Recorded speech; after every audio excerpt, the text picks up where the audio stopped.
how do I put it? It was like, what do you care about them? What do you care about those people? What difference does it make to you? Take care of your own life. Do the best you can for you and your family. What do the rest of the people mean to you? They don't mean anything to you. They're just serfs. They're just people. You know, what's the end goal? The end goal is to get everybody chipped, to control the whole society. They want a one-world government controlled by them. Everybody has an RFID chip implanted in them. And if you're like me or you, and you're protesting what they're doing, they can just turn off your chip.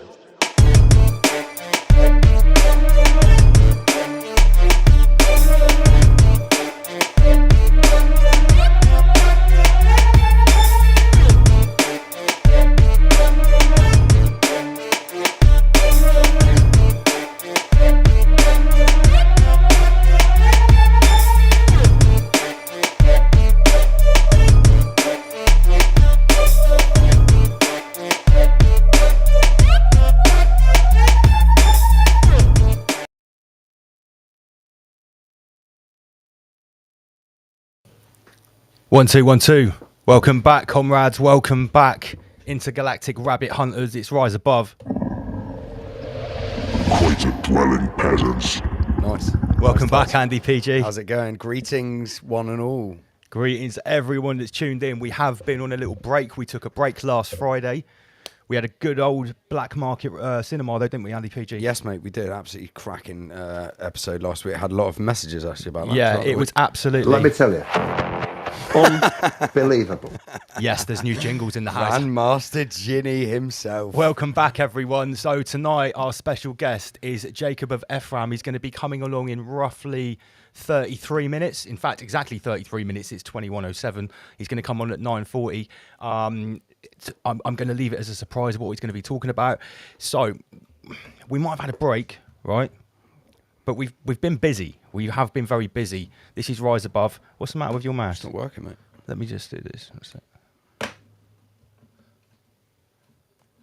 Let me do... What about that? Oh, dear. No, it's not having it. Oh, I don't know what's going on there. Mouse is working to the other computer. Check out the dapper jacket. Okay. Oh, very nice. Homer Beats just stepped into the studio Homer looking Beats like in the an house. absolute gentleman. Let's have a look. Oh, you got to see the. Where's the colours? Oh, you can see it. Check the green out, eh? Look at this. Welcome, Homer Beats. Yeah, so what was I doing? Yeah, we had a little break. Everyone's tuned in. Rakesh Chauhan, Eye for an Eye, Sabah Jasal. Currently 145 peasants tuned in. Welcome back, peasants. Welcome back. Let me just share the screen. Where is it? Here we go. Okay, so yeah, tonight's special guest, Jacob of Ephraim. You've all seen the thumbnail. I made this one. riseabove.tv. Don't forget, this is the website where you get all of your Rise Above goodies, ladies and gents. Well, you get your raw treat tickets. It's where you get your raw treat tickets, and hell, have we got some exciting things to tell you about raw treat tonight. Can I just say, like, Lance has been putting in a fucking extraordinary amount of work to put this together. Same as Homer Beats. Homer Beats, same as everyone else. Magic's behind the scenes. Yeah, there's a lot of work going into this. Everyone's been everyone working knows. very hard. We cannot wait to show you what we have been preparing. So yeah, there are tickets which have just gone live. 20 van passes and all the day passes. So if you want to buy a ticket for the Friday, the Saturday, or the Sunday, all of those are available on riseabove.tv right now. Get them while they're hot, There guys. are 20 van passes. It's first come, first serve. Right, so not only have we been really busy preparing stuff. Oh, here's the ticket links. Sam Carno, my mouse isn't working, which I usually use to put your links up on the screen, so forgive me, mate, if we miss them tonight.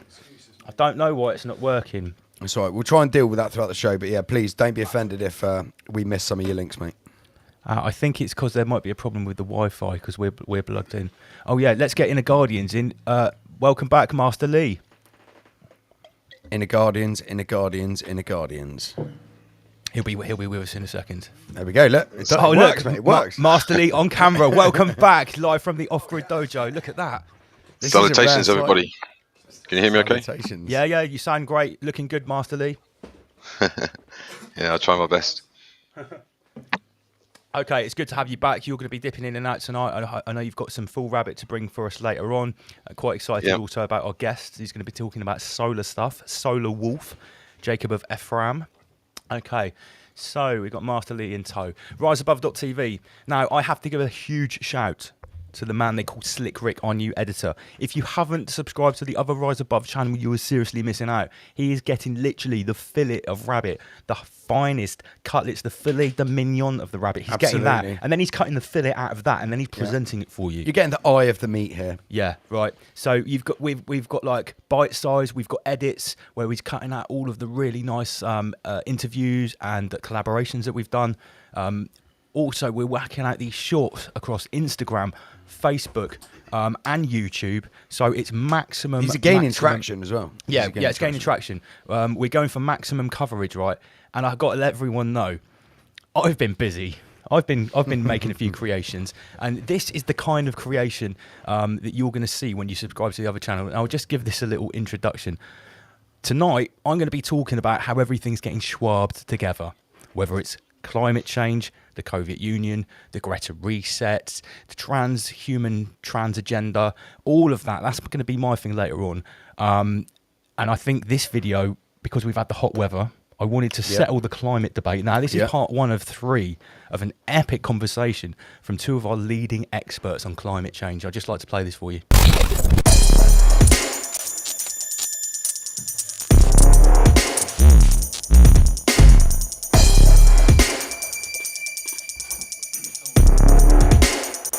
What's your message to world leaders today? Give us the name, Jimmy.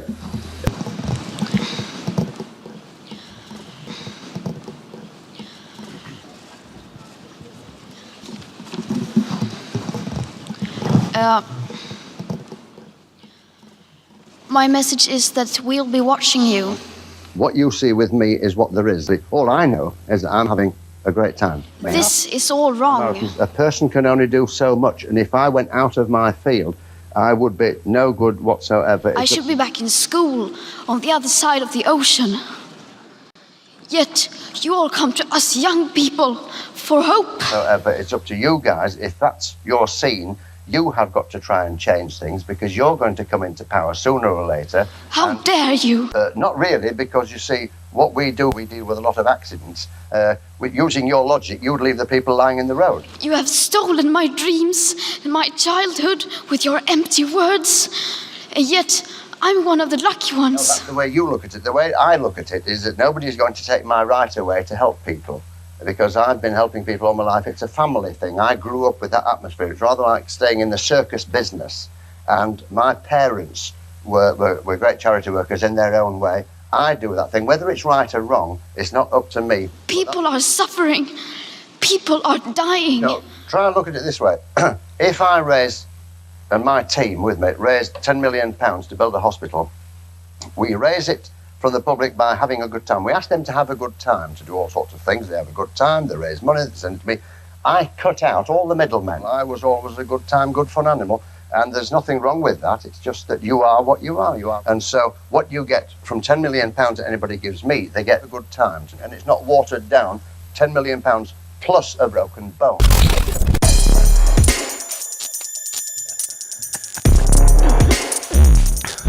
No, listen. Oh my you can't tell days. me that wasn't meant to be.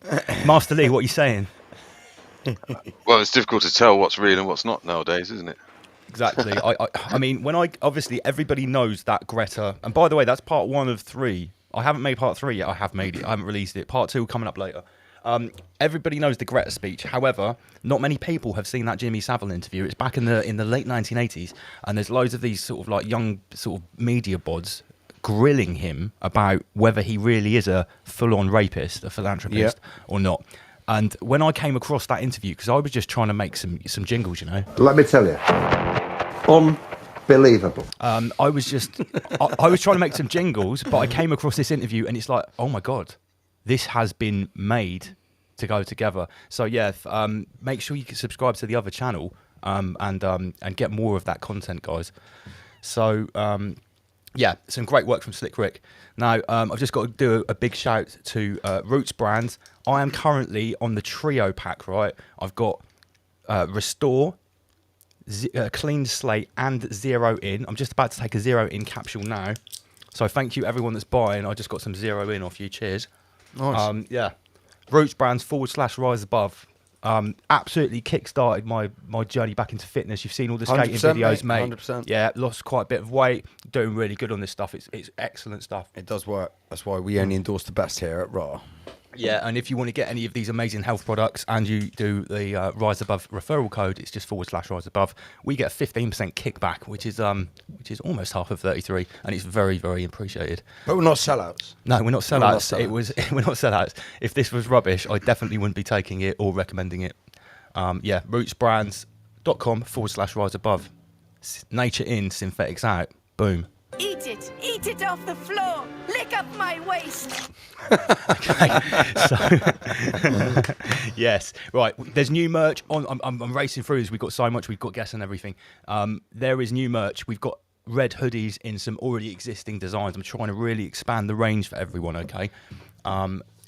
The monkeypox, your neighbours have got monkeypox t-shirt is now released. I believe it should be on the website right now. With the trio of fists there. Yeah, and I'm doing this t-shirt as a deal for £20. I wanted to do a cheaper t-shirt with a slightly simpler design, same as riseabove.tv.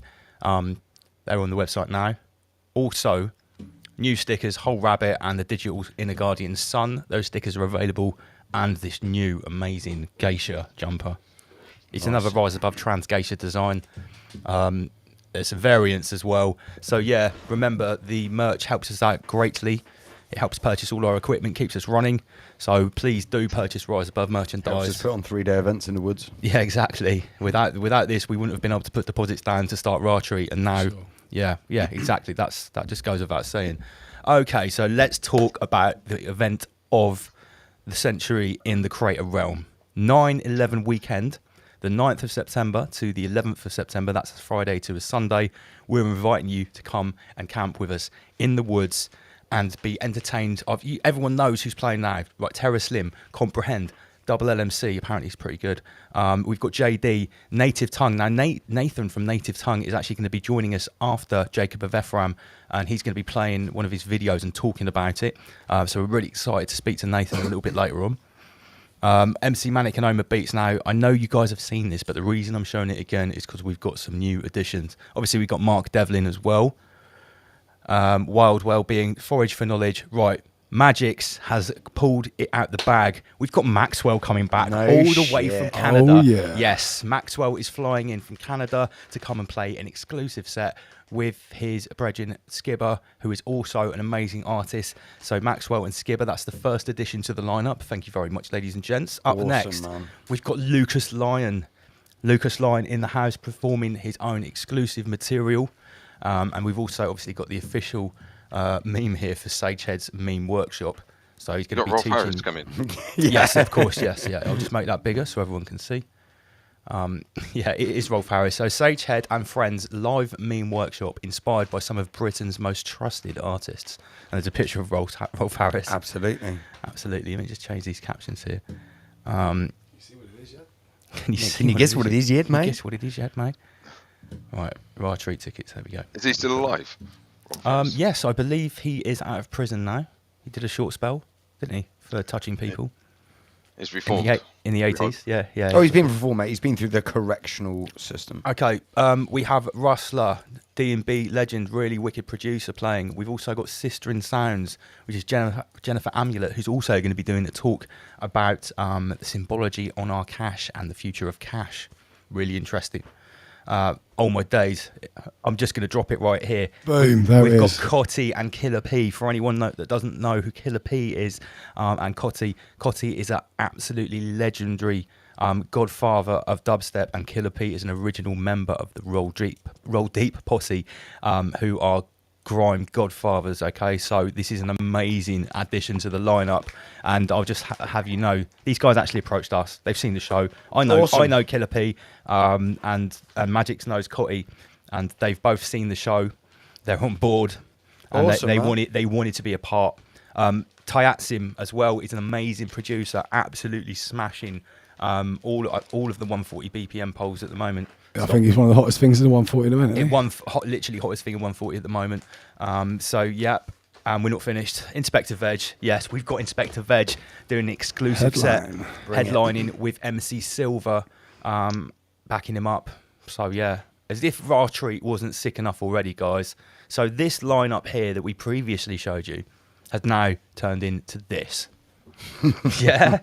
So This is what I was holding back on. This is what we were holding There's back. a couple of artists we mentioned there as well. Oh yeah, there's obviously still more that we couldn't cram onto these two sheets. So on the left, these are like the activities and the workshops which are included in the price of your ticket, guys. And on the right, that is the music lineup that is included in the price of the ticket. But even better than this, on the website right now, we have released, and let me just get it up. One sec, riseabove.tv. We have released actually the schedule of the weekend with regards to the workshops, right? Repeat, guys, this is not the music schedule. This is for the workshops, the woodland schools, that kind of jazz. Right, so let me just move this across here. You can see the website is being updated every day. Raw Treat sneak peek. Let's find out more here. Okay, so here we have the Raw Treat schedule. So let's talk about this. On Friday night, the doors will open for day ticket people at 3 o'clock. So you'll have 3 hours to have a drink and meet everyone. And throughout this time, which we haven't released yet, there is going to be woodland school activities for the kids. So anyone that's got young kids that wants to put them in some really wicked guided activities for an hour or two while you come and meet everyone and have a drink, nice. This will be catered for. Set your tent up. Yep. This hasn't been released yet. So at 6 o'clock, we will all be on stage to welcome you to Raw Treat on the Friday night. The whole RA team. Yeah, the whole RA team. On Saturday, there's a Wake and Connect ceremony with Dana. There's yoga, guided breathing, 2 different foraging tours, meme workshops, more guided breathing. There's 2 different talks on the future of crypto and cash. More yoga, more meme workshops. So there's a chance for everyone to get a chance to do everything. Because also we've still got the Ragnarok survival training and the Woodland School to be released. But I want everyone to get familiar with what we're including in the Rise Above stable.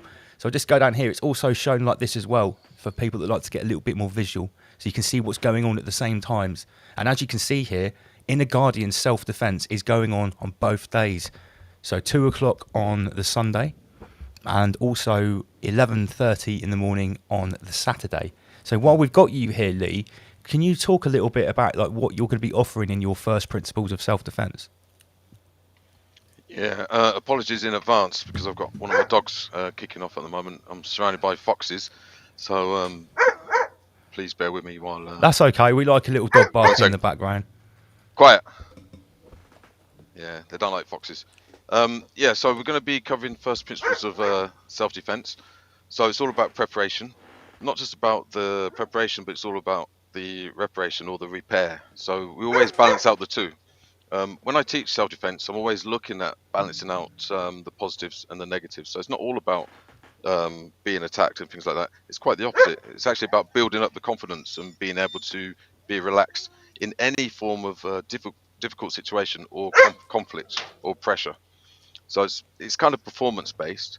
We will be covering obviously tactical techniques, but we're going to be combining the ability to relax under pressure. So there will be things like breath work, situational awareness, working with intuition, posture, mannerisms, and things like that. So it's a little bit for everybody. Now, it is going to be more like an introduction because obviously to study something of this nature, it does require quite a bit of time. But it kind of enables people to dip their toes into the subject matter. And like I say, people always think personal protection is all about the physicalities. Well, actually, it's more about what goes on inside and the cognitive process, emotional fitness, and the nervous system. So there's going to be a little bit for everybody. It's going to be great. Awesome. So let's get this straight. The format is we're going to have you on the main stage. So I can just show you here on the timetable. Let's zoom in a little bit. Yeah, on the main. Oh God, what have I done? 125. Yeah, but so on the main stage, you'll be there. Sorry. Oh, sorry, I've bugged it up. Carry on, Master Lee. Yeah. So in essence, what you could say is that I'm teaching bad people how to be good, but also good people how to be bad. I like that. teaching good people how to be bad. Yeah, it's all about balance. Yeah. See, the problem in the world is there's a confusion between the two. So all the good people out there are good people, which enables all the bad people to do bad things. So we need to redress the balance. Yeah. And we're going to have you on the main stage in front of everyone. I'm going to try and get you like one of those sort of headpiece microphones so that everyone can hear and it'll come out the sounds. And we'll be doing some demonstrations and sort of, is it going to be semi-interactive? Definitely, yeah. I will be teaching an exercise called the conscious shock, which is an exercise designed to wake you up. So it gives you a bit of a conscious shock. Because at the end of the day, it's all about awareness and being awake, being aware. That's the foundation of it all. Yeah. That sounds really cool, man. So just to reiterate, right, we're offering this included in your ticket price of Raw Treat two. And on the 2 different days, are you going to do something sort of slightly different for people that are going to be there for both? Because obviously some people can only come on Sunday, so you've got to cover all bases.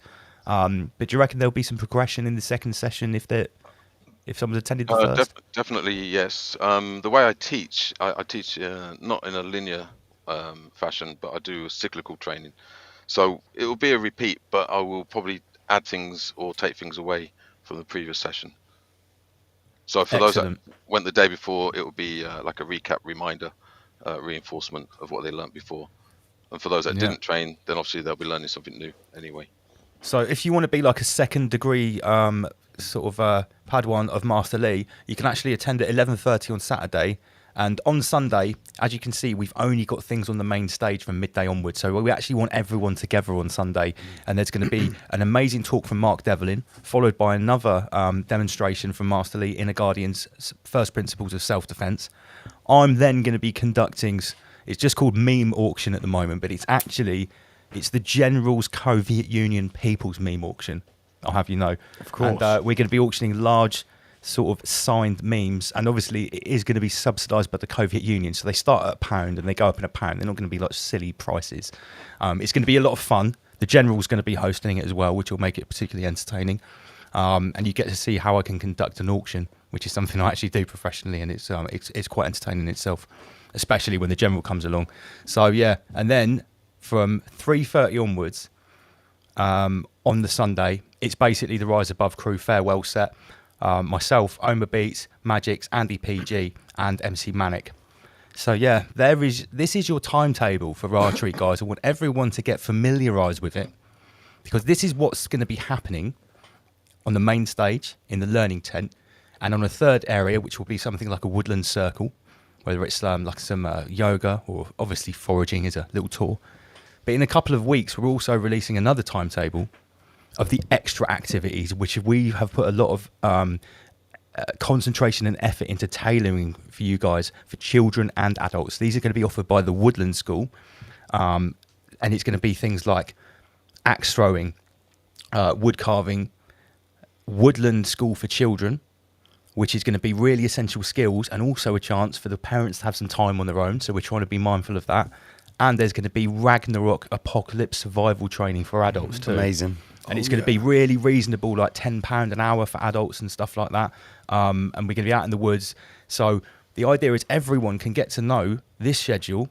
So if you want to hit a meme workshop, you definitely want to see Master Lee, you want to do some foraging, you can think about your time. And then when we release the next timetable, you know when you want to book your survival training, you want the kids to be, taken care of at this time. We're trying to cater for everyone, and we're releasing things in stages so you can sort of get an idea in stages of what's going on. But I wouldn't hold back on the booking of the foraging of the Woodland School. No, because that will sell out quickly, and yeah. it's limited spaces.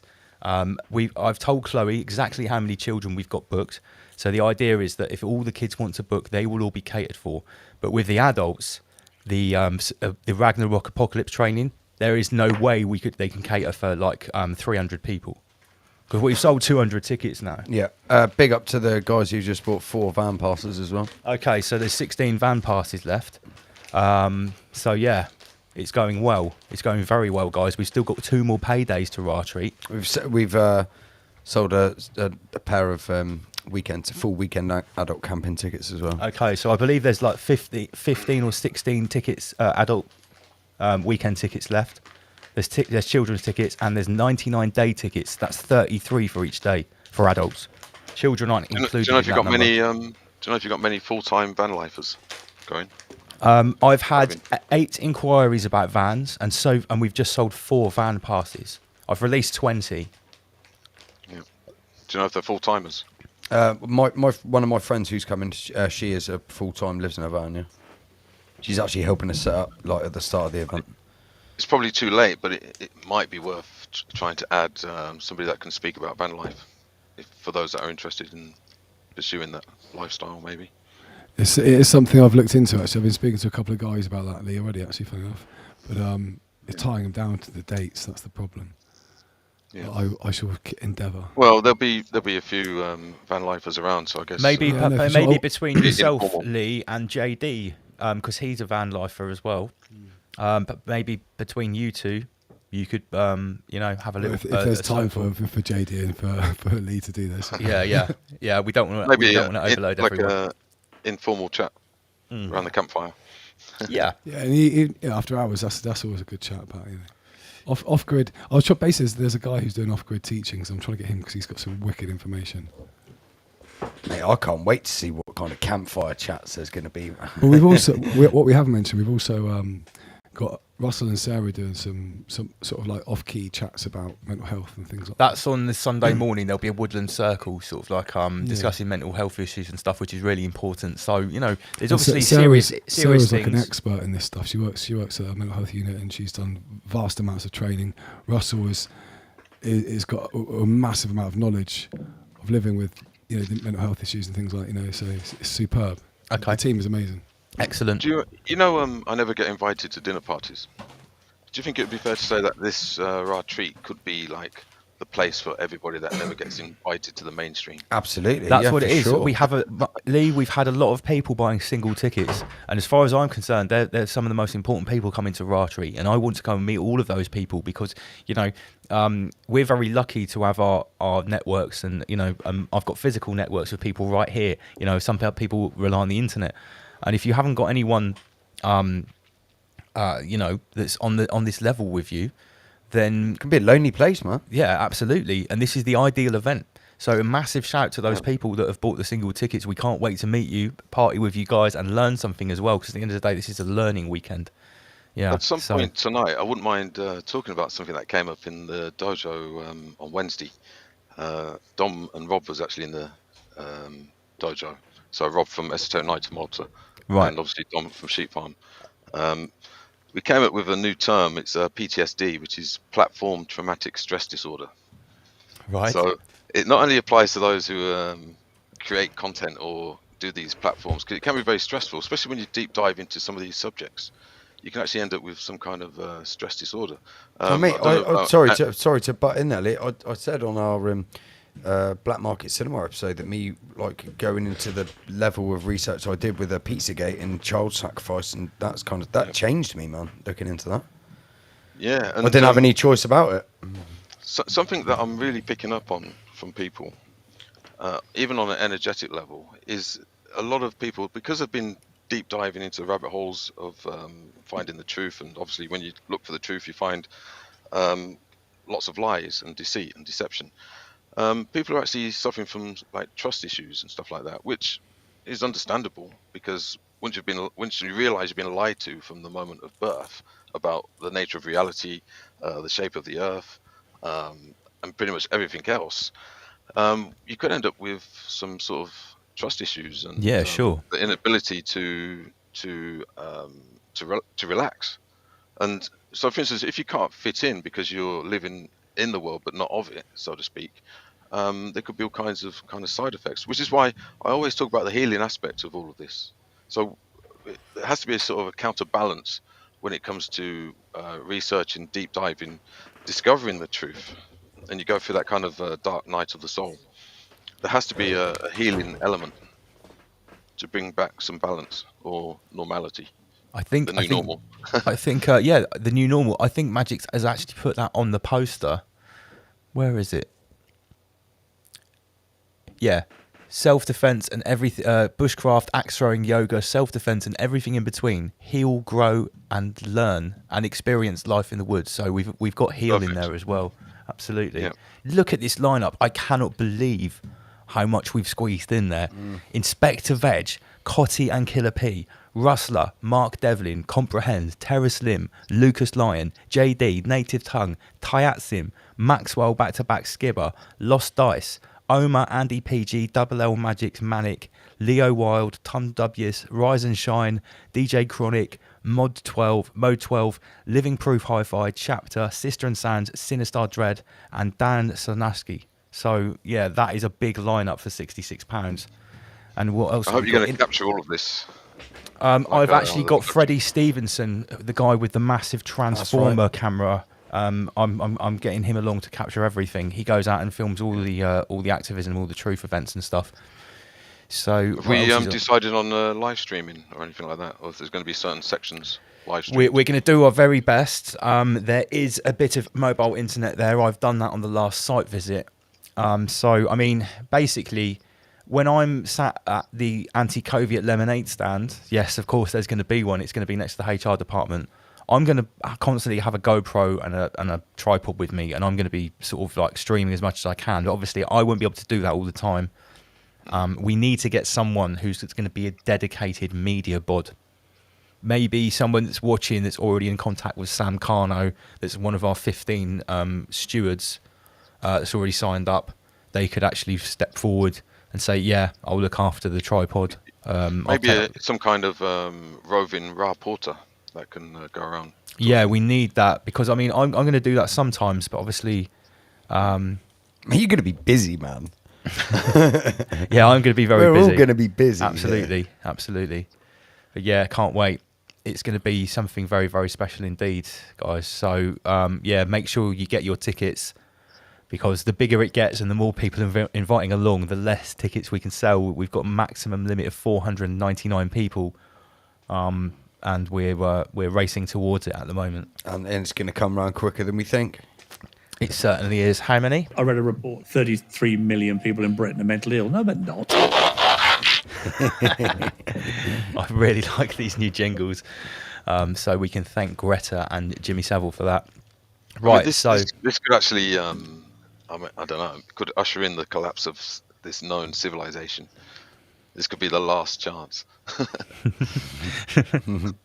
Well, look, this is why we've all got to meet up. We've all got to meet together, and meet in the flesh. Like I keep saying, it's very important to take it off the screen now, and we need to start getting physical.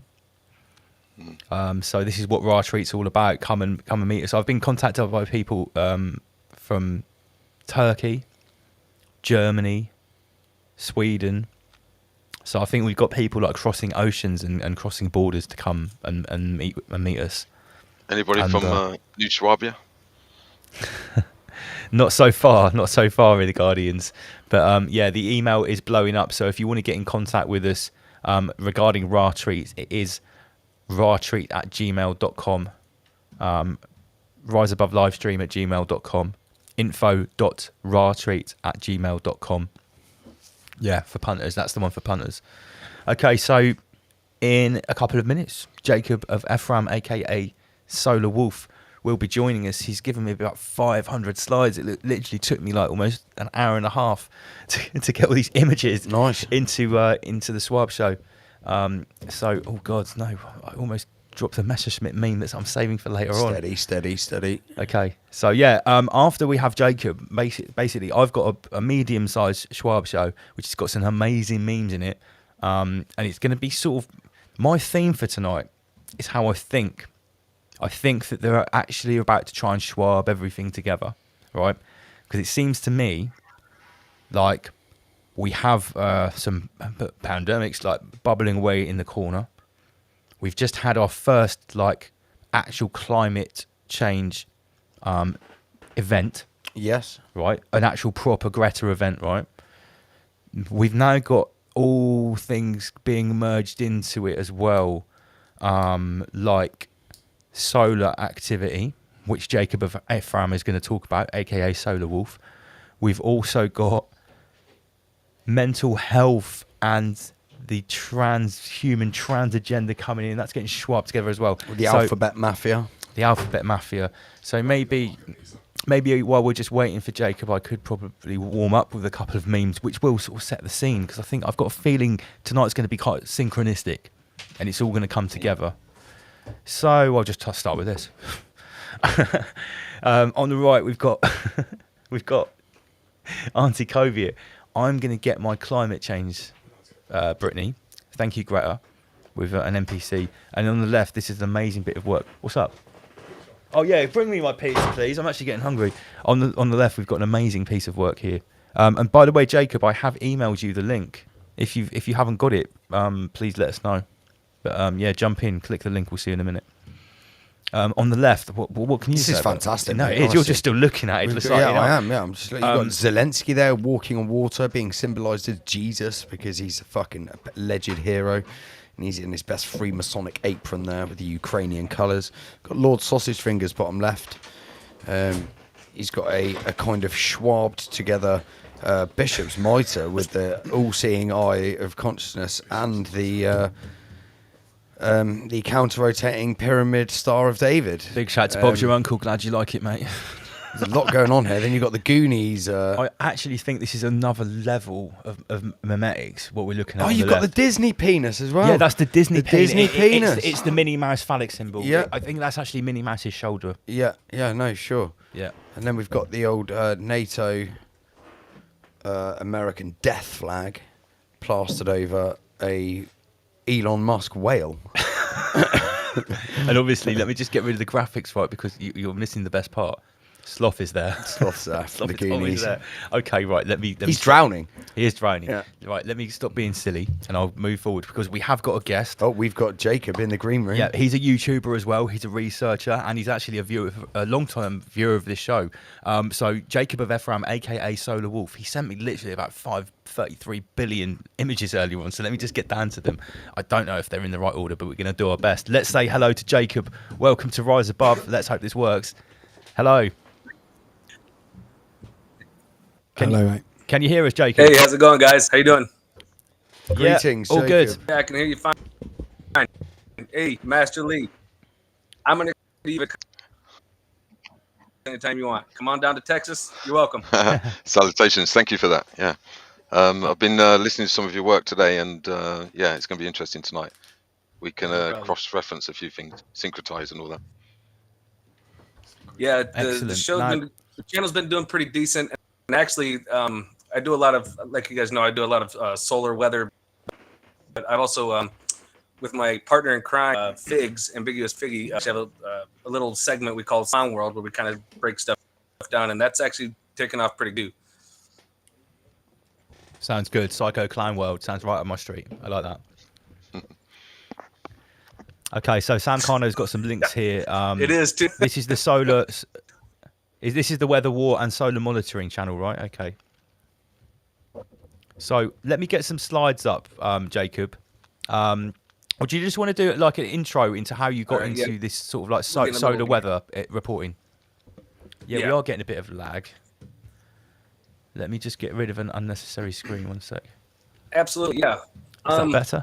So, yeah, in about 1986, I was a kid living here in Texas, in Mesquite, Texas, actually. And there's a big to-do with Halley's Comet. I don't know if you guys remember Halley's Comet. It came around. I certainly do, yeah. The city of Mesquite actually, all the lights. They shut all the lights off through the whole town so that everybody could actually, so that there'd be less ant for everybody to be able to see the comet. And I remember that my parents and my siblings, we were actually sitting in Jack in the Box parking lot, which is a fast food restaurant. We could all see it, and it was brilliant. Ever since then, I've been interested in watching the stars, watching the planets, watching the moon, seeing its phases, and I've always had a telescope or a binocular. I'm always looking up. I'm always keeping track on their rotations and what they're doing. So I've been doing this for quite a while, amateur side, if you will. But then once I started having my awakening, I guess you could say, I kind of went above amateur. The whole third eye up and realizing what was really going on. But where I really had my main awakening was Bethlehem Star in 2020 in December. And I had a telescope out. I had my kids, my ex-girlfriend and her kids, and we were looking at it. And so I had my phone hooked up to it, and we were actually, looking at it. So you could see Saturn and Jupiter, and then you could see the moons of Jupiter. And it was really cool to see through the phone. So, you didn't have to bump. So I was my ex-girlfriend's phone at the time, about it, and called the Bethlehem Star. And I was like, Bethlehem Star, wait a minute. And then I remembered a time I went on my own little soul journey, if you will, soul's journey. I actually left the church that I was going to, and I actually went to different theological belief systems and religions to kind of their foundations to see their beliefs. And luckily, being in Grand Rapids, Michigan at the time when I was 17, when I did it, 17, go figure, right? One of the found discussions I had was actually by where they have a little system where when you go to talk to a rabbi at their temple, you actually go in and you stand at the door for a little bit to talk to him. He'll wave you over, and then you sit down out on the floor and wave you over again. And then you sit the chair across him at the desk, but his desk is usually higher because, they're the rabbi, so they sit higher. Well, now I had slotted about an hour to speak with him. And then after about minutes, he joined me. He actually waved me to the floor, but then he came and joined me on the floor, which was showing that he and I were both teachers and students, which is very symbolic for a rabbi. Jacob, can I just stop you? So like an hour and a half, and it was a very Jacob. There's a very bad connection, mate. Do you reckon you could turn your camera off and we could just hear you to make the connection better? Because people say it's cutting out. Everyone in the comments is saying it's very clicky. Maybe if we just went for audio only, it would be a little smoother. Because I'm. Sounds like feedback. No, it's not feedback. It's I can see that the signal's dropping out. Yeah, carry on what you were saying. Okay, so hello, at Rabbi, we had a lot of discussion about signs and this Jewish rabbi was telling me about different signs in the heavens, because we talked about premortal existence, and of course we know about reincarnation, but we talked about premortal existence, about galactic. I mean, it really took a really funny turn, and he said that at the time of the birth of this, because he knew the morning at the time, there were signs in the heavens, and one of those being a comet that was seen from the entire Bethlehem Star. Well, in 2020. Yeah, you're cutting out again. I'm just going to kick you out and get you back in. One sec. Ex-girlfriend's phone. Yeah, sorry about this, guys. It appears there's a poor connection. I'm just going to leave him in the green room for a sec. Maybe we can. All right, Jacob. Can you hear us? Yeah, he's not responding instantly. Maybe. It still says there's a yellow connection. It says 8 out of 10. Okay, mate. Yeah, carry on. I do apologise. It's just people. Yeah, I think that's a little bit better.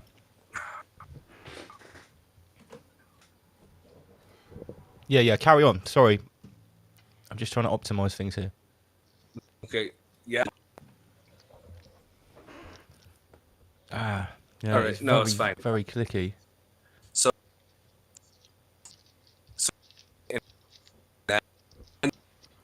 no, it's no good. So, Jacob, have you got Skype? Tries to be. No, that's actually even worse. Can you guys hear me? Okay, guys, we apologise. Jacob, it's really bad connection. It doesn't support Restream. Maybe if you've got Skype, you could call us up. Can you cover for me when I get the tablets? Yeah, sure. So yeah, how unfortunate, guys. Jacob's connection, or somewhere in the connection's not loving it. But give some shout out to the people in the chat. Yeah, so we have 284 people tuned in, 284 peasants. So yeah, sheep farmer in the house as well. Big up Dom and Chris. Absolutely, nice to see you guys. I think Lance is actually sporting one of the gaping gob ashtrays here. Maybe I have to do it on my phone. You what, Lance? I do Skype on my phone. Okay. Do we want to get the Skype link on the screen for Jacob? That's why I riseabovelivestream@gmail.com. Jake, if you can hear us, it's riseabovelivestream@gmail.com. That's our Skype number, mate. We've got it on the old graphic up there.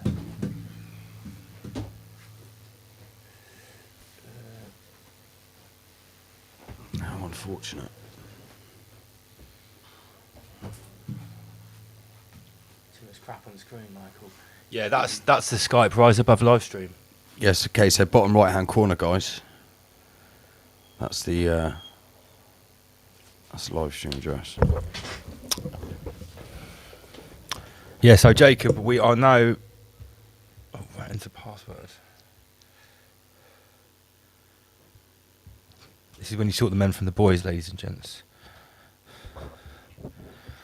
Rise and shine, Andy PG. Loved your Black Market Cinema vid. Cheers, mate. Thanks a lot. A lot of effort went into that, actually, research. Took a little piece of my soul. So you could consider this to be the denying force. Absolutely. I was thinking the same thing.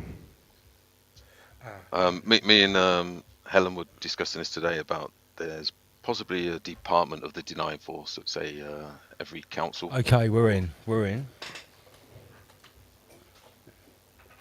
So, Jacob of Ephraim should be able to...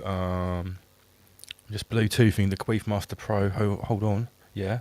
Yeah, if you call us on Skype now, Jacob, then that will probably solve the problem.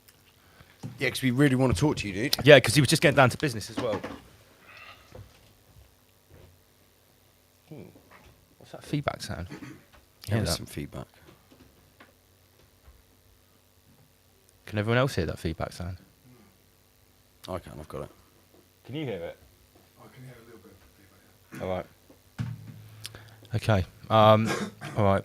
I'll go back to my memes because I have many. Be a good time to promo the new headphones. Yeah. Omar Beats can promo his new headphones. So let me just get the screen back. Sorry about that, ladies and gents. We are just waiting for Jacob to call us back in. Yeah, Jacob, riseabovelivestream@gmail.com. Call us up, man, on Skype. It's quite annoying. Why have we got that feedback sound? A few tech issues tonight. Yeah, right. There's always someone trying to stop us. Okay, so we were just like looking at this amazing meme. In the Guardians, you're still there, right? Yeah, I'm still here. All right, good. Okay. I don't know why I've got that sound. It's really annoying. Okay, no feedback there. It's just our feedback here. All right. Okay, so we're just waiting for Jacob to call us back up. Hopefully he has got Skype. Maybe I should just get... Can you get the Gmail up to see if he's emailing us? It's already up, mate. All right, yeah. Check Rise Above Livestream. No. No, all right, okay. But that's how he's going to contact us if he's having any problems. Yeah. So this one here on the left is from Deep Bait Memes, and it's one of those NPC memes, and it starts off like, yeah, the head is full of the Soviet Union, then your head is full of like Ukrainian World virtual War 33, signal. World War 33, yeah, and then there's the Greta reset, so it's like the unholy trinity. Yeah, sure. Yeah. And the triad. Triad, yeah. And you see, like a lot of the memes I'm going to show tonight are all working towards this idea. Oh, it's saying this. It's saying you guys are buzzing. Yeah, that's what I mean. Feedback. There is a buzzing sound. All right. Okay. Let me just try something, everyone.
Okay. All right, thank you very much. Right, 1 2 1 2. Is that better, everyone? Hey, Sam Carno, big up you, man. Okay, right, and 1 2. Jacob, you're back. What up, brother? There we go. That's much better. I do apologise. Like, not only did we have an issue with you, we then actually had like some infernal buzzing happen as well, which I'll be able to sort out. Yeah, I was on the phone with Sam, and he was trying to tell me, "Hey, call him." I'm like, "I am trying to call," and he goes, "Oh shit, their live went down." I'm like, "Uh-oh." No, the live did go down. We just had an audio issue. Okay, so sorry. Please go back to what you were saying before, and let me just get your little banner back up so we knew who we're speaking to here. Jacob of Ephraim, Solar Wolf. Welcome back. We apologise. Hey, not a problem, man. Not a problem at all. Okay, so basically, when I was sitting down with this Jewish rabbi and we were talking about signs in the heavens, with him knowing a little bit that I follow just a little bit. I didn't really tell him a whole lot. He reminded me that when Jesus was born, that there were signs in the heaven, the same signs in the heaven for the Messiah coming back. For this Jesus are the ones that they're looking for from this Messiah. Well, there was the comet Neowise that happened from spring to summer that we had in 2020. And then also the Bethlehem star, the same two signs that preceded the birth of Jesus, right? Yeah, so that actually kind of got my awakening, like, holy crap. And when that happened, I kind of knew that I need to start paying attention to what's going on up in space. I didn't really know what it was, but I've always been kind of watching, through telescope, watching planets and the stars and moons and stuff like that. And then I started really paying attention to solar weather. And because solar weather, and of course, as you start learning, going down rabbit holes, you start learning about cuneiform texts. When we're talking about the Nibirians, the Anunnaki, as people call them. Sure. The Anunnaki can mean a multitude of races. I mean, Anunnaki literally means those from the heavens that came to the earth. But we're specifically talking about the Nibirians, those from Nibiru that go around our second sun, which is Nemesis, right? Yeah. So I started really watching, and I started taking photos and stuff like that. And that's some of the stuff that I've sent to you. Some of them are photos that I've actually taken, and I've done just different little things with them, just because I thought it would look cool. And then other things are actual satellite images that I've been getting, and some of them are personal photos of like spacecraft. Things that I'm noticing from satellite, and things that we're noticing here. I've got a couple others from other things that I've seen. I've downloaded those onto my computer that I've sent to you. So that way I could go, wait a minute here. This is what I'm seeing on this satellite. This is what I'm seeing on this satellite.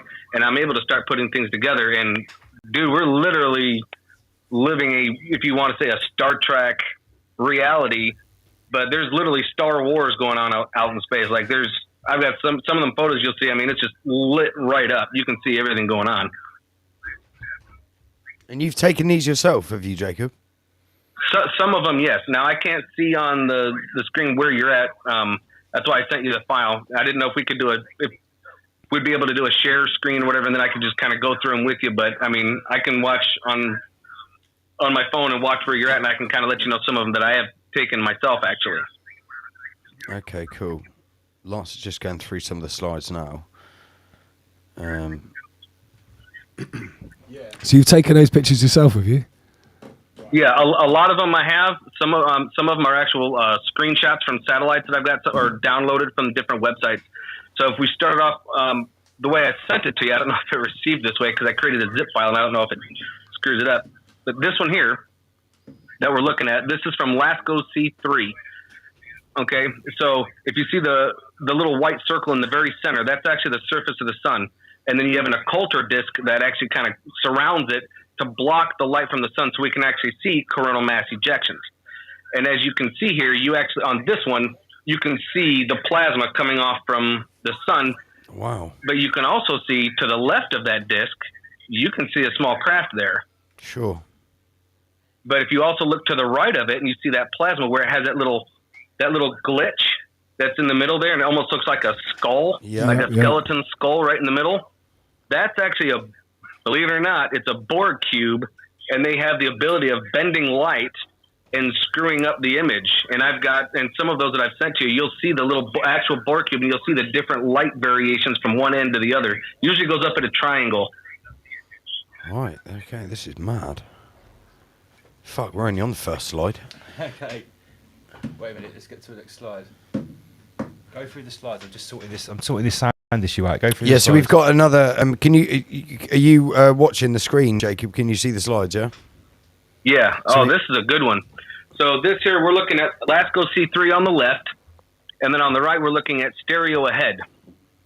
Okay, so the one on the left, you're looking at. You can see the spacecraft there on the left, and then you can see. Now, I don't know if you have a touchscreen, if you have the ability to zoom in, but if you actually zoom in at the very top of the LASCO C3, which is the blue one, you'll see a little Borg cube right at the top. Yeah, we can see it. We right can see where it, the yeah. light bends. See that little square? Sure. Top There's left. also another little Borg cube, and if you follow that line down where it kind of comes over and it zigzags, there's a Borg cube right in that crotch. Yeah. of where I it's can at. see it, yeah. Now, the one on the right, believe it or not, those are crafts, and I've got several of these crafts, and I mean, that would be like your typical disc-shaped UFO, and you can almost like see like where the propulsion is, like almost like where it kind of concaves up underneath. Mm-hmm. And they're passing right in front. In fact, they typically travel in pairs, but in pairs of 3. So there's usually always 6 of them. Sometimes you'll see more, but normally you don't see less than 6. It's normally 2, 2, and 2, and they'll go in like a bowed pattern like this wherever they travel. And I see them all over the place. Jacob, how far? I mean, I know it's purely speculation, but how far do you think these craft are flying from the sun? How close are they to the sun? Well, it's hard to really answer that because these are smaller crafts. Okay, these are like the little scout ships. So there are motherships somewhere, and I've actually got some of those. In fact, some of the Borg cubes that I've sent to you. Actually, there's one where you can actually see them coming out of the surface of the sun through certain angstroms of light that I've sent you, and you'll see they're freaking monstrous. So, and some of the other photos I sent you, I at one time was believing them to be Nemesis or Nibiru that getting pushed off of the sun. I'm like, no, that can't be, because it would be such a dramatic push that we would end up having a great solar flare. We'd end up having like a Carrington event kind of an ordeal. Now, this here, what we're looking at, this is what I thought was Nemesis or Nibiru, but I don't think it is. I think these are large motherships that are out there. And from some of the different things that I've been following and listening to, they're saying that as well. And I'm like, And I've seen so many different shots of the sun where I've actually seen them coming out of the sun, out of an actual sunspot group that's actually flaring. They're actually coming out. So like our sun is literally a star gate, and they're coming out of the sun surface.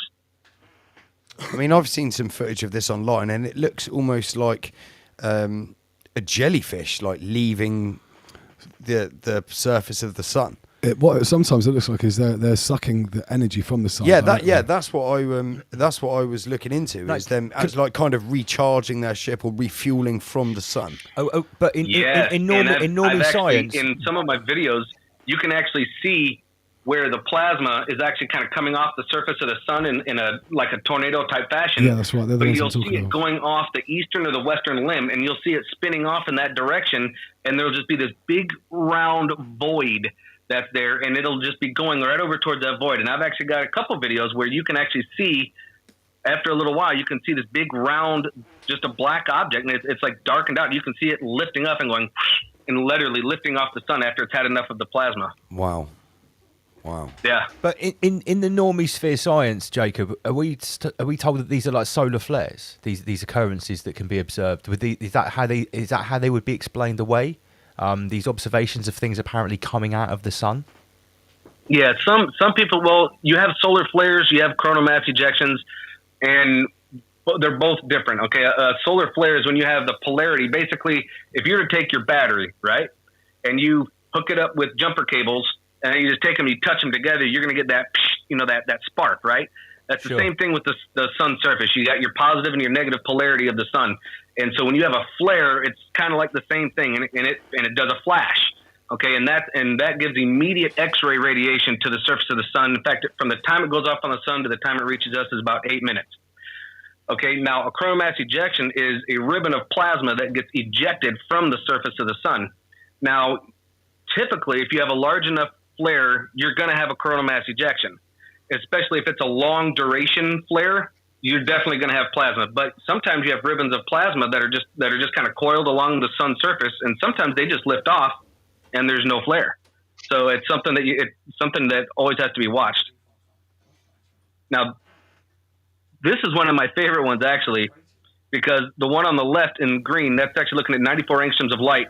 You can see that little trail behind it. You can see its propulsion, and then if you zoom in really close, you can actually see him individually and his propulsion behind him.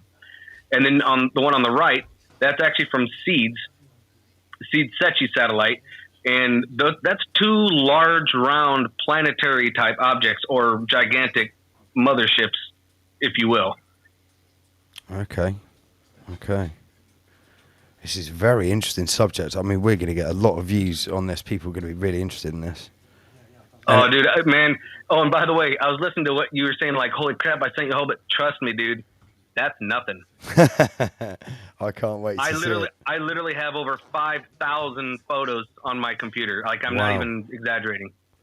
Nice. I must admit, Jacob, I hadn't heard of you until earlier in the week when Lance told me who we were having on the show. But I literally just did a quick look online, watched a couple of your videos, and then just thought I'd see what you have to say tonight. But yeah, mate, I'm definitely going to check this out in my own time.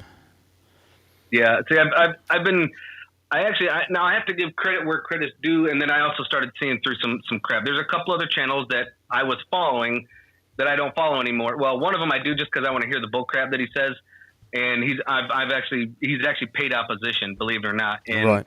So because some people are smart and they can put things together, but then you start learning, wait a minute, this guy's not mentioning this. Oh, this guy's saying some of the wrong stuff here, and it's like, okay, I'm just going to do my own, and I try to simplify it so that way, when I'm speaking to people, I don't want it to be, so technical data that you're going, what's going on? I try to keep it simple, as if I'm talking to a 12-year-old. You know what I mean? Yeah, for sure.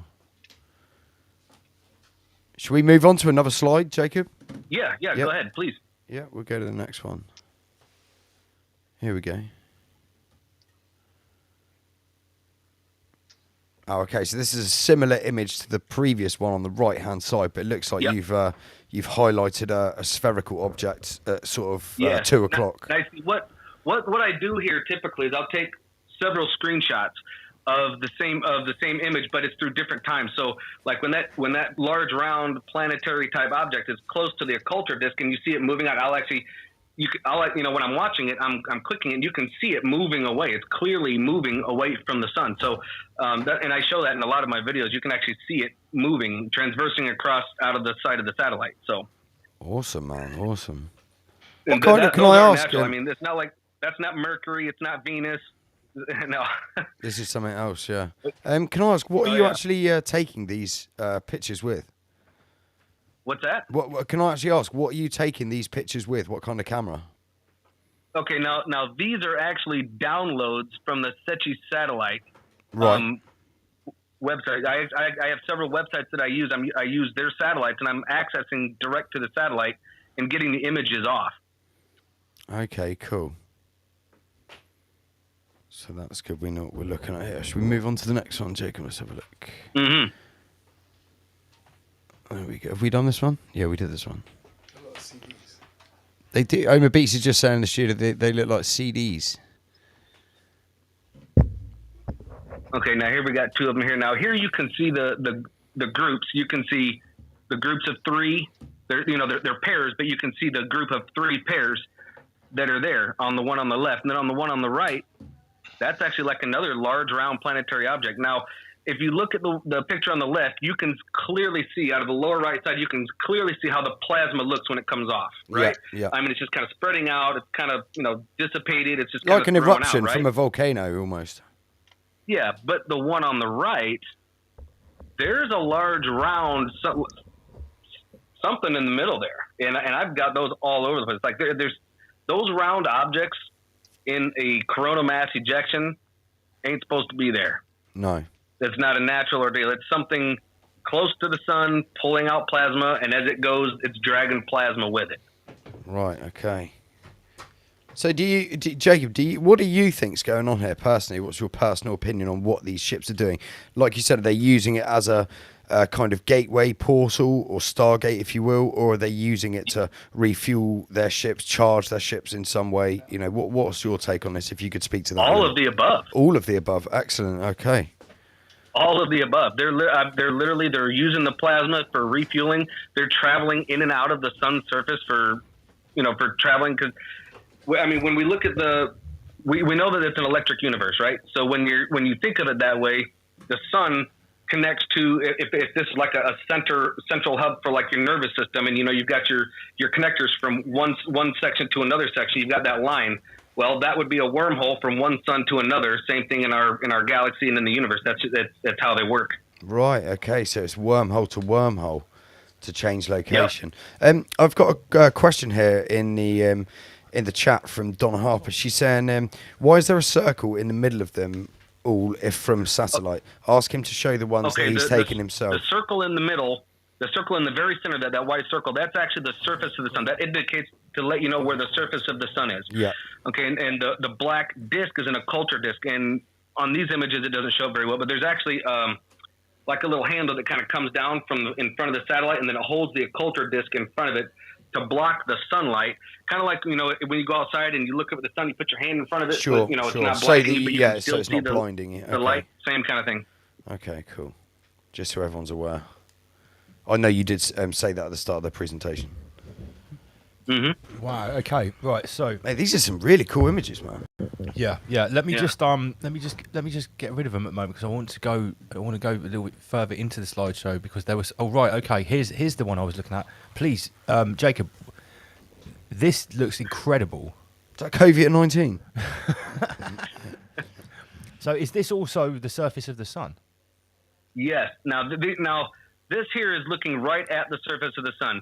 This right here is it's SUVI, EVI. I think it's 184 angstroms of light, I believe. But it's got the data on it. You can actually go and look some of these images up on ISWA, which is a website, and where you can actually pull different data from different satellites, and it's all collected on one website. Now I use multiple sites, and I always double verify to make sure that things are correct. I did happen to see, I think Kevin was like, you can't trust NASA. And you know what? 100% agree. That's why I don't trust NASA. That's why I go and I'm accessing other satellites from other corporations or entities that own the satellites besides NASA. I wouldn't trust NASA to sit the right way on a toilet seat. Yeah, sure. I'd rather sit down for dinner, a 3-course meal with Marina now, Abramovic here, than trust NASA. If you actually zoom in really close, I don't know if you're going to be able to, but on these, you'll actually see where you have some of your the brighter spots, and you'll actually see little black dots all in them because they're actually coming out of the sun.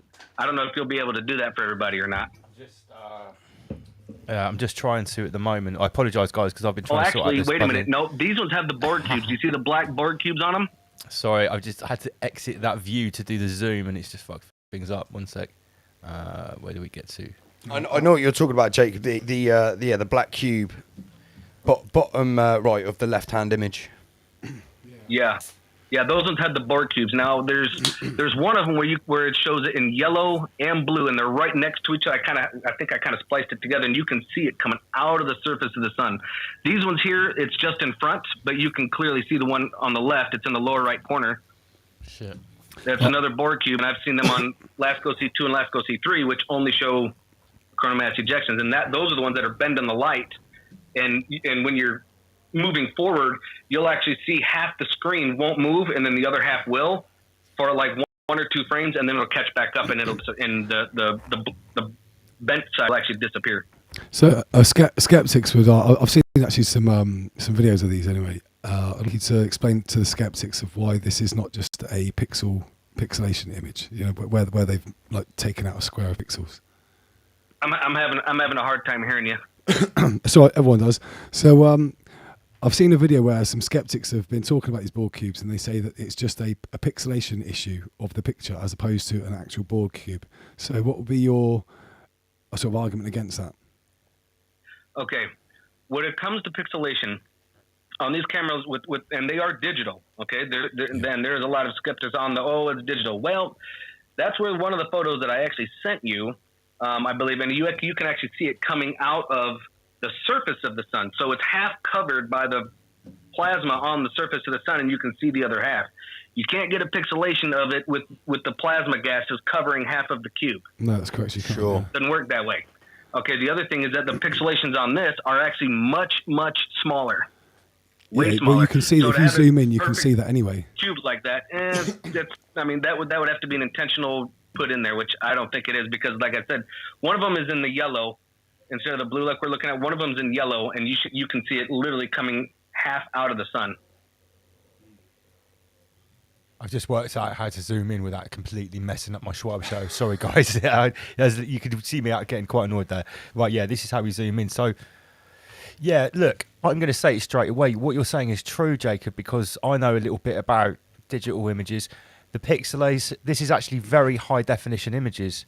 There's no way you're going to get a cube that big that's completely pixelated out. Unless that's actually hundreds of thousands of pixels. Yeah, that's right. And that's what Jacob said is that someone's deliberately put there, but there'll be no reason for that to happen.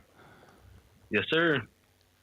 And if you're saying that, okay, there's a lot of guys on YouTube trying to sort of, disinform this as such, but I think they're lost when they come like looking at facts of digital images. They get lost very quickly. Okay, I'm just trying to find another ball cube here. Here's another good example that you. And let's just say, okay, let's just take the board cube thing, and we're just going to set it over here for a second, okay? What? Oh, actually, this is the one I want you to look at right now. Brilliant. The one on the right. The one on the right. Oh yes. So you see the board cube there? Yeah. There it is. So you look at the one on the right, coming out of the surface of the sun. 100%. Look at that.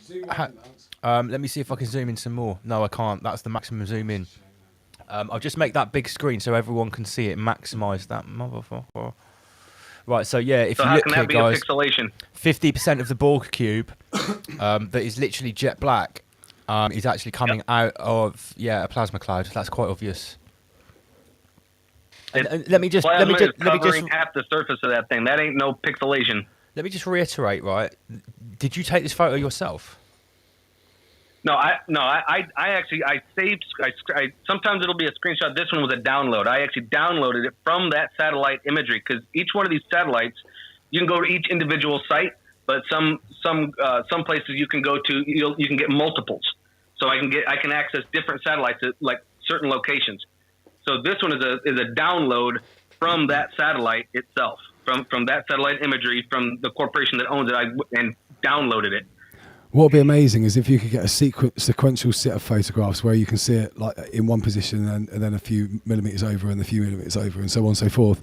So you can see the Borg cube moving. On this one here, certain satellites, they take pictures at different times. They don't do real time every second. So they're actually taking pictures. Some of them, it's every 12 minutes. Sometimes it's every 6 minutes. Sometimes it's every 36 minutes. It just depends on which satellite it is, because as they start getting to the end life of a satellite, they take longer to take the pictures because they're trying to make the satellite last longer. You know what I'm saying? Because the battery life on it and stuff. So, Jacob, I've just I've just asked Lance to zoom in on the bottom left-hand side of the picture of the sun here. Can you see? There you go. Can you see that? Yeah, that looks like little tornado. On the right-hand side as well, there's some almost looks like fucking structures coming out the sun. Do you know what I've seen? Right, is any close-up picture of the sun which has been filtered like this, you can see lots of objects around it. Yeah. That one there, the one that you're looking at on the lower left, that's the plasma that's coming off the sun, and it's actually going over to a round object. Sure. And I actually have I don't know exactly where it's at on my playlist, but it's in one of my playlists, and you can actually see the plasma at this round object, and all of a sudden it just goes and it just lifts off. Wow. Yeah, I mean there's some fantastic video footage from the satellites showing aircraft around the sun, and even around our own planet. When we've had fireworks displays over the New Year's, there was a whole group of objects seeming to be watching the fireworks. You know. So with those that. Like what we're talking about with the Borg cubes, if it happens to be a digital anomaly, okay, let's just call it that. Yeah. Let's just take that to the side, just for a minute. We know they tell us truth in movies, television shows, music, all that kind of stuff, right? Yeah. So anybody that's familiar with Star Trek, you're going to know about Borg cubes. Well, is there any religion or theological belief that worships a freaking Borg cube? Satanism. There might be one or two. I mean, go to Mecca. You'll see a big black Borg cube, and they're going around counterclockwise. I'm trying to find a picture of the Borg cube that you sent. Well, here we go. This is it. Sorry, mate, but you literally sent me about 5 billion images, and they're all jumbled up when I unpacked the zip file. At least 33 billion. I think it was a small file. Is that a small file? Hey, maybe this is where maybe this is where God Vaj's Ben stone comes from. I think God Vaj in his earlier videos, he talks about the sun being used as that's how the parasite comes through. It's the portal for the parasite. Yeah. Now, let me just ask, Jacob. You watched Rise Above. You've got to be familiar with God Vaj's work. We talk about him enough. Oh yeah, I follow him. Paul, hey, how you doing, Paul? Rob, lots of the guys that you guys mention and talk about. I watch a lot of their stuff as well. Awesome, man. Awesome. So, how does if we're looking at the sun and you're actually saying that it seems like physical objects and spacecraft are coming out of the sun, I've got right. Okay, what's your view on what the realm is then? Because I'm not going to lie, I've seen some of the comments in the live chat and people saying, "Oh, this is a bit NASA-y. Is this guy globy?" Like what? What do you? Hey, I'm not on either side of the fence. I'm a simulationist. Is this gentleman spherical? Is this so? What is your view on like space, like and the realm? I don't like to use the labels that I'm clearly avoiding here. Yes, I understand. Okay, so from scientific data that I've looked at now, and I'll tell anybody this. Yeah, I'm pretty confident to a 90% that we're a globe, but not perfectly round.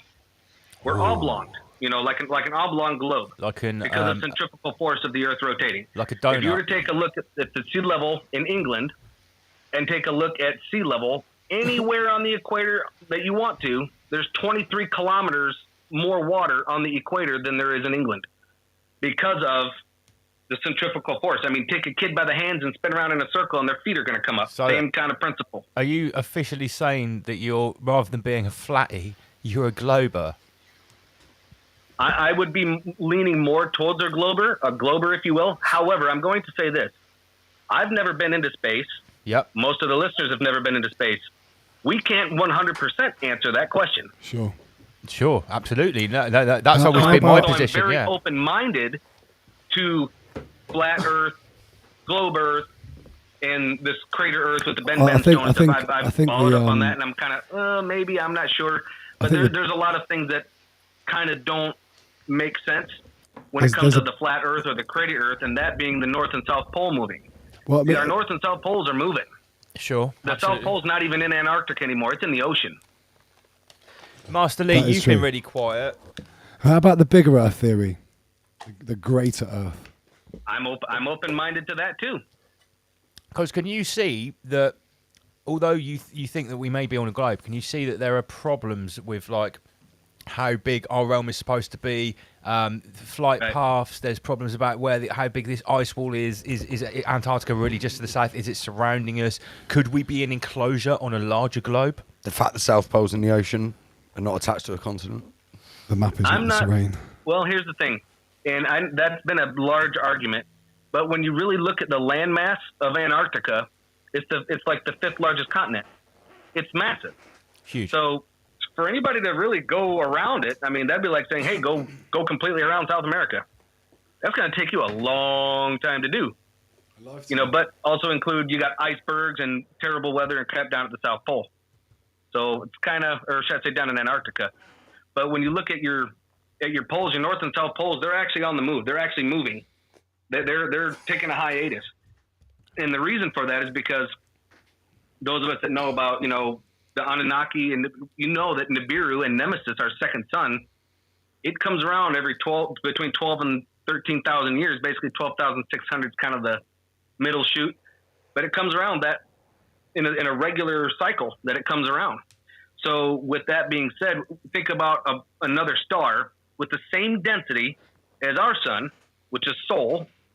Okay, so imagine that thing coming through. What's going to happen to our positive and our negative polarities? It's going to start going like this because, like a magnet, you're going to start getting drawn to the stronger source, right? Don't forget, you've got two. You have got two north and south. You've got true north, and you've got magnetic north. You've got your Atlas north and south, and then you've got your magnetic, and the magnetic poles are the ones that are moving. Well, And I believe it's 4 degrees. If you degrees put it every on a cycle. globe, and they're actually going to the same. They're actually going towards the same location. Yeah. That only happens when another large, strong magnetic body is pulling them that direction. That's the only way that works. Mm. Yeah, when I did my mountain leadership training, they teach you about like magnetic north and how the poles shift 4 degrees every cycle, which is interesting considering that's a Yeah. it goes against the mainstream thing is view. that we've gone through Earth tips, Earth flips. It happens every 12 to 13,000 years. The geological data and geological data is actually proving all of the different, like the mud floods and all these, Noah's flood and stuff like that. I mean, multiple cultures did survive. It wasn't just Noah and his family. I mean, even if, and I hate referencing the Bible, but I'm very familiar with it. But when you look in the Bible, Noah and his family, they went up, and then all of a sudden there was other wives there and other people. So they weren't the only ones to survive. Okay. So when you think about that, it's a regular occurring thing. Our old North and South Pole, or could be the original, who knows? Because I don't know how many times it flipped. I wasn't around back then. Sure. But Can I just chime in here, Jacob? Can I just chime in here? Bermuda Triangle, and then we've got the Devil's Triangle in the Indian Ocean on the other side. And both of them have severe magnetic anomalies that everyone's very familiar with. Well, just like a refrigerator magnet, when you put electronic magnetism to it, it has memory, and then you can put it up on your refrigerator. Same thing with the Earth. We got an iron molten core. So with it being our north and south for a long while, and then it flips around, it's still going to have the memory of that magnetism, which is why we have magnetic anomalies. Yeah, that kind of makes sense, actually. That does make sense. Can I just chime in here quickly? Yeah. Sorry, you've been waiting to go on. I'm not saying this is what I believe. I'm just saying this is some research that I came across. So, once upon an age, however many years ago, I wouldn't even like to speculate. This is just a theory as well. So again, this isn't, no one's saying this is what happened or anything like that. So let's just be clear on that, everyone, and for the listeners. Yeah. So apparently, once upon a time, it's theorized that the planet, globe, crater, whatever we're on, doesn't matter in this sense, was on a different trajectory in regards to its I don't know what the word is. In regards to how it's at the moment we have seasons. Yeah, we have 4 seasons: winter, spring, summer, and autumn. Well, yes. This guy's theorizing that once upon a time it wasn't like that. It was just pretty much an even keel of sort of spring. Yeah. Are you talking about Jason Archaic? Spring into summer. And there's a couple of researchers that this is actually Mark Passio which pointed me into the direction of this, but it's not his theory. And then he talks about the Anunnaki as well, coming to Earth and using whatever was here before as a kind of experiment, and that's where we came from. I'm talking about human origins now. And they fucked it up, and they actually caused deliberately a cataclysm, which then knocked the Earth off of its... and put us at a 33-degree tilt. Yeah, exactly. Yeah, so then that meant that the Earth was at a different angle to the sun, spinning around. So that's why we now have sort of autumn, spring, summer, winter. That's why we live like the 33rd Correct. density. Again, Yeah, that's just a very true. theory. Now, That's just a theory. Yeah, Jason Archaic says something similar. I've actually read the Ascension Dictionary, History of Humanity. In fact, Rob did too. In fact, Rob from Esoteric Nights in Malta, big shout out, Rob, love you, bro. When he was reading about it, I was like, what? So that's actually how I first found Rob, was when he was reading that. And I was like, well, that's an interesting thing, finding how they, the power system of the Earth and how it caused the tilt. But biblically, we have evidence of this too. And it's Joseph in his coat of many colors, when he talks about his dreams, about how the stars would bow to him at the end. Well, how are you going to get stars to bow? So let's say that you're standing up and you're looking, and all of a sudden the stars start to move. That's because the Earth actually began to tilt and got that 33. So no degree tilt. So no matter how that happened, it still happened. And we've got the Bible that actually records it. It's actually recorded in Sumerian cuneiform text. It's also recorded in That's right. Aborigine. I can't remember the name of what they call it, but the Aborigines also have records of it as well. Sure. in No, Australia. I don't doubt that for a second. This is I find this very fascinating because this is, again, what this all comes down to is human origins and things like that, and maybe how we came to be. Maybe if the Earth wasn't on a different trajectory, then we wouldn't be the way we are today. I don't know. It's just another theory. And some people are theorizing that these entities or beings, extraterrestrials, whatever you want to call them, if you want to call them, I think alien is kind of rude, but that's just me. But that they're here to help align the Earth back to the way that it was, supposedly. Okay. But at the same time, we've gone through multiple flips. Like I was saying, our Bermuda and our old North and South Pole. And there's actually you can go online right now. One of you can go online and look up future map of the world, and you go to images and pull it up if you're on Google or. I'll check that out right now. Yeah, for sure. And you can see where England's going to be underwater. You know what I mean? It's like, whoa. So you start, really looking at this, and they were doing these maps back in 1950 of future world maps. Well, why were they doing that back in the 50s? Well, because they knew what was coming. Well, Somebody what knew. happened in the That's 1950s when they did that? What happened precursor to that? Roswell, New Mexico. Yeah. So after talking with this being and starting to find other information, they know what's coming. I mean, Sure. It's just like the huge telescope that the Vatican has in Arizona called Lucifer. Yeah. It's one of the most powerful and technological infrared telescopes on Earth versus vice of the one in Antarctica. Yeah. No, They're for sure. looking south. What are they looking for? Something in infrared. That would be a Well, red if you dwarf think star about it, named Nemesis. if you think about it, if you know occult symbology, so Lucifer is a symbol for the light, and the light is a symbol for Correct. knowledge. So they're looking for the light to bring the knowledge of the reset. That's why it's called Lucifer, in my opinion.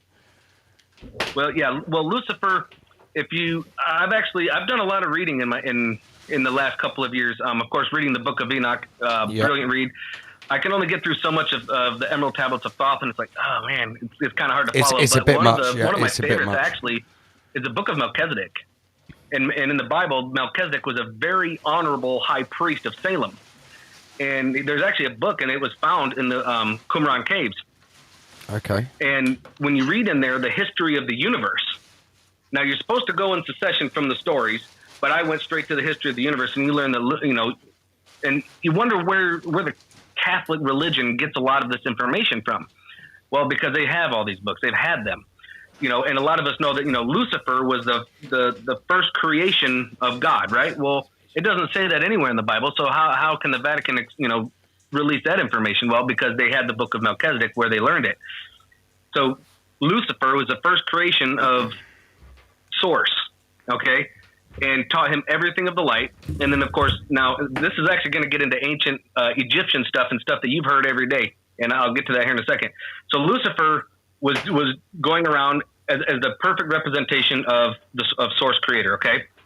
Then he got curious about the dark, and he went to Source, say, hey, what is this dark stuff? All the this darkness, what is this? And Source told him, never mind that. That's not the purpose of your creation.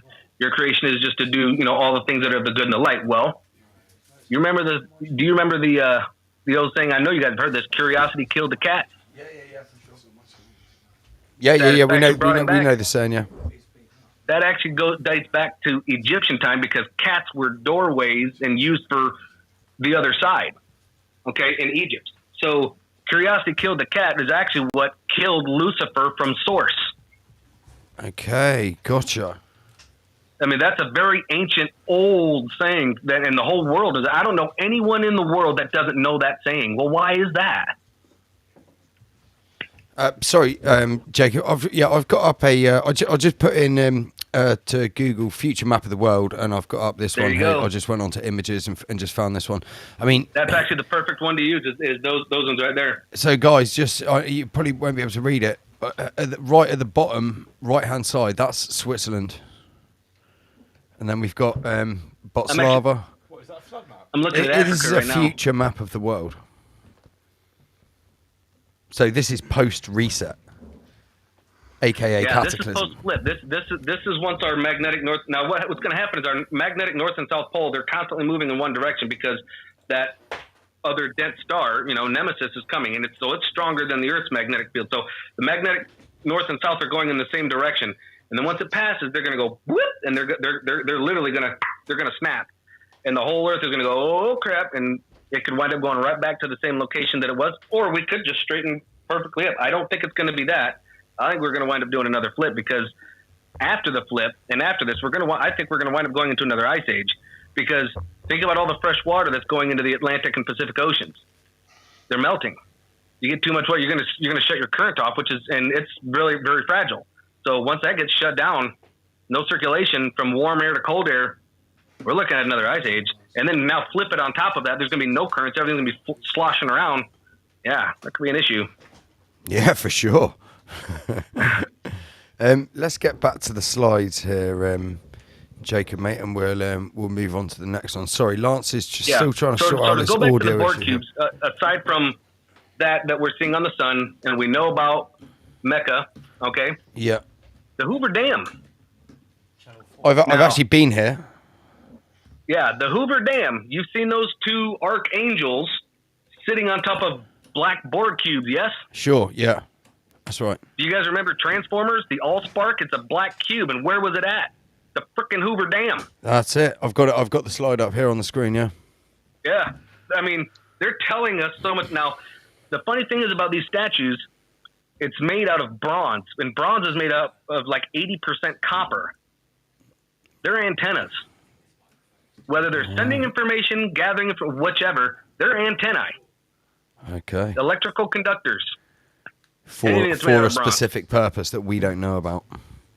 Yep. And if you've ever actually been there and you've seen on the ground and you've seen the stuff going on the floor and you've read the different star alignments man, that's pretty ominous, man. It's like, what's going on here, man?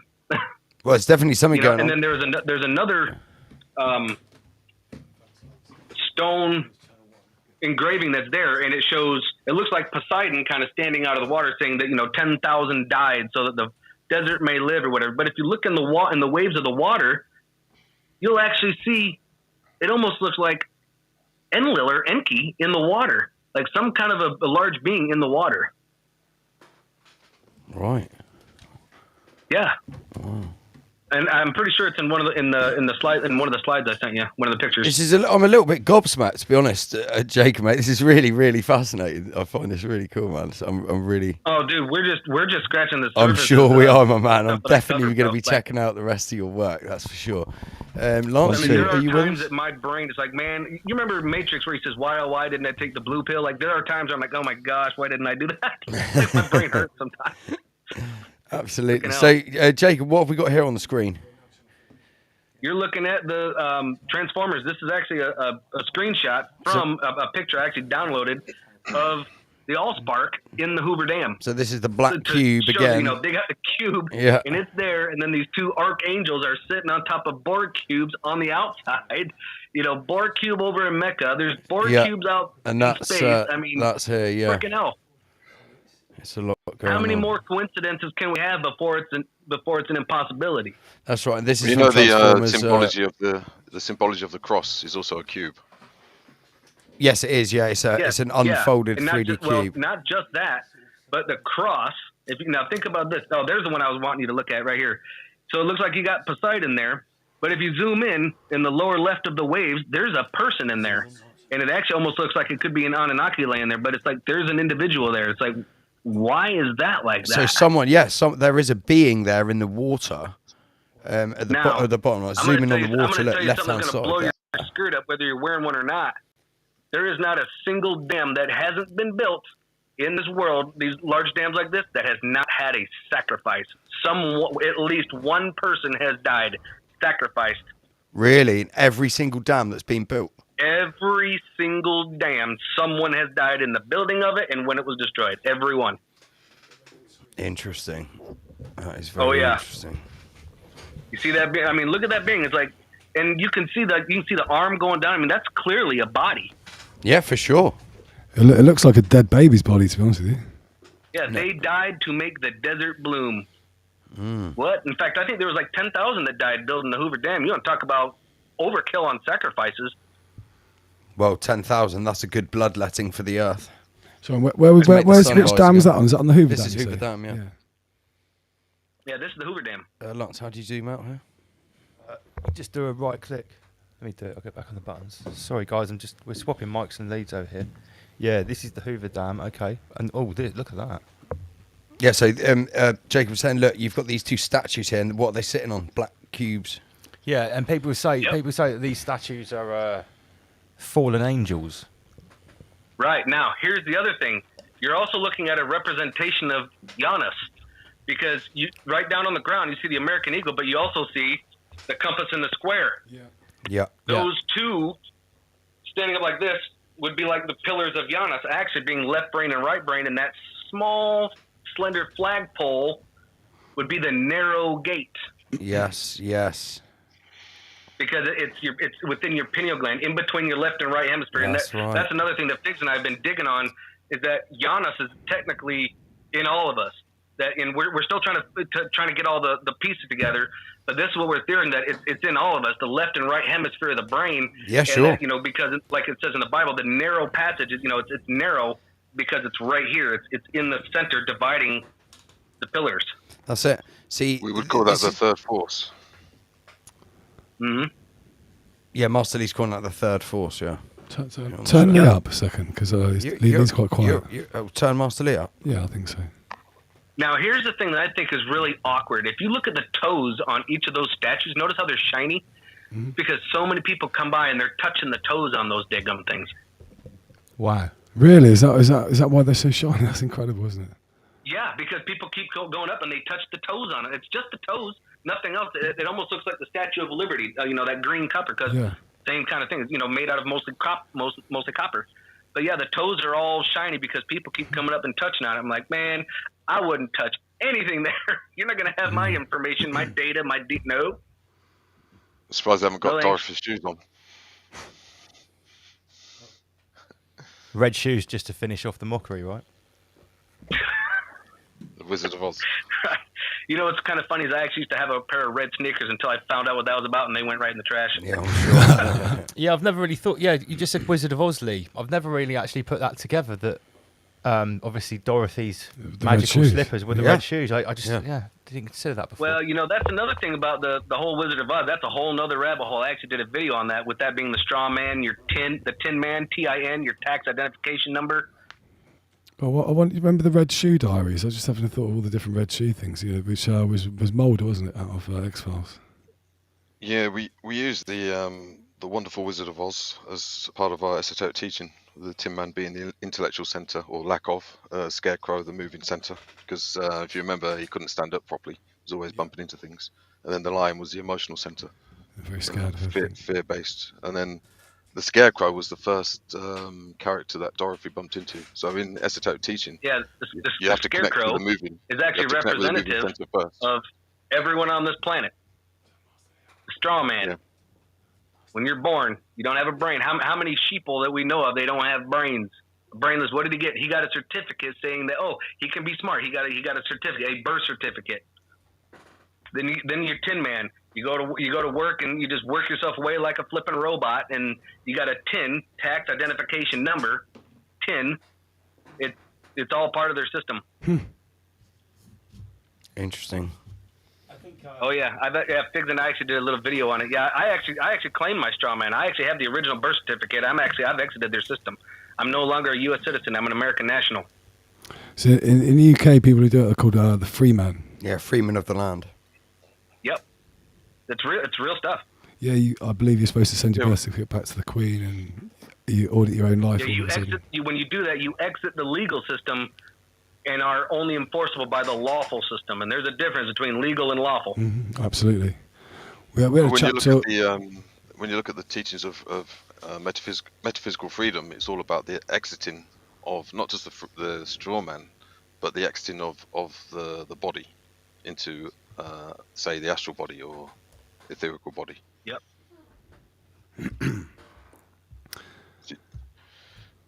You got a very strong metaphysical overlay with regards to this whole subject. I don't know if you guys can see that. I'm just gonna. Non-U.S. citizen, American national. Backed by gold. That's your gold.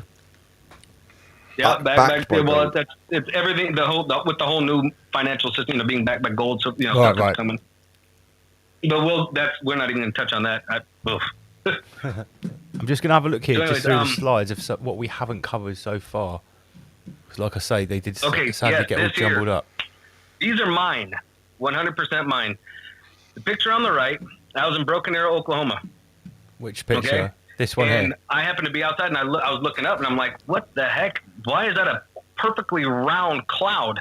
And then I started thinking, hey, you guys remember Independence Day? Where they show this perfectly round spaceship coming out of the clouds. I'm like, what the heck? So I took a picture of it. Actually, I did a little video. So I took a picture of it.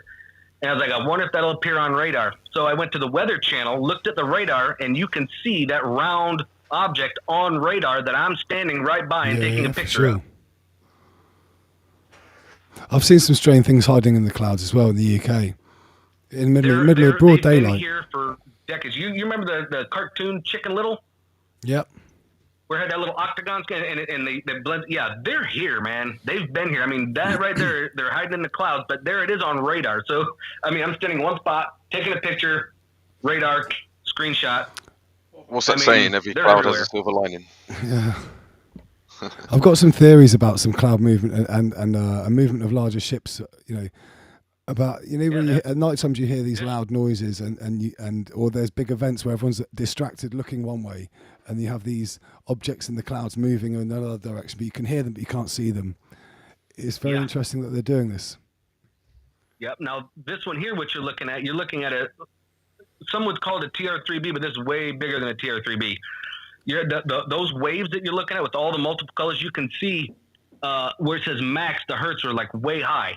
What that is that's actually what I have is the gravitational field, because they have their own gravitational warp signatures, if you will, that they have their own warp bubble that they live in. Okay, and that's made with red mercury.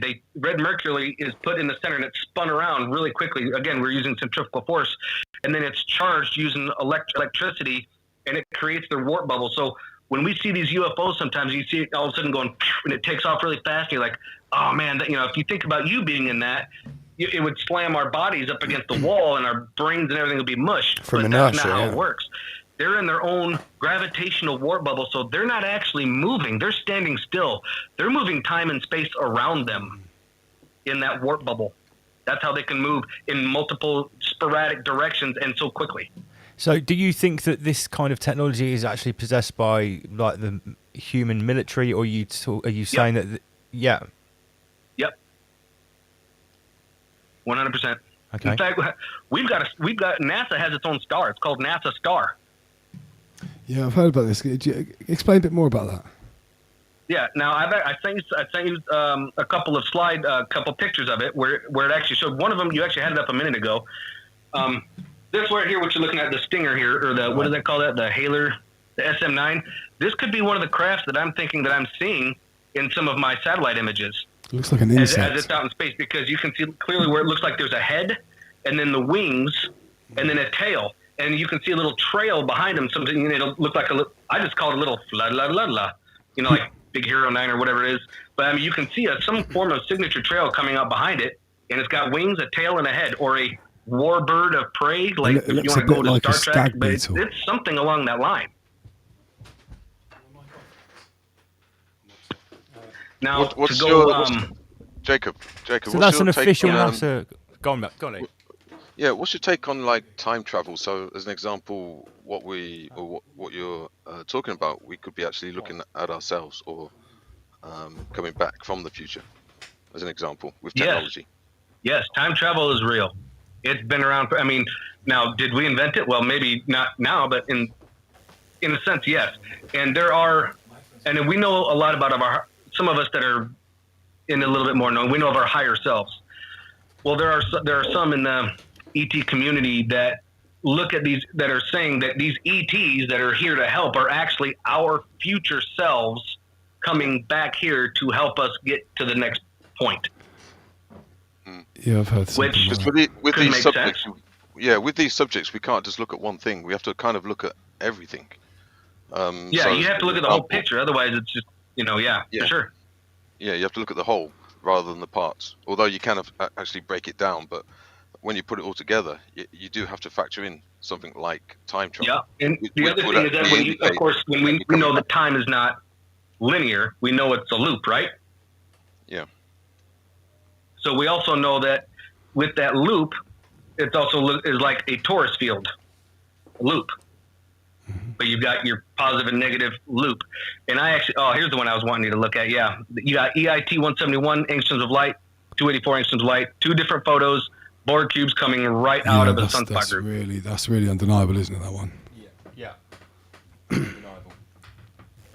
Sorry, I've still got this buzzing on my mic. It's really strange. This buzzing is with different mics, with different cables, and on different channels. It's just me. Wow. Yeah, really strange. I can hear the buzzing as well. Yeah, can you hear it? Do you know what's really crazy, Master Lee, right? I've changed 2 different mics, 2 different cables. I've even tried this microphone on Andy's channel, right? It's actually just me that's buzzing. I reckon you're emitting something. Can we switch mics and see if you sit here and it still buzzes? Maybe, yeah. Unless you want to change the EQ settings and just take out that frequency band. Yeah, we need some ETs to help us with our settings. It's still buzzing. One sec. Yeah, it's this position. There's something here that's creating it's picking up the electric field because it's not the microphone, Lance, it's not the lead. It could be you, mate. You could be getting targeted, and they're hitting you with some kind of a energy weapon. Where It's this spot right here. It's actually locational because wherever something is plugged in here, we get the feedback. I reckon the mic's probably too close to the monitors, the TV monitors. Well, it's never been an issue before. No, it just happened a minute ago. It's too many supplements. Yeah.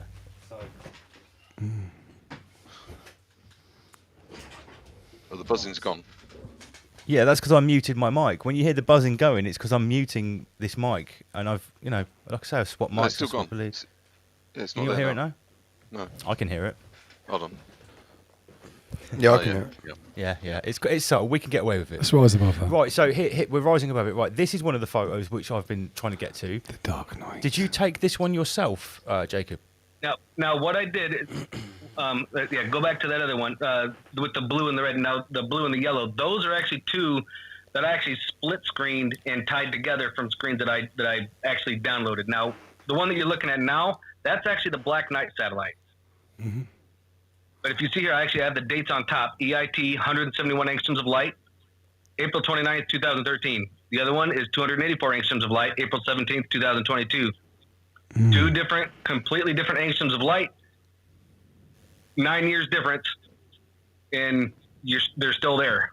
You've got plasma covering part of that cube. That's not a digital anomaly. No, for sure. I completely agree with that. Even the yellow one on the right hand side, it even looks, if you look on the bottom left hand corner, it looks like there's a figure, like some sort of sinister figure. I've got. Do you guys remember the movie? I don't know if you guys saw it or not, but the Green Lantern. Yeah, I know the Green Lantern. Ryan Reynolds. Did you guys see that? Yeah, I've seen that film. Sorry, I was muted. Okay, you remember that at the end where that big creature was up at the sun, and it was being pulled into the sun. You remember his face? Yes, I've actually got images from the sun, believe it or not, in 94 angstroms of light, which is a green light, and you can literally see 2 eyes and a mouth looking just like that freaking creature. Like, it's the most eerie thing. It's like, that's from the freaking movie. What? Are you kidding me? And at one point, it actually looks like, because you have your positive and negative polarities, and at one point, it actually looks like it's winking. Like, it's wicked. Wow. I think you've actually uncovered some quite interesting stuff here, right? Now, there was one thing that I wanted to bring up, because I was conscious we had you until about 11. There was one thing that's in my slideshow that's coming up. I've been talking about how all these crazy clown narratives are actually getting schwabbed together. And because you've been doing your research into the sun, I wanted to ask you about this. And you'd already mentioned it. It's called a coronal mass ejection, Jacob, right? Now, everyone already knows that watches the show that corona means crown, okay? So we have the crown virus, and we have something called a CME, a coronal mass injection. Now, I hope you can see the screen. This is really the essence of... It takes a minute for me to actually be able to see it because there's a lag in YouTube. So I'll just read it up here. The New Scientist says that solar storms may cause up to 5,500 heart attack or heart-related deaths in a given year. In an approximate, listen to this, 11-year cycle, the sun blasts out charged particles and magnetized plasma that can distort the Earth's magnetic field. It may disrupt our body clock and ultimately affect the heart. And on the right, I've just shown the Wikipedia, the coronal mass ejection imagery, right? Now, is it a coincidence that in the last 2 years, we've had a corona mass injection and now we're approaching a period of increased sun activity and coronal mass ejections. Now I've talked about coinciditis. This is where it all gets rubbed together. You can see what's happening, comrades, right? We've talked about all of these ridiculous excuses for why people are dying of sudden coinciditis or heart attacks, right? Now, on the face of it, this story seems stupid, like death by climate change, right? But maybe there is something in this. The coronal. Can you see where I'm going, Jacob? No. Coronal mass injection leading to coronal mass ejection. The thing now, here's the thing. With them calling it a coronal mass ejection is kind of a funny coincidence, which we know is no such thing as a coincidence. But when you look at it, Jesus Christ is king, right? He's the king. In the Bible, he's king, right? In New Testament. Well, when Jesus died, and this kind of goes back to the cube thing, how the cube unfolded looks like a cross, right? Jesus died on the cross, the cube, or planet of the crossing. Okay, and so when Nemesis passed, there was 3 days of darkness where the earth was trembling, fireballs falling from the heavens. Sounds like Nemesis passed. Fire and brimstone. And then when he died during when? During the week of what? Passover? Oh dear. Wait a minute. I think you might be onto something here. You know what I mean? He died during the week of Passover, and then he died, and then all of a sudden he rose 3 days later back from the dead, our son. That's literally what they're talking about, is our son. The Bible is a hitchhiker's guide to the galaxy. It's a galactic farmer's almanac. Well, this is what Zeitgeist was pointing out, wasn't it, about the relationship between Jesus and the solar movement? Yeah, Jesus. It's the sun cult. The whole story of Jesus sun is like a worshippers. personification of a sun deity, basically. Now, what you were just talking about with your coronal mass ejections with the 11 years, that's called a solar cycle, and it's an 11-year solar cycle. Now, it's not always exactly 11 years. Sometimes they overlay. We're actually in solar cycle 25. But 24 and 25, and what it is the polarities of the sun, because we have north and south pole on the sun, right? But the polarities flip. So out of the north, you can get the northern polarity, and out of the south, you get the southern polarity. And then what will happen is it'll actually flip. And then the north pole will actually give out the southern polarity energy, and the northern polarity will come from the south. So that's how the solar cycles work. And they cancel each other out at the equatorial plane, which is why we watch along the equatorial plane the most for coronal holes and for also for active regions for sunspot groups, because that's when they're going to really be flying off. Because once again, centrifugal force, there's a lot of movement, a lot of stuff happening. Plus, you've got the polarities pushing at the same time. And this year, solar cycle 25, we are way off the charts. This is supposed to be a solar cycle minimum. No, we are way high. And if you guys watch my some of my stuff on Solar Channel, I actually show it. I mean, we're way high. We're at a solar cycle maximum. We're in solar maximum. We're not in a minimum. For what it's worth, regarding the open mystery school teaching correlation with the sun or solar, actually the heart chakra. Mm-hmm. Yeah, so the correlation with soul is connected to the heart, to the emotions. Yes. So everything really is being swapped together. Yeah. I mean, even just from that alone, there's a direct connection between the sun influence and the heart. Yep.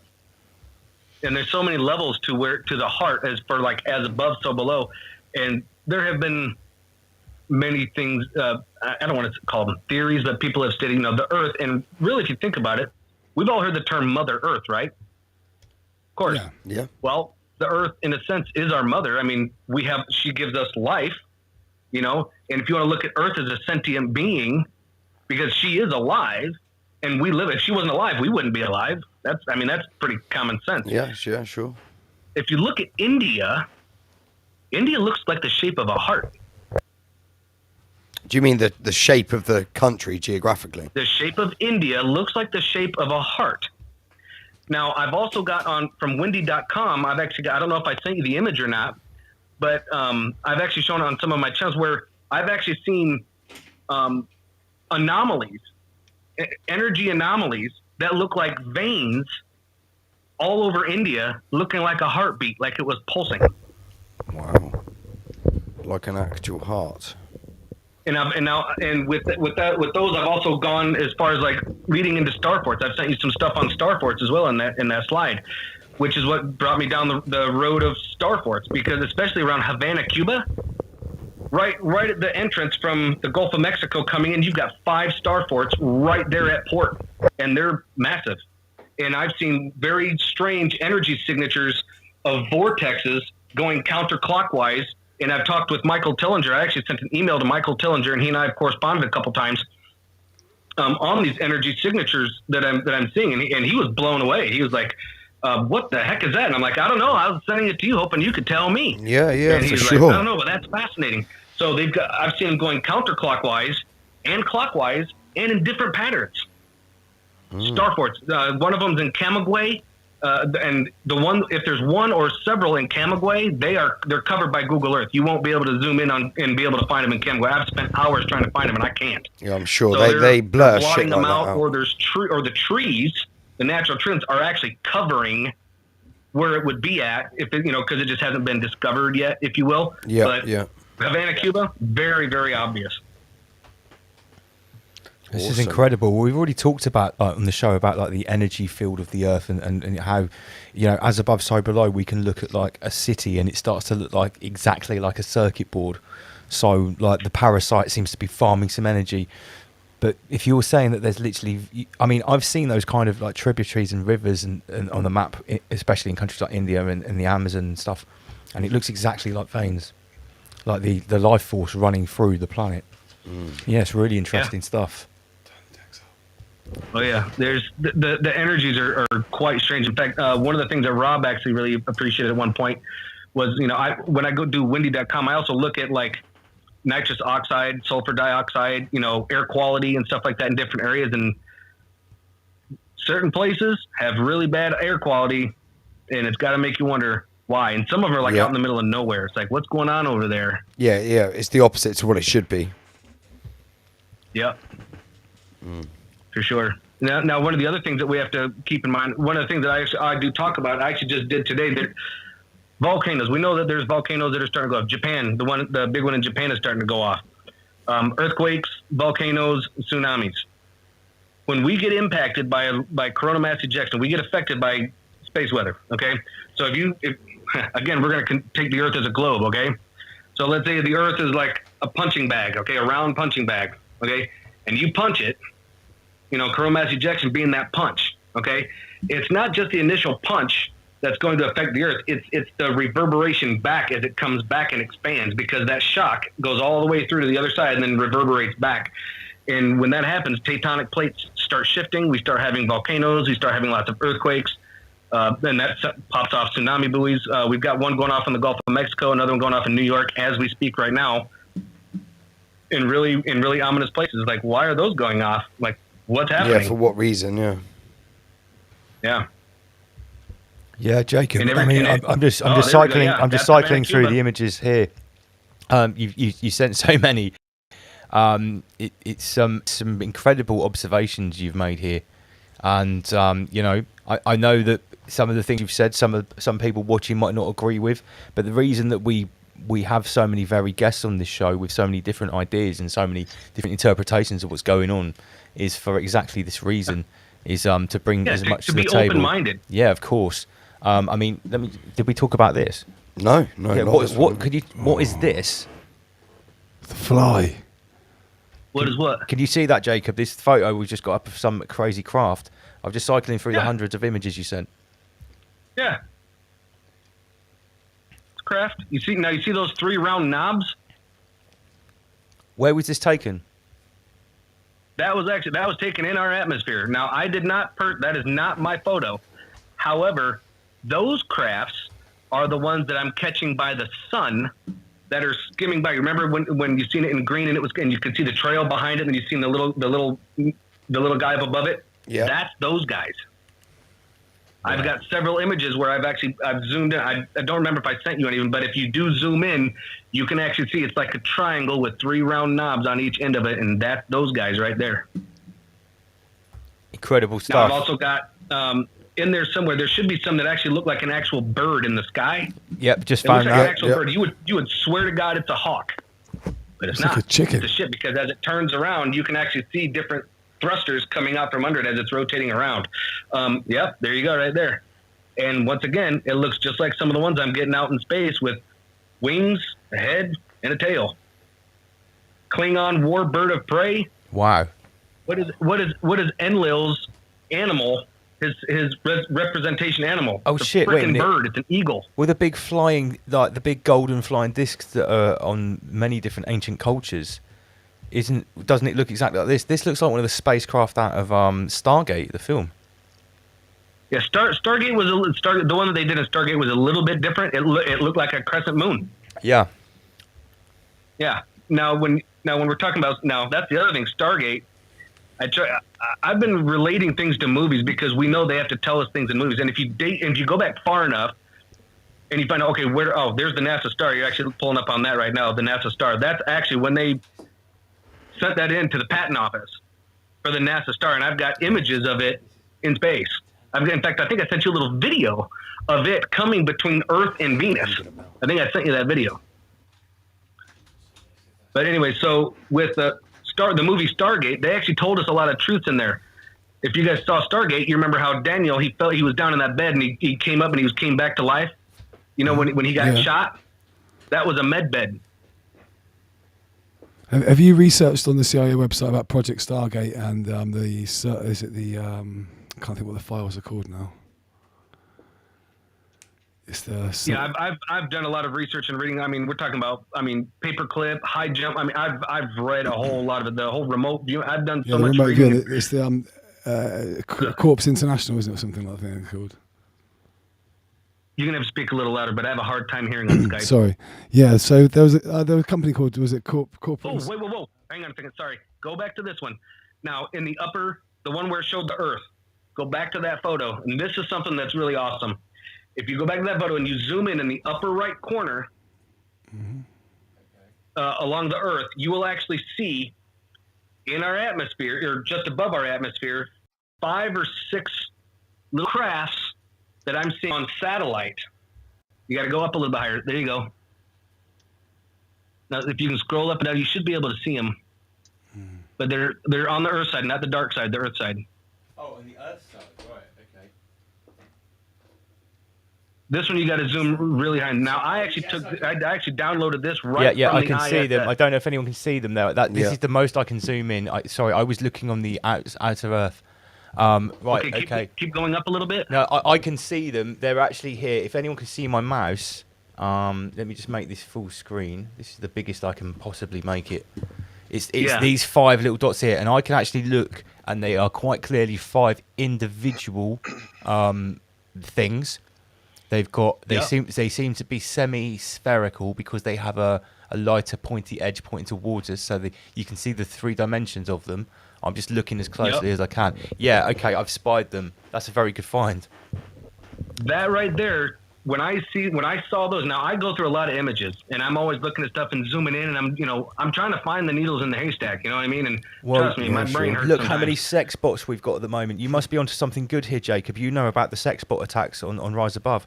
We are literally being swarmed by multinational sex bots. If the admins can deal with them, Sam Carno and dude, they're blasting both my channels. Every time I do a video, there'll be 2 or 3 sex bot channels. Oh, come to this sex.com or whatever. And I'm like, bloody hell, mate. We're even getting sex bots in the comments on the other channel, like on the non-live videos. It's crazy. But I'm going to play devil's advocate here, because let me just zoom in again, right? I'm just looking at the spacing of these 5 little things and how they're very uniform. They're completely in line. If I was looking at those from the surface of the realm, they would look like... Does anyone remember when the Musk satellites went up and you saw the line of lights going across the sky? To me, and I'm just playing devil's advocate, that looks very similar to what we were seeing when we looked up and we were told that it was Musk satellites. Do you remember that? Yeah. Yep. Now, when I see those, I'm seeing the string of 6 that I see on satellite. The ones that we've been seeing that are in the 3 groups of 2, the 3 pairs. Yeah. When I see that, that's what I'm seeing. I'm like, oh, here, now they're in our atmosphere. I hope everyone can see that, because obviously it is very small, and I'm just trying to point at it with the cursor there. Oh, they're there. They're definitely there, 100%. That one was a hard needle to find. Yeah, certainly. You must have been doing some serious scrolling and zooming for that one. Dude, you have, like I said, I've got over 5. I literally have over 5,000 images on my computer, and the ones that, once I really go through one, I get rid of it. I get rid, and then Sure. I'm looking through another one. So I'm always trying to find those needles, because they're out there for us to see, but not everybody has eyes to see or ears to hear, as we know. Yeah, of course. Sure. I mean, I spent a long time looking at these sort of images in my life, and I think when These images in my life, I spent a long time. These images in my life. Do you ever check out? Right here, right now, is where we draw the line. Sorry, I just had to do that. Sorry, Andy Homer, carry on. Open your mind. Are we gonna have a jingle off? Are we? Well, no, we're not going to jingle off, but I thought might as well start it on. No, I remember seeing images from the Google Mars satellite recently. That they've done the Google Mars one, and they've got all sorts of crazy things people are trying to pass off as it's a false imagery, but really it's just a satellite scan of the planet, isn't it? Well, satellites above Mars, I'll be honest, I don't know about all that. No. The whole landing of a rover on Mars. Yeah, I'm not too sold on rover being on in Mars. Canada. Oh, wait a minute. So you're an interesting one, Jacob. You're a potential glober, but you also properly doubt NASA. I doubt the government. And 100%, yeah. you also think that what we're seeing, apparently Mars, and satellites landing is more moon landing bullshit. Well, that's interesting. It's good. Well, hey, it's good to have a I spread. already know that the whole moon landing, that was BS. Yeah, 100%. We didn't land on the moon in 1960, whatever it was. No, do you think anyone has ever landed on the moon? Nope. Oh, okay. Wow. Okay. Not, what do you think the moon is? Let me correct this. I don't think we've left this planet, traveled by a ship that we've built, and gone to the moon. Okay, that's that. You've clarified that. I will make it that way. Now, could we have gone in another craft because of extraterrestrial contact and gone on one of theirs? Sure. Could we have gone through a Stargate or a door portal that we have here on this realm and gone to the moon that way? Sure. So I'm going to ask you the question: do you think the moon is a physical satellite as described? I think the moon is an in-place satellite and that it's hollow, and that there was extraterrestrial beings living inside at one point or still are now. And I already know that there are bases and activities going on the moon. I've got several photos of it. So that's like the Death Star hypothesis, if anybody right? follows Bruce Seasall on YouTube, he's got a huge 14-inch Celestron scope that he has hooked up to his computer, and he shows it all the time. I love Bruce. He's a great guy. Awesome. Yeah, he's got a couple where he's actually shown in one of the craters on the moon a flipping door opening and crash coming out of it, and that door closing. Like, no joke. He's showing the real stuff up there. Hey, this is Rise Above. We're open to everything. Absolutely. Yeah, we love this kind of material. No. I'm really glad you've come on and shared these ideas, because we've been talking a lot about infinite horizontal planes. We've been talking about simulation theory. We've been, dabbling with Godvaj's physical crater realm hypothesis, and I can see plausibility in all of these ideas. And as Master Lee, in every theory. Yeah, and you've said that reality is probably much more fluid than we believe, Master Lee, right? Yeah, I mean, they could all be right. Remember, if you look at the whole thing, when we realize, Master Lee, I'm sure you would agree with this, that we know that there are multiple dimensions and universes parallel to each other, correct? Correct, yeah. Okay, and we know that every single time they fire CERN up and they're colliding particles, it literally destroys the universe that we live in, and we merge with a parallel universe next to it. So they've been doing that so much. who's to say that all of those aren't correct? And this is one of the things that I've mentioned before. Like, who's to say at one timeline that we lived in one universe that was parallel, that we weren't a flat Earth, and then another one it's a globe, and then another one it's a crater, part of a bigger globe. Who's to say all three are not correct? Depends on which parallel universe we were in when we merged into this one. Sure. I believe. I think that they exist because multiple people believe they exist. Therefore, they've been manifested from these people's energies. It's the same as religion. Exactly, same as religion. Well, if it's true that we are transmitter receivers, we are co-creators, and we're actually rendering the universe around us built on our own personal and collective beliefs, so on the individual level and the aggregate, if we have a multitude of views about whether we're living on a physical spinning ball, a crater realm, a toroidal energy field, a holospheric simulacrum, as Jason Archaics puts it, which I think is excellent. At the end of the day, if it's really true that we are these powerful sparks of creation animating a crystalline projected meat suit, and we actually have power over this, then I think it is potentially true that all of these things could have some truth about them. Wow, that's a whole rabbit hole. Power of manifestation. Yeah. Oh yeah. Well, part of the things that they tell us about in with movies and stuff, believe it or not, so I actually did a little breakdown on Superman, the movie Superman. I know we're kind of getting a little silly here, but Superman is actually part of reality. Superman is actually a story of the Anunnaki, because their star, which is a red star, okay, just like Nemesis, and their people, well, from their planet, when they come here, they have like superpowers. They're stronger, they're faster, they can fly, lasers and all that kind of stuff. Well, it also ties to crystals. When you look at crystals, like our phones, our screen, it's not glass. That's actually made out of crystal. Your quartz watch got a quartz crystal inside the battery, which is for piezoelectricity. Same thing with the lighter. When it goes click, click, and it puts that little blue spark, crystal power, crystal energy, piezoelectricity. When he took that green crystal he found in the barn, he threw it at in Antarctica, whatever, and all of a sudden, boom, it had memory, it had data in it, and it built a big crystal palace. And then he goes and he takes a crystal, puts it inside a little hologram, pops up, and he's learning about the universe, about Earth, the histories of everything. Do you know what's inside of a USB thumb drive that stores your data? A crystal. Yeah.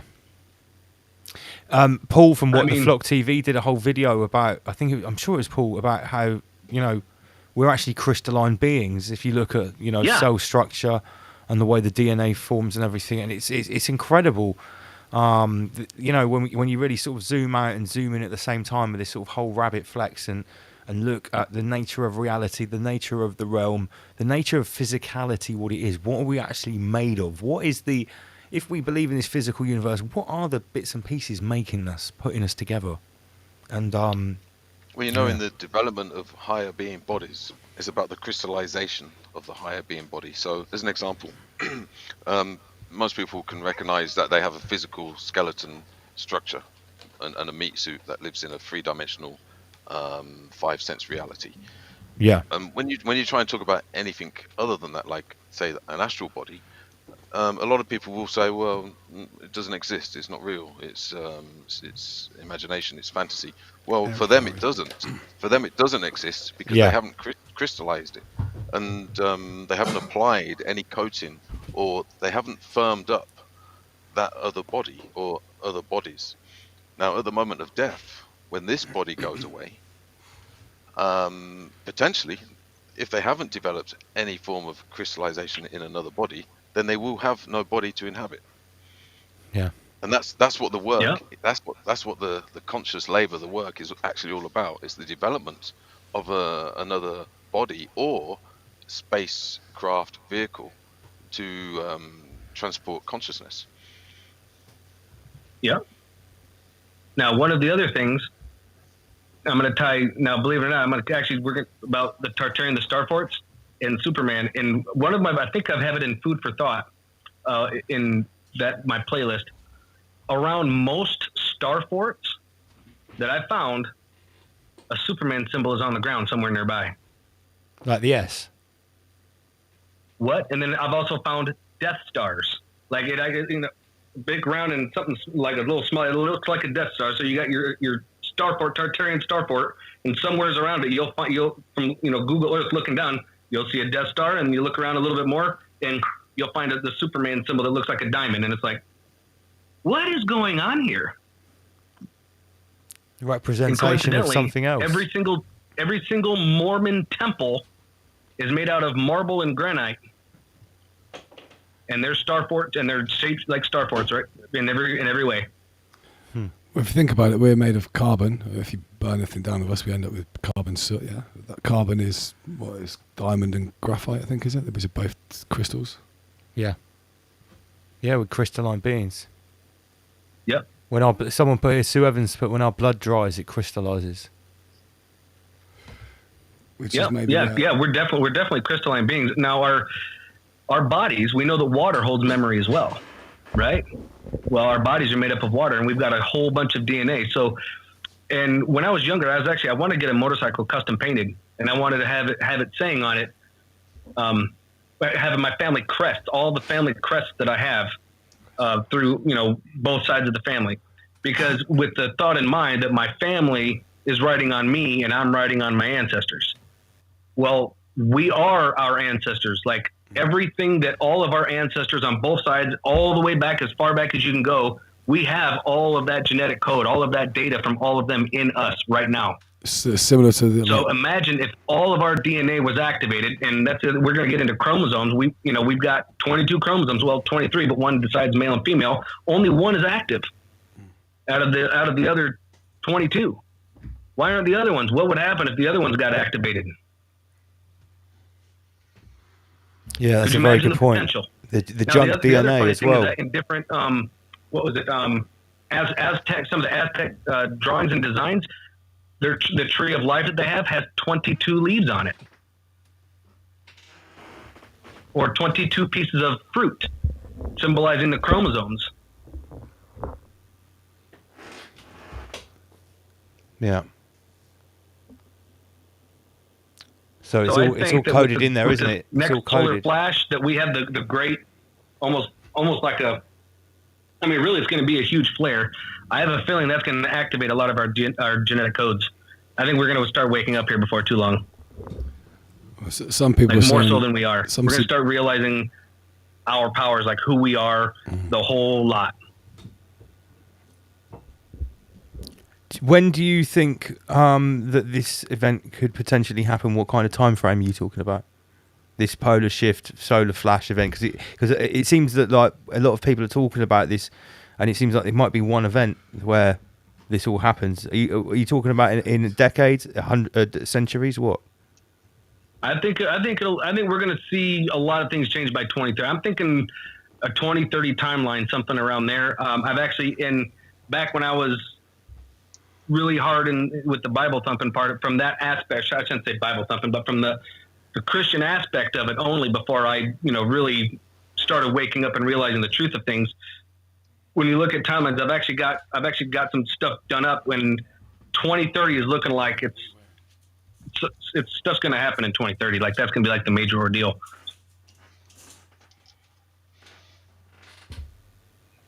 Like the singularity. But I can't tell you for sure, because I don't have a crystal ball and I'm not there yet. So I mean, and every time that they collide particles at CERN, it changes the timeline. It changes the universe. So it could be here earlier. So I'm saying 2030. Well, it could be next week. You know what I mean? Every time that they do it, and we don't know. And one of the ways that we can tell if they're firing CERN up is the Italian model for the Schumann resonance, and that's a really good indicator.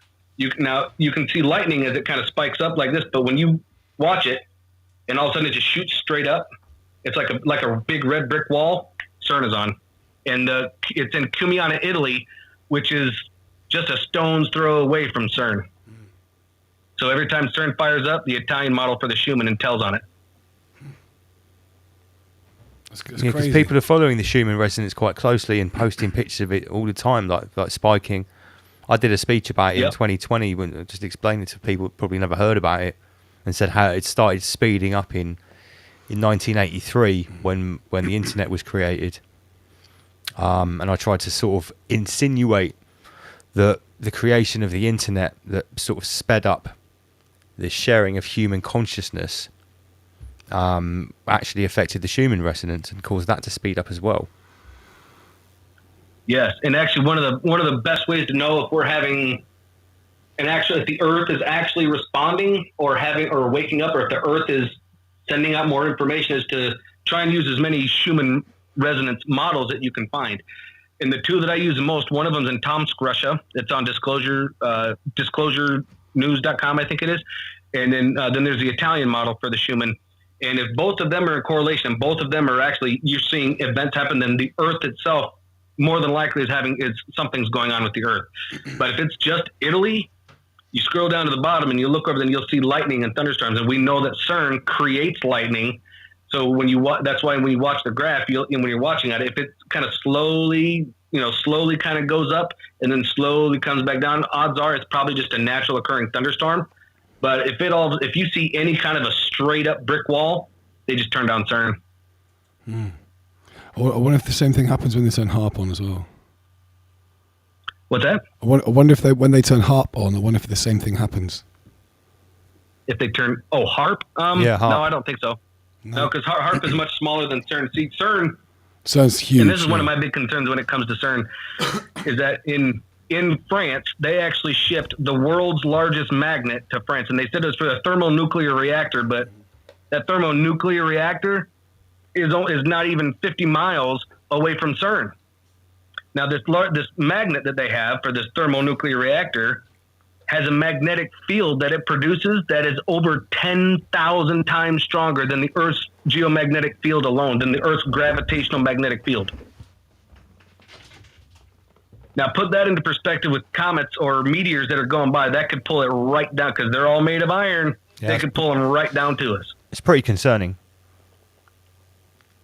Yeah. Oh, yeah. Absolutely. Yeah. Well, we've talked about CERN a lot. Jacob, I'm quite conscious of the time. We're now at 11:30. So we've had you on for like 2 hours now. Thank you very much for joining us, man. And I'm just going to put another link on the screen. So if anyone wants to check out your YouTube, Sam Carno, can you hit us with a link again, please? Jacob, it's been fascinating because you've drawn quite a lot of a few things together there. You've also probably ruffled a few feathers with your views about the Earth and these crafts. And that's part of the reason why it's good to have you on. It's great.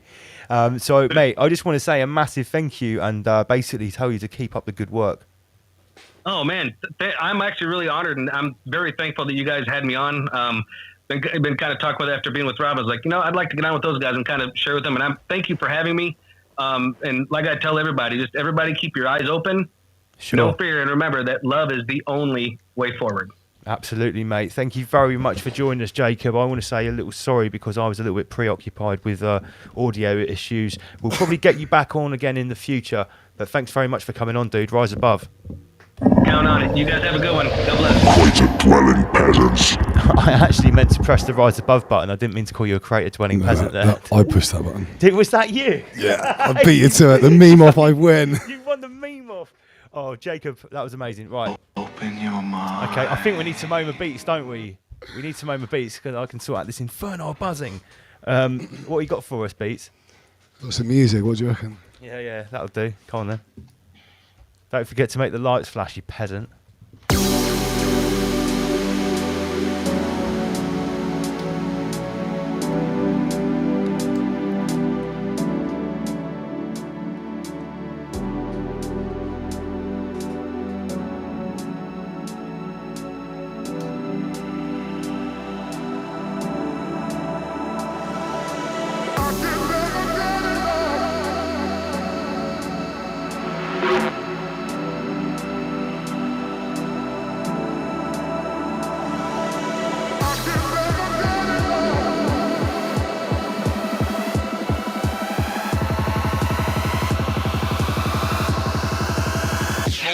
Selector.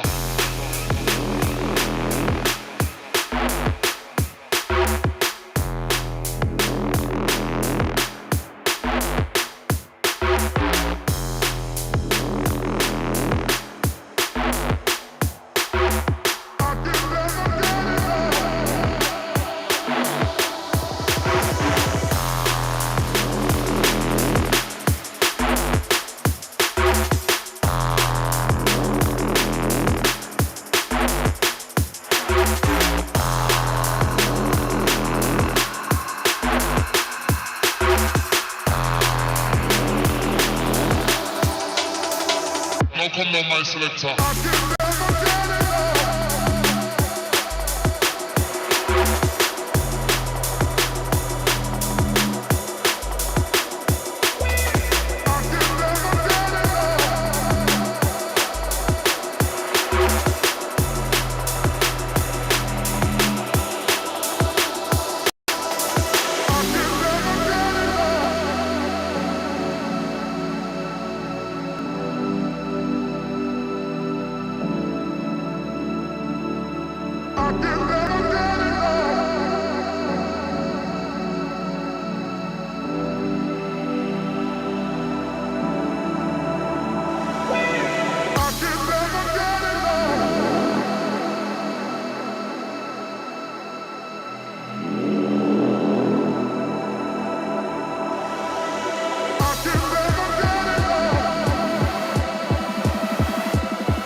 Come down my selector.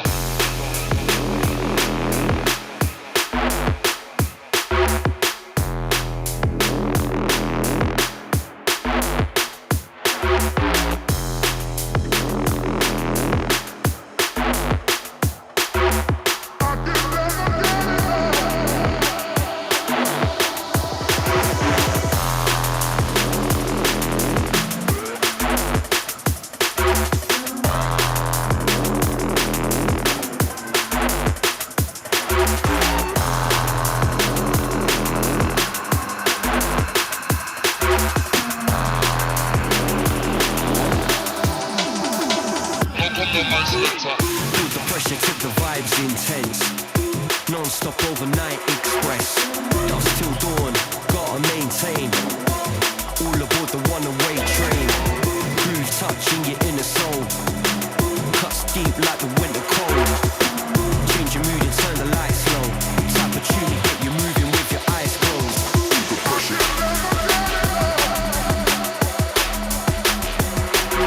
The pressure.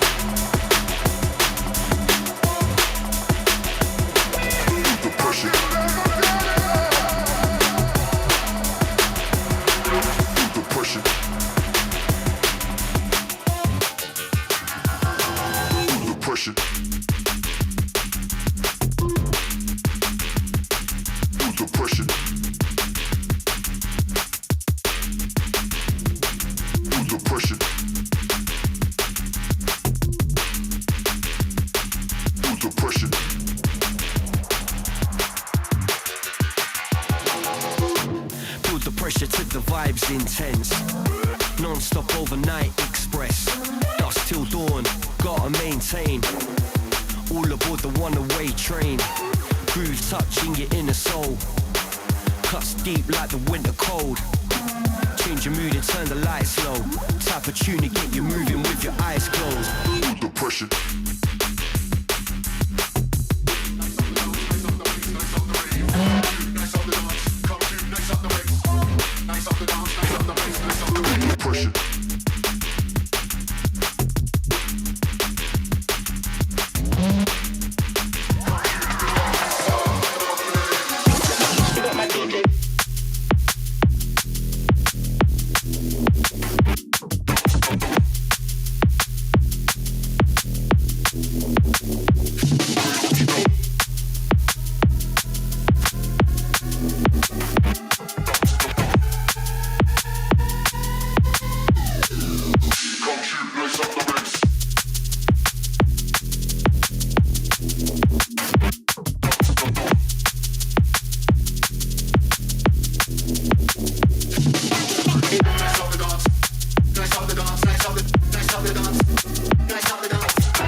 One, two, 1, 2.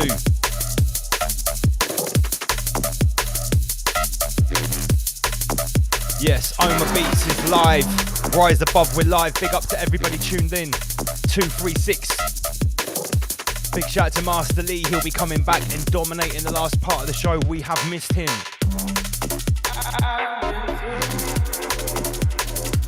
We've had a whole host of Raw Treat tickets sold. Let's have a look. Don't worry, I won't call out any names. Oma Beats is in the mix.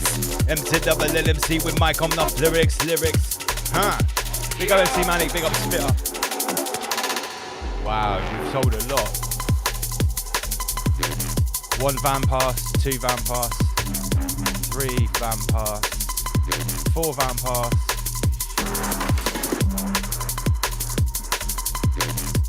Big up to Sam from Kent, see you at Raw Treat. Becky's got a van pass. 2 tickets to Jane. Yeah, we're selling well. Big up everyone that's investing in the big weekend of the year. Raw Treat, 9-11 September. Let's see how many tickets are left. You've seen the lineup, guys. It's incredible.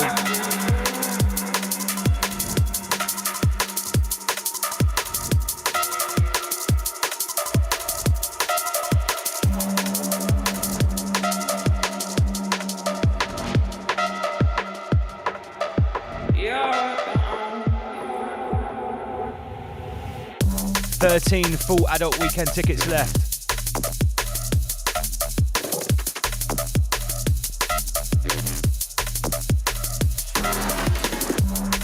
We sold 2 Friday tickets, 3 Saturday tickets, and 4 Sunday tickets. Big up everyone that's purchasing. Everyone's buying the merchandise too. Let me get back to that. Oma Beats with the mix and blend. It's Rise Above.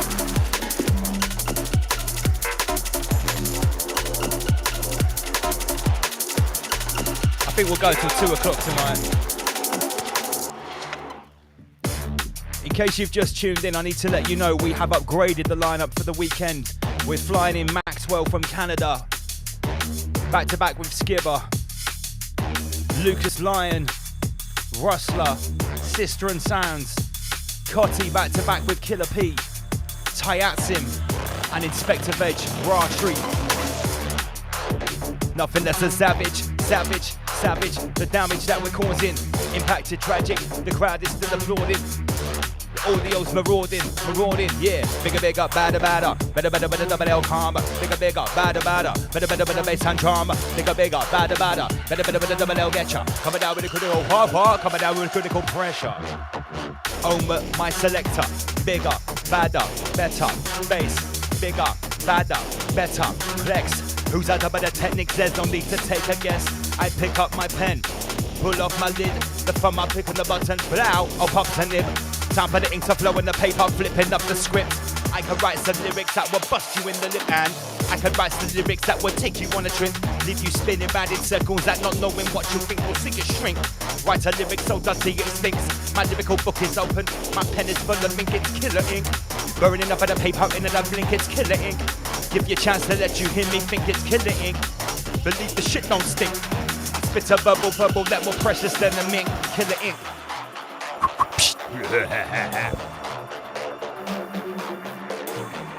Zero in, Roots Brands products. It's time to zero in, release the hero in.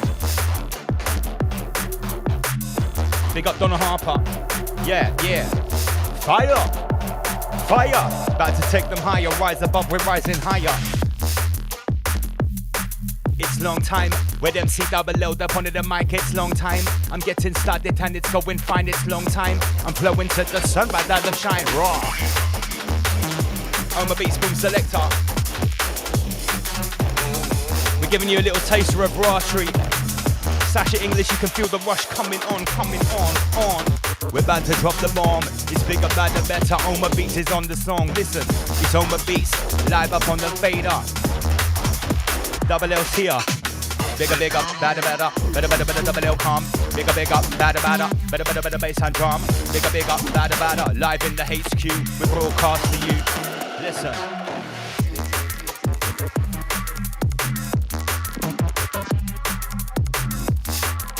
I think Andy PG left almost a whole joint. Thank you, Andy PG. How's everyone feeling? Big up Ross Holt, no ABBA before you ask. Big shout out to Christopher Abbott. Catherine O'Connell, I see you. Shout out to Auntie Coviot. I can't wait to see everybody at Raw Tree. Look at this monster lineup. Look at what we're offering. This is included in the ticket price. This isn't even the extra special activities. Good evening, Bruce Townsley. Big up Dougie Gemmell. I'm zeroing right in, powered by Roots Brands products. It's Double LMC.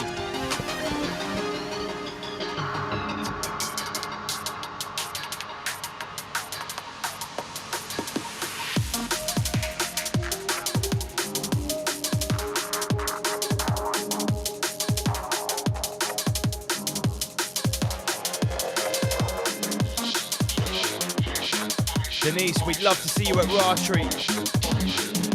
We'd love to see you all at Raw Tree. Allow me to elucidate what Oma Beats choose a break. You think it's really real? You better choose your fate. Or is this really love? Because we rise above extinguishing the fear. You know that parasite can't get enough. That hungry little worm convinced the world they spread a germ. We know that's total lies. Some people never learn. It's why we choose to rise, or we might miss our turn. Harvest well overdue, the crops are gonna churn. Reap what you know, keep what you sow. Deep inside the mind is where you find the buried treasure, yo.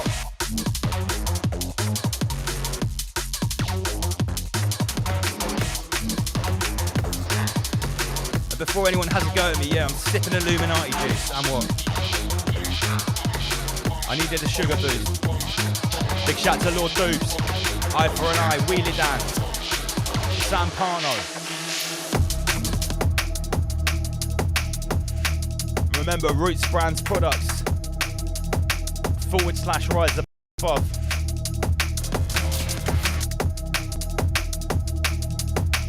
Big shout to Master Lee tuned in. Let me break it down first principles. This is World War 33. Yeah.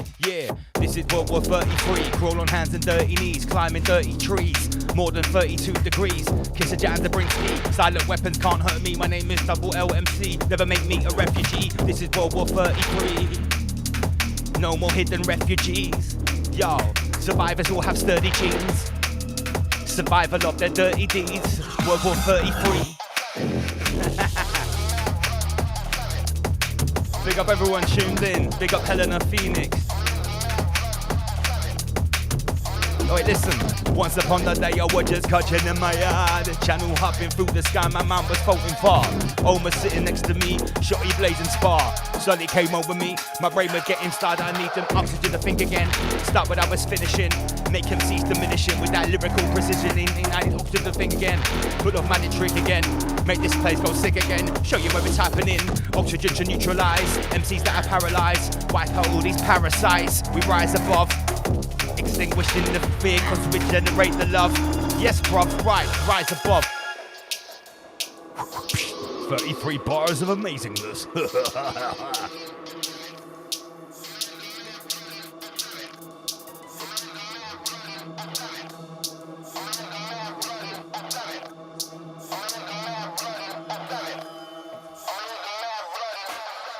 Yo, listen. Enter Sir Lancelot. Lyrics make you, lyrics to make you, lyrics to make you dance along. Gonna use in every chance I walk. So you gonna dance or what? Didn't see you at the round table. Never heard your name in the fable. Probably shoving and sitting in stable. Using hate to line the cradle. I was at night at the round table, drawing that sword from the spine, motherfucker. I'm a beast. Have you got a lighter?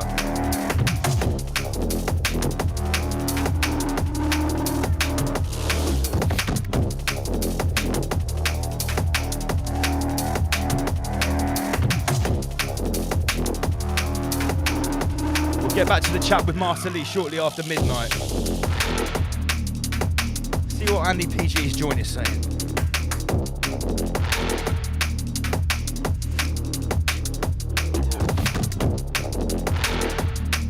Receptor.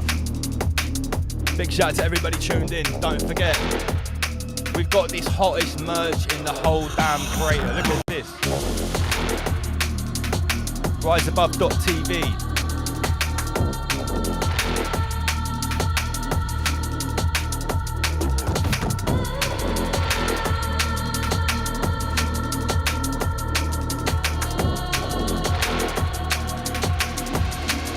Triple stand DNA activators.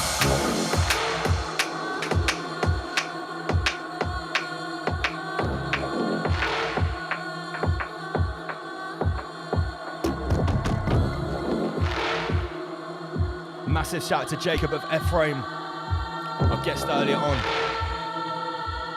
Remember, Rise Above has the hottest merchandise in the whole creator realm.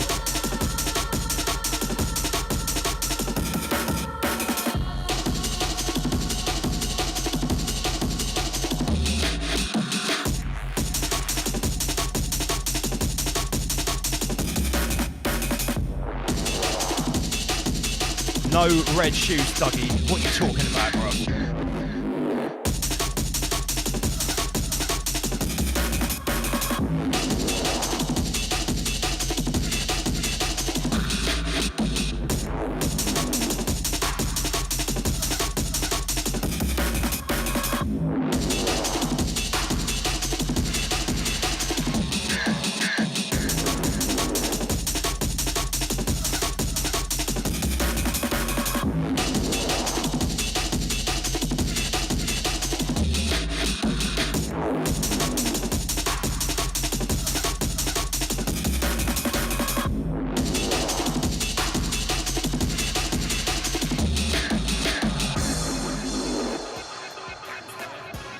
Remember the upgraded Bra Treat lineup.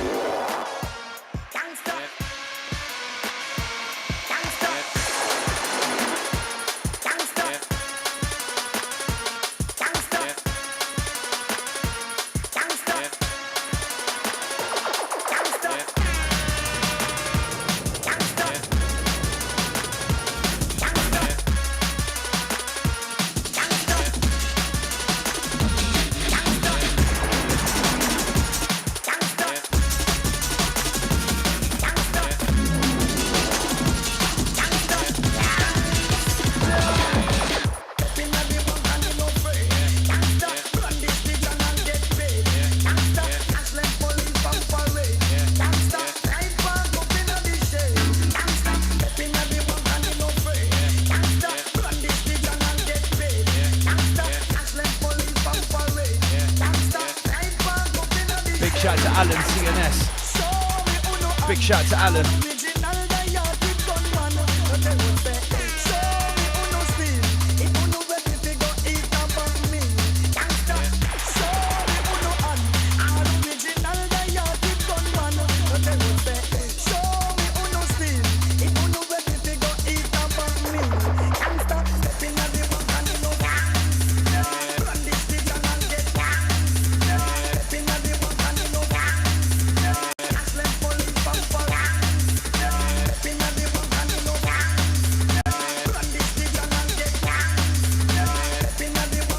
Big shout out to all the gangsters in the chat. Big shout to Ditch McDuck, Denise CC, Ian So.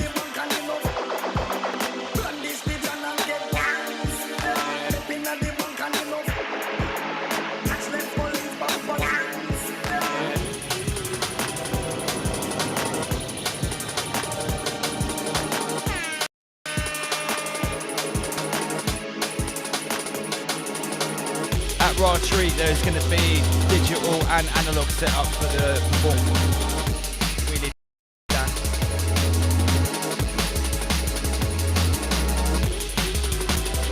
Big shout to all the Oxford team. Big shout to No NWO, I see ya. Alexander Snell, Mean Snell, I know you're waiting for that t-shirt, it should be up there now.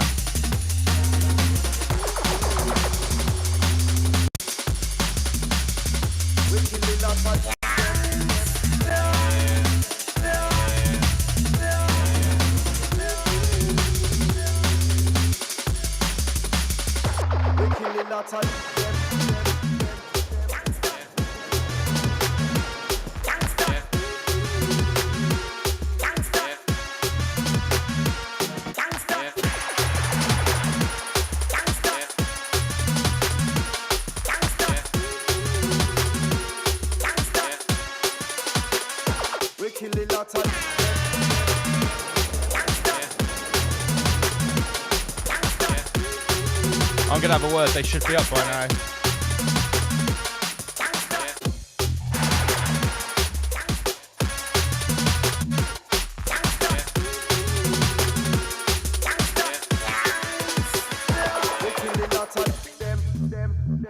Huge shout to everybody that's buying Raw Treat tickets. There's 13 adult tickets left. Are there any sacrifices at Raw Treat? Dougie Gemmell, there will be some ceremonies and some rituals. We may be throwing some things on the fire, who knows? But we won't be sacrificing any sentient or living beings at Raw Treat, don't worry.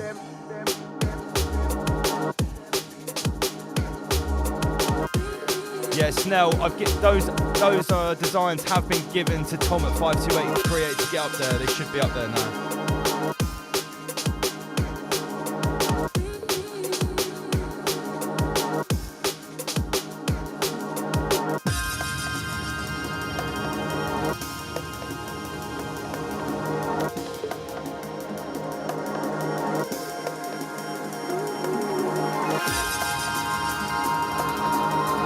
Big shout to Sabbath Jasal.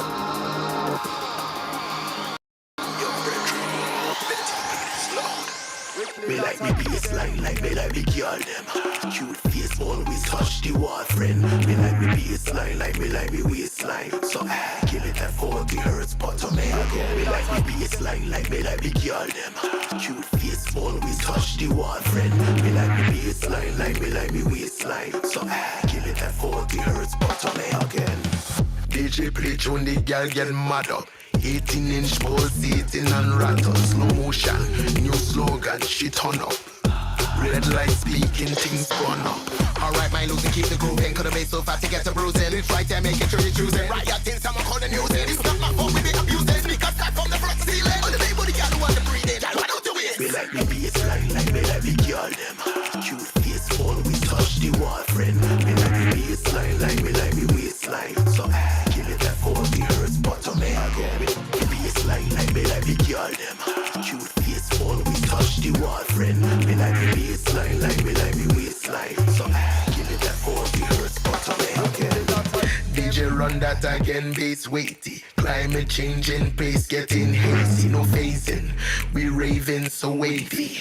Mental police can't change me. Alright, this girl got perfect timing, but about like that need analyzing. Trinity man, door, I'm galling, private. To the end so long, she want to ride it. To the beat, to the beat, she need to vibe it. They go to room, they smoke a mind it. Hips and hips, they colliding. This year with me like me baseline, like me like me girl them.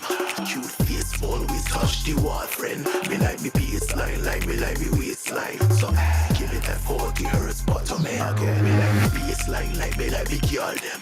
Cute face, always touch the wall, friend. Me like me baseline, like me waistline. So give it that 40 hertz, but to me again.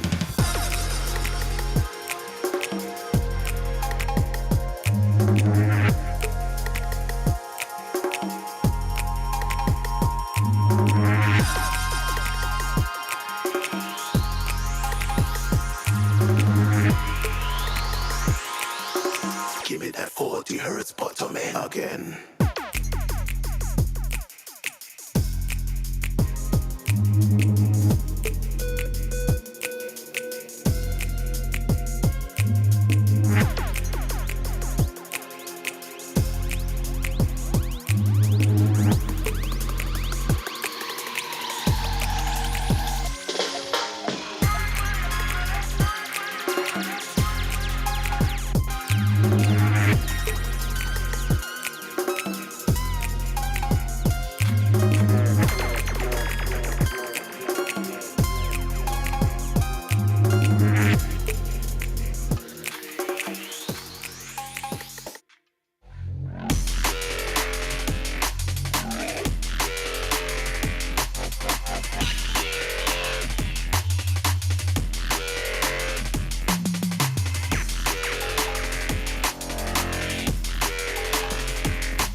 Yo, you have a license to play this? Oh, my operator don't have a license, man. If you get a license to play them kind of dope plate here, you know. What's you want to get locked up? Chop. I tell you, you're dangerous enough.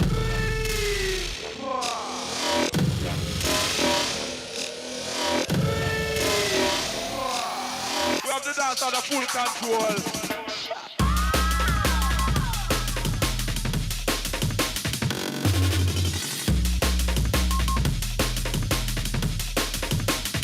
You know.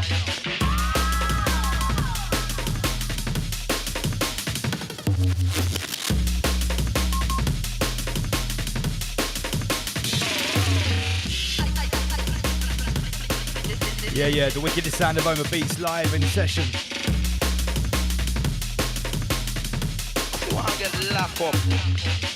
Happy birthday to Wheelie Dan. Happy birthday, Dan, man. Discharge them kind of dub about people in a set years. We've still got 200 people tuned in. We haven't even got to the Master League section yet.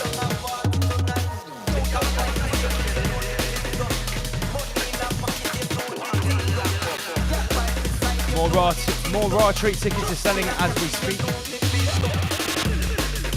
And merchandise. Big shout to Nick. See you at Raw Treat, mate.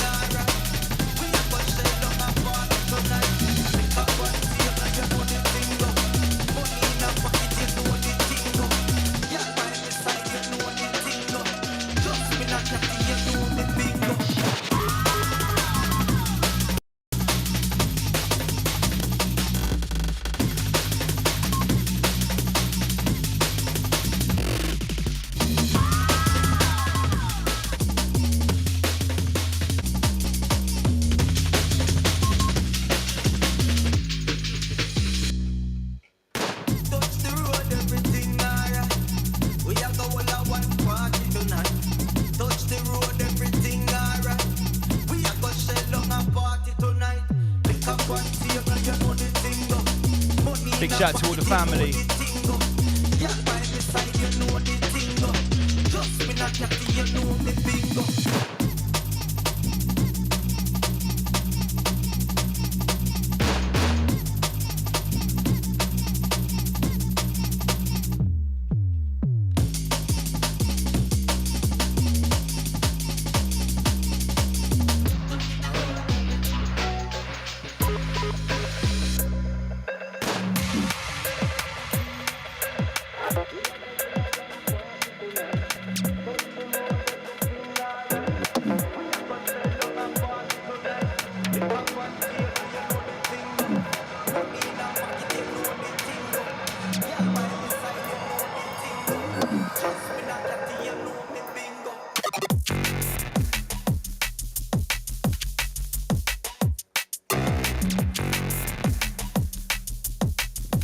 Sick. Yeah, we're coming on once, twice, 3 times sick. Hit the rhythm roll like Chevy, sound too heavy like a brick with some accelerated tempo. Pull my lyrical switch. Time to let's take it this time of mine, but bust it quick, I'd be sick. Only have the burner, feel the need for speed. Crash the full-time barrier, jet harrier, reach these. Speak camera, get damager, speed over there, get breeze. Verbal rate, get terminal, MCs get fricassee, oh please. It's quick but lyrical. Physically fast like a linguistic miracle. Habitually quicker, the flow's exceptional. Yo, incredibly poetic MC double L. Alongside Oma Beats. And we're feeling nice inside the studio tonight, powered by Zero In.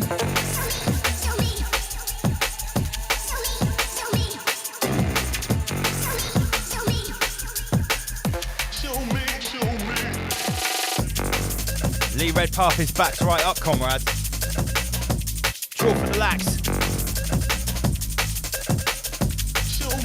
Have some bowel attacks, yo. Alright, let's go in. I'm feeling fruity. Yo, D&B bars. Okay. Yo, who is the architect of all creation? The all-seeing eye can't see the change in this vibration. Breaking through the surface, doing it purposely. Consciousness triumphs in the face of adversity.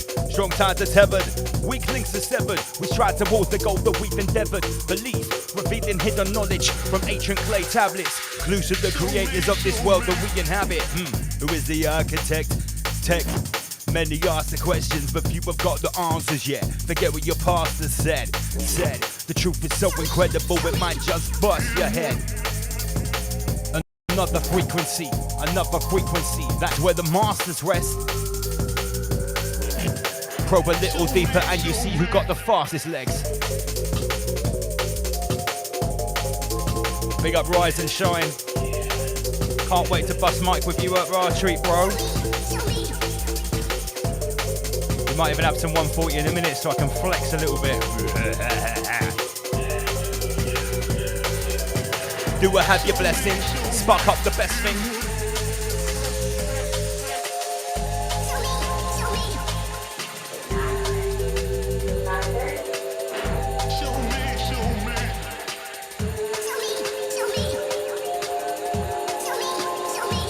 Oma, inject the blood clot, bust the melanoma.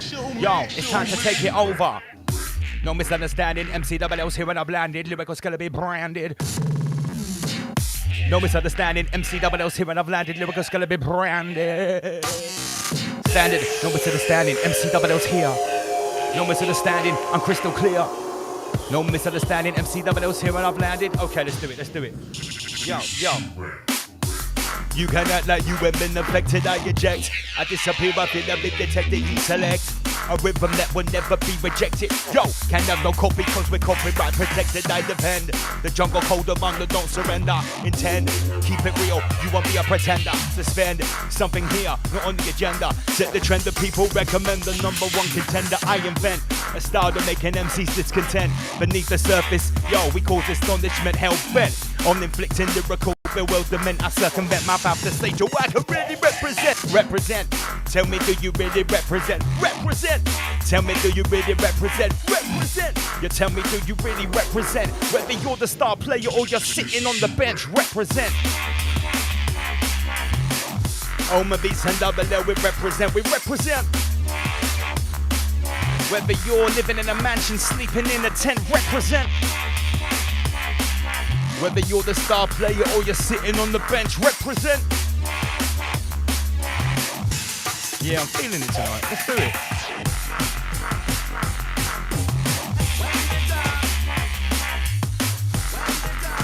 We're warming up for archery, reflexing the muscles. Oma beats and double L skin. D D D O O O U U U B B B L L L E E L C. That's me. With letter clarity. I'm dropping that. Verbal styling. Oma.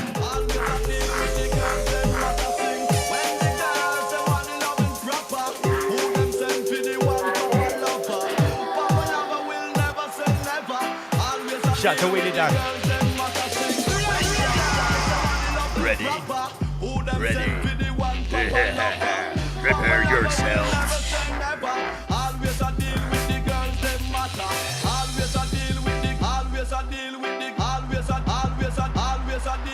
Yo, double L's here. Listen. Big things are going on tonight, trust man for real.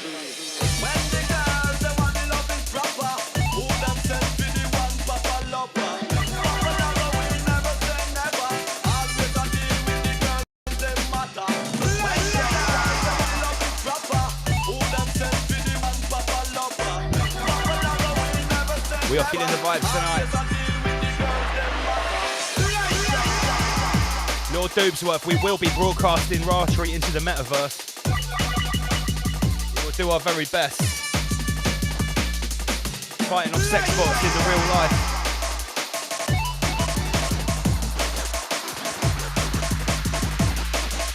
Big things are going on tonight, trust man for real.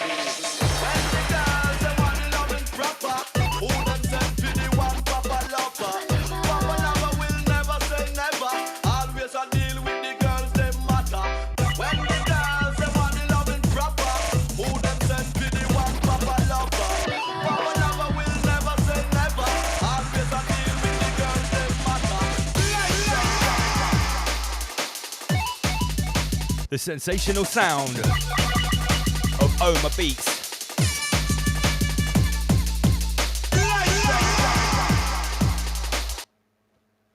Lighter. The Sin Star Dread broke your needle. Yeah. Big things are going on tonight, trust man for real. Big shout to Willie Dan.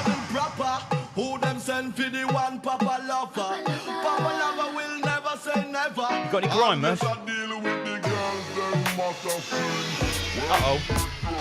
Oh, shit. What's going on?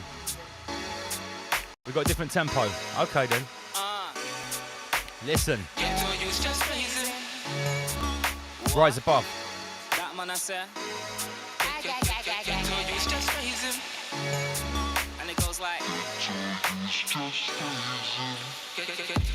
Look, amazing, talented, but Cajun, raging at the system and the place he was raised in, trying to change the situation. Frustrating, the bully wanna see you in the station, dependent, put you on probation. Mine, you speak round the pagans, no explanation. I will never give information. You can say it was a phase, I was phasing back in the day, 12 gauge with my double J's. My G's came true hard when they came in, got the loot, got the cake, yeah, they got paid. Born to win, not to lose, no, they're not fake. Got the jewels and tools, no, they're not fake. Big ganja blazing, ever make a come across something must move, something must make. Get to you, I'm famous for touching down the microphone and busting up stage. Bust a one dance, bust a one butt, bust a gun, better pray that you're busting up case. Yo, bust a blank, got the rhythm tough, bust a skunk. You know, see my have enough weight. Call yourself no other ram. The rhythm gets stamped on anytime I touch base. Yeah,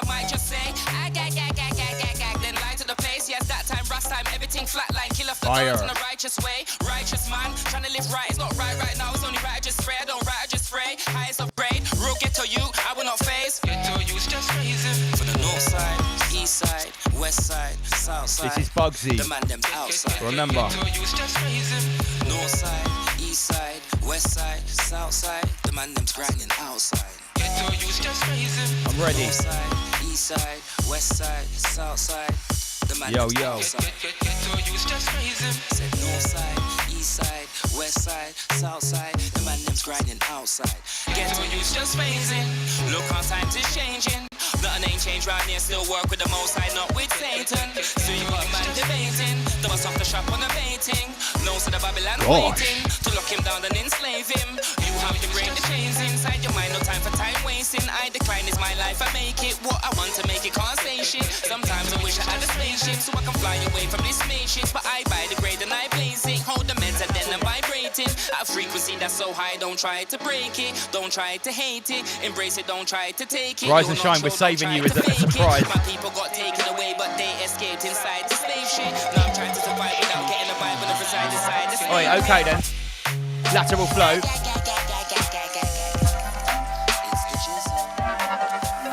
Alright, Omar. 20 years of close observation. Okay. Ready? Ready? Yo. 20 years of close observation. Huh. 20 years of close observation. Omar Beats and Double L. Yo. 20 years of close observation. Turn a hobby to pro-occupation. Like a stakeout cop surveilling. Round the clock, watching and waiting. I was patiently contemplating. ID enemies perpetrating. Study my enemy. Imitate them, think like them and anticipate them. Flashback to 001. I watched some towers come down. That moment changed my life. I can still feel it now. A conscious shock and a high-pitched sound. Levitating, stuck to the ground. Shimmering black, darkness around. My reactivation switch was found. My first taste of the catalyst. Savoured that with the tongue of an analyst. Flavor Mac, expert panelist. Spat back the spell of a cabalist. The first time my essence got tested. Reveal why I manifested. Mission objective was pre-selected. Contract clauses fully respected. My thought fast can't be sequestered. In a or fully digested until 20 were invested. Everything I knew was fully rejected, so I said challenge accepted. And the rest is history. I won't stop to the try I directed. Shit, I mean this literally. Yo, the deepest web was woven. Not every man got chosen. Tread this path of a shogun. Tireless training to combat the cloven hoof. Emboldened armor, golden truth. Swinging swords that's holding proof, and that's ultimate. So why you holding back? Rise above, don't feel like a laundromat. Predetermined before the womb. It was written on the walls of a tomb. Ouroboros, eternal circle. The infernal flames of Ra might burn you. Board and curdle the shell of a turtle. 33rd degree epidermal. Fire dancer, master traversal. Ascending or metaphysical hurdle. Ascend the spectrum like purple. DPM, decrease visibility. Camouflage adorn my internal. Yo, increase agility. Occult ability. They broadcast misery. Shaolin voodoo. Yo, with a rude delivery. Let's establish first principles. Let's establish first principles. Yeah, let me break it down to the first principle. Apply trivium, analytical, quadrivium, metaphysical, never horizontal or literal. We're ascending, not traversing, in a standing without rehearsing. Express your soul from eternal thirsting. Why is that? Cause a brand new earth is emerging. The evil energy surging, the demiurge is determined to drain your soul with guilt and burden. Cruel nursing, no reversing, a sack of moon fertilizer bursting. You're gonna put the work in away from this message MCs are shirking. Nowadays everybody wanna chat. Nowadays everybody wanna spit. Nowadays everybody bump wax. Nowadays everybody wanna mix. Nowadays everybody wanna chat and they got story to tell. It's the same old shit. When they touch the mic they all sound like shite. Motherfuckers act like they forgot about L. Omar Beats, so can you tell? I bring the news just like the mailman. Yeah, it's double L, man. Yeah. Why? The general's here. When the general speaks, it's crystal. Listen, okay, yo, the general's back. I'm speaking general facts. Pay your dues like federal tax. I'm not just rolling through, I'm leveling fat. 16 bars on several tracks. You can't dispute this minister's act. Barang put tai ching di. Blinak na. Put mag. Sorry, I got a bit carried away there. Wait and see what happens at Raw Tree when I'm holding that microphone chalice in my hand, that wireless chalice. Bruh, I even threw my spliff at the keyboard. Is reality a deception? Is it so hard for us to ask questions? Do we really know the truth or do we just accept what the mainstream mentions? Reload. Where do we draw the line? Pull it.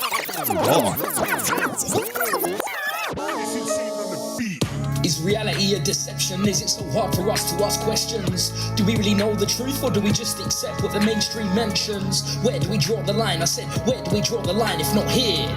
Where do we draw the line and stop living our lives in fabricated fear? Is reality a deception? Is it so hard for us to ask questions? Do we really know the truth, or do we just accept what the mainstream mentions? Where do we draw the line? I said, where do we draw the line if not here? Where do we draw the line and stop living our lives in fabricated fear? Rise above helped open my eyes to the misguided trust of the Coviet alliance, using stories and holy disciples to hide messages for the world to decipher. Don't be fooled by their sleight of hand. They just want you to abide by their plans. The new world order, Schwabian clan, manipulation masters of the land. Tap into your inner fool, shoot in a stand, start lifting the veil on the world's hidden plan. Rabbit holes all over the crater. The elite want you to believe that Soros is your savior. And don't get me started on William Gates. Just wait till the billions wake and see through the lies of the reptilian snakes. Is reality a deception? Is it so hard for us to ask questions? Do we really know the truth, or do we just accept This is what Rise the and Shine. mainstream mentions? Where do we draw the line? I said, where do we draw the line if not here? Where do we draw the line and stop living our lives in fabricated fear? Is reality a deception? Is it so hard for us to ask questions? Do we really know the truth, or do we just accept what the mainstream mentions? Where do we draw the line? I said, where do we draw the line if not here? Where do we draw the line and stop living our lives in living on? Yeah, we're on a path of awakening, but the media ridicules the conscious man, so we're laughing and shaming him. This ain't human nature, stop labelling. The government mind control program is designed to have you caving in. They'll have you open your door and let Satan in. These narratives are wearing paper thin.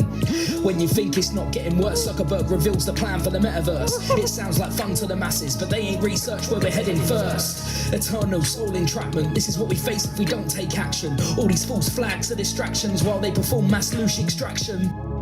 Oh my god. Oh my god.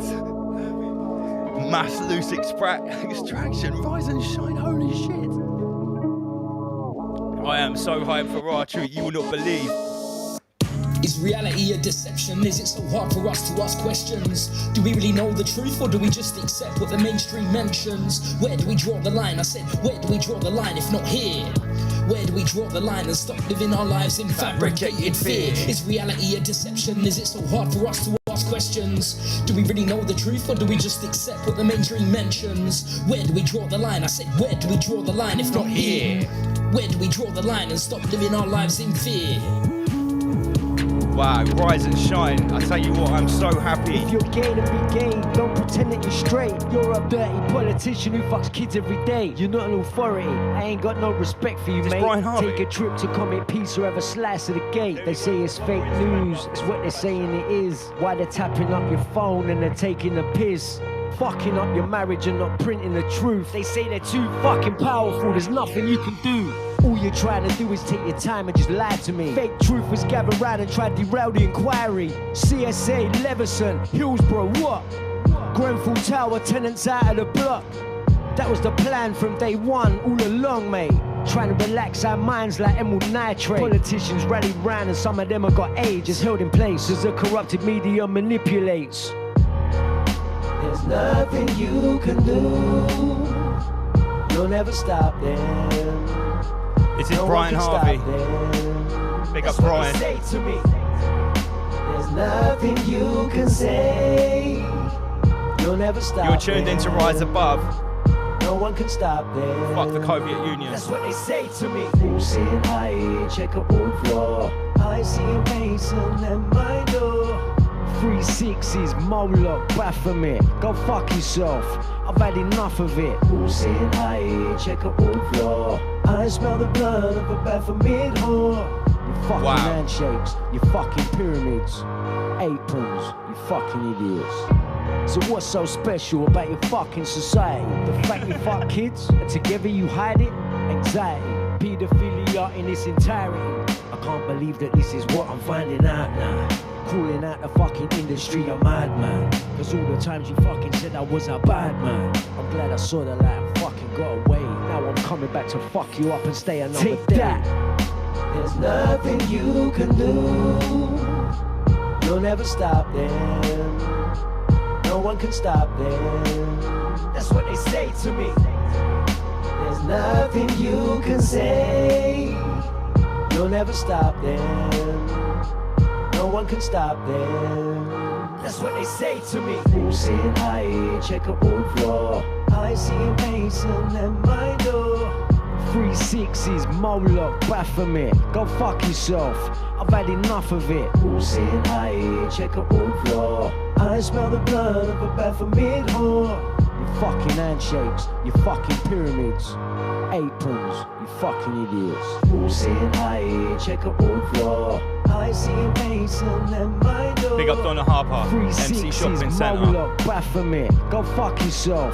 I've had enough of it. I'm feeling Brian Harvey, man. Check a wood floor. I smell the blood of a Baphomet whore. Your fucking handshakes, your fucking pyramids. Your fucking handshakes, your fucking pyramids, your fucking pillocks. Yeah. Is this system test? Are you make sure there's no bars on it? You did that last time. Yo, I've got a few more things to say before we get back to the chat. Master Lee, don't go anywhere. Yo, this is a system test. This is a system test. Oma Beats. This is a system. Yo, this is a system test. Adjust your parameters. Corrupt, scandalous, crude, amorous. Are you a victim yet? Cameras, Saturday, dazzlers, you can't predict a threat. Flows deep, cavernous, steep, hazardous, incredible flow and work diameters. Oh, that one, nice one. Now you got the instrumental. Big up MC Shopping Centre. Sasha English, Eye for an Eye, Auntie Covia. There'll be plenty more of Jacob Rattree. Big up Rise and Shine. I'm so glad you got back on the mic, brother. We're going to tear it up 9/11 2022. This is a system test. Adjust your parameters. Corrupt, scandalous. Life is crude and amorous. Are you a victim? Yeah. Cameras flash, they dazzle us. You can't predict a threat. Of a flow so deep and cavernous, deep and hazardous. With incredible length and wide diameters. Not your average maverick. Locked your 16s, leave them staggering. Like a sick dream in the mind of a sick teen. When Freddy come a dagger in, I spray like whipped cream. In the face of a clown for imagining. They could ever come a challenging. I leave them spilling in my slipstream. It's not happening, yo. Fuck your lateral flow. I come with the multi-dimensional lyrical blow. Straight to the dome. Any covert weasel, let it be known. Right above their parasite force. You could come with a tank or a horse. You could drive at me at 33 miles per hour in Bill Gates' Porsche. Yo, you would get bun and torch. Judgment Day, natural law. Lord Schwab and your global cause. I will put your plans on a total pause. We remain tougher than leather. Do your worst, I recatalyze better. Don't survive at the end of your tether. Thrive in the greatest apocalypse ever. Study the timeless hypothesis. Fare better in the greatest apocalypse. Some pilgrimage to where a prophet lived, but a polymath place where the knowledge is. The same place where demons and gods exist. Tread the path of a syncretist. Since Master Lee taught me the synthesis, now I feel powerful like I was made for this. Unallowable, hidden and infamous. Unaccountable, wickedest impetus. They illuminate pyramids with reverse occult photosynthesis. Wave your banners of war. NPC's what you're stammering for. Purse my lips like the hammer of... Yeah, wave the mic like the hammer of 4. Slap Hermes and grip his caduceus. Burn his hands with the flames of Lucius. Wow, who's the messenger now? Eternal recurrence, nothing new to us. Don't force speak, no truth to us. I will break that down to the nucleus. They're preparing before the uterus. Oh my big shit, what are you gonna do to us?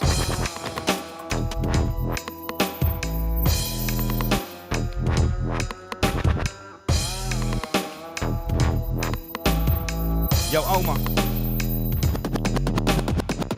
Corona, the crown of your highness. The molecule inside your sinus. This ain't Wuhan bronchitis. It's the actors and medical mafia pirates. 3 million came from Obama. Dr. Fauci through Big Pharma. Move it to Wuhan, ring the alarm. It's our virus, bruv, that's karma. And Bill Gates made a prediction. He said Event 201 is not a fiction. He said 66 million die of corona affliction. Let me spit some vocal wisdom. Nothing social but a social distance. Minds get locked in a mental prison. Shit, I hope their sentence lessons. Why? They program fear. I shine a torch on the program here. The view from my port to program's clear. 2030's 8 more years. And the UN wrote the agenda of one world government. Epicenter, your soul in your hole and your brain in a blender. Double L's real, bruv, I'm not a pretender. I've studied their methods.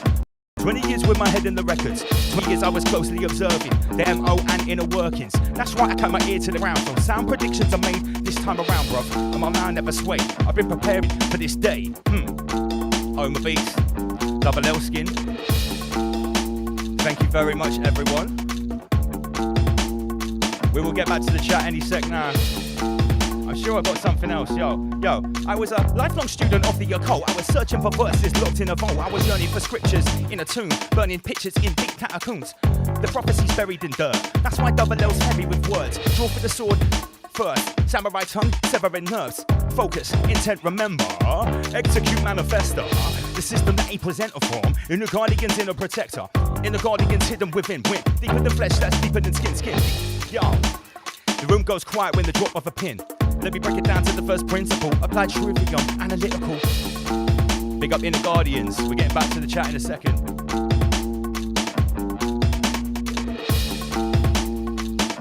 Yo. 2030's 8 more years. 2030's 8 more years. But the problem is, to what I'm talking, most are oblivious. They're like, L, why so serious? They're blind with a concrete mind. Open my eyes, I stay curious. What I've learned makes me furious. The media, the way they're luring us. I do what I can with this mic in my hand. I gotta spread the word, there might be a cure for us. Brothers, sisters, join the resistance. This is big, we need big assistance. Hard work and a lot of persistence to spread this word. Yo, end it. Oma, not a pretender. Yeah, take your sound boy, put him in a blender. Remember, raw treat from the moment you enter. We're getting deep in the center. Chucking up a whole rabbit into the blender. Chuck a rabbit straight onto the Barbie. Alright. Yeah, chuck a rabbit straight onto the Barbie. I want protein, I want carby. Yo, we won't allow the reset. No, not in a million years. A million tears. What? A million fears. Reptilian senses. Mammalian brain. Schwabian forces. Ultimate pain.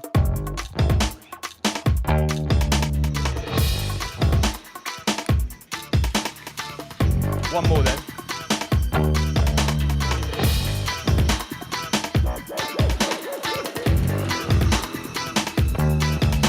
At Raw Treat, we will only be serving cockroach milk, cricket-based snacks, and mealworm pizza.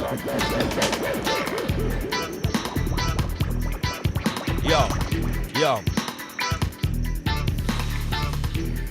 Rise above. Rise above. Rise above. Yo. Since day one, we be going in militant. Not same, oh so different. Oma beats, no equivalent. And double L's flows omnipotent. May I suggest a lyric proof vest? I got a bar that'll tear through a chest. Cause a massacre from my caliber. Your Kevlar can't protect. Anyway, back to the subject. Expose devilish acts to the public. I talk topics you won't publish. Instigating cold wars like Sputnik. Observe you with a satellite view. Heard the cattle these parasites food. Worshipping the gods of all conquerors. That's a blinded acolyte view. Methods of spineless remain reminded. They drink blood and sacrifice you. It's so misguided.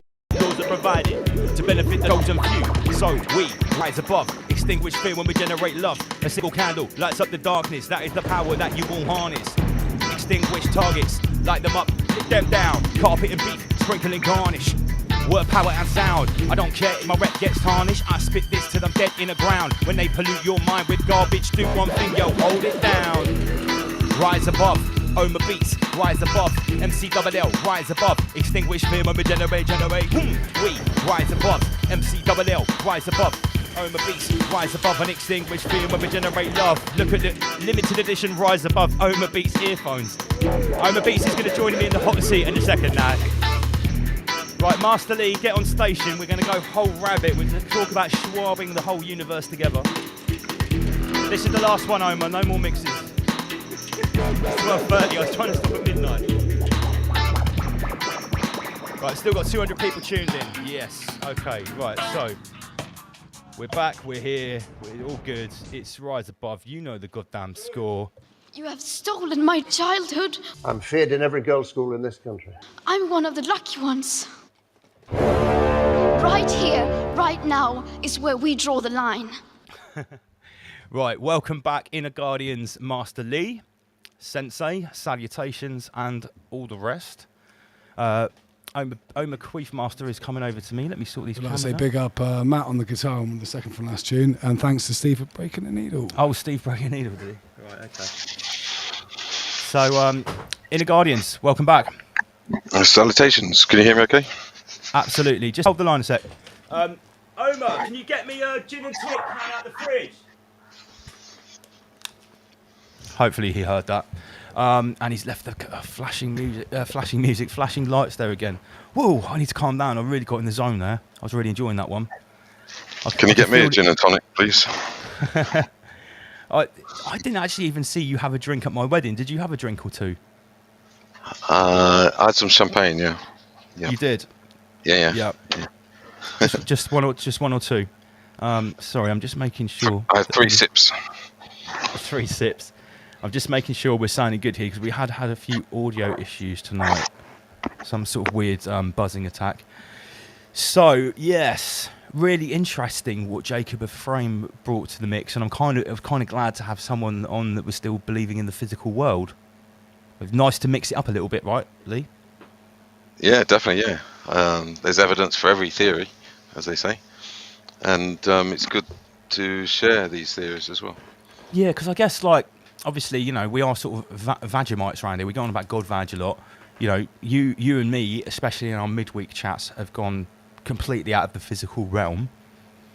So we could maybe be accused or pigeonholed of sort of being, you know, one thing rather than another. And we're not on Rise Above. We like to bring everything to the table. So for that reason, it was great to have Solar Wolf or Jacob's input there into, you know, extra. Basically, he was talking about extraterrestrial craft. He was talking about sort of the normosphere description of what the sun is, but crafts coming out of it. But it was really interesting that he still thought NASA was bullshit. So yeah, it's nice to have that extra input. Yeah. Well, Right. at the end of the day, ultimately it's all about collapsing the triad. So we build the triad and then we collapse it back into the one. So, or you could say the collapse of the trivium, the what, the why, and the how. So as an example, you could say these platforms are about researching and bringing forward the what, which is the knowledge. Yeah, so it's information, data. And then we get to the stage where we start needing to know the why, which would be the more sort of scientific based understanding or understanding. And then ultimately it comes to the how, which is via the wisdom of the two. And then we start to go more into the spiritual side of things. So you're actually combining, in essence, knowledge, which could be knowledge of, it could be religious knowledge as well. You could include that. Then you mix it with the understanding of the science, or the science behind the knowledge, or the theories, or the evidence. Yeah. And then you blend it with spirituality. And then I suppose this is the art of the syncretist at the end of the day. And, you know, I was saying in my bars there, I tread the path of a syncretist. Since Master Lee taught me the synthesis, now I feel, you know, so I talk about this a lot, and I think it's very important, because I remember when I first got into this stuff, right, if I heard, you know, 10, 15 years ago maybe, if I heard anyone quoting what was going on in the Bible, in the frame of reference I was in back then, I would automatically shut them off, because I was sort of like, okay, religion is a control system, because this is basic stage 1 stuff, you know. The Bible's a lie. I just seen Zeitgeist. So as soon as anyone started quoting the Bible, I'd sort of shut off. And the same with any organised religion. But now, in the last 2 or 3 years especially, I'm not just sympathetic. I'm actually much more sympathetic to listen to someone that has some sort of spiritual or supernatural faith, rather than someone that claims to be an atheist, per se, I guess. yeah, because the thing is, so for instance, if you only, let's say you get into religion, but you only you get stuck in religion, you're not interested in any science, and we can't. I know that science has got a bad rap, especially over the last couple of years, but we can't throw science out completely. Science is very important. So let's say, for instance, you've got somebody who gets into religion, but they get stuck in religion. They totally ignore science. They totally ignore spirituality. Remember, religion and spirituality aren't the same things, and this often causes a problem with people. Actually, there's a lot of religious people who are completely not spiritual, and there has been an agenda, especially since probably 1875, to eradicate spirituality from religion. What you really want, and you want to be able to speak to, is somebody that has gone through, say, the religious stuff and seen the science and the spirituality in religion. Somebody who can see the religious aspects and the spirituality in science. and then somebody that can have some religious understanding, scientific knowledge, and spirituality all combined, which will give you a singularity, brings you back to the one.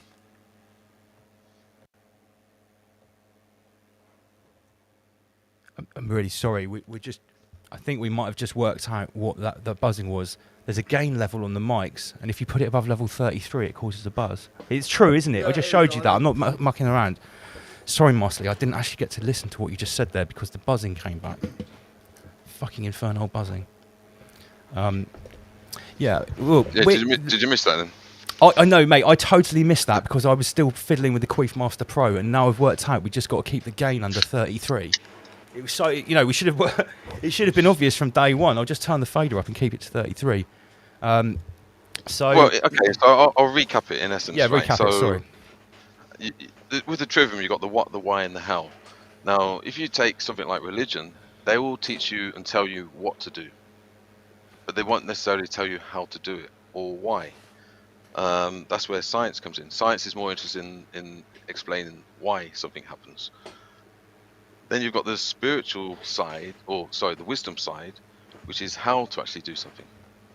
So you could actually, and this is the biggest, I would say this is the single biggest misunderstanding of esoteric or the mystery schools.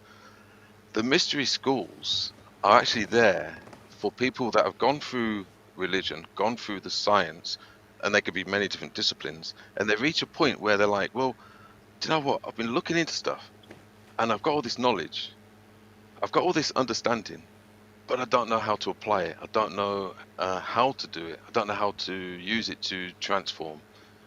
I may know why I need to do it, and I may know what to do, but I just don't know how to do it.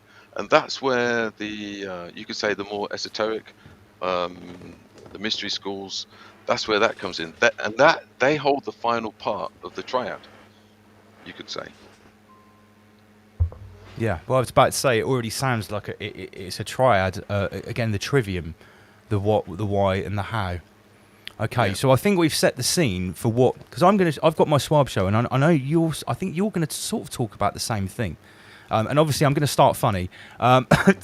This drawing, right? So Elon Musk.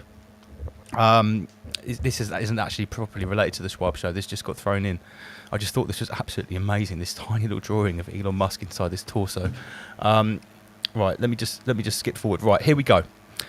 So, with all these narratives that seem to be alluding towards the same thing, and we've already talked about how they are potentially sort of coming together, but I've seen it more than anything in the last couple of weeks, I think. And I suppose it started with the hot weather last week. So we had the climate change, Greta reset being added in.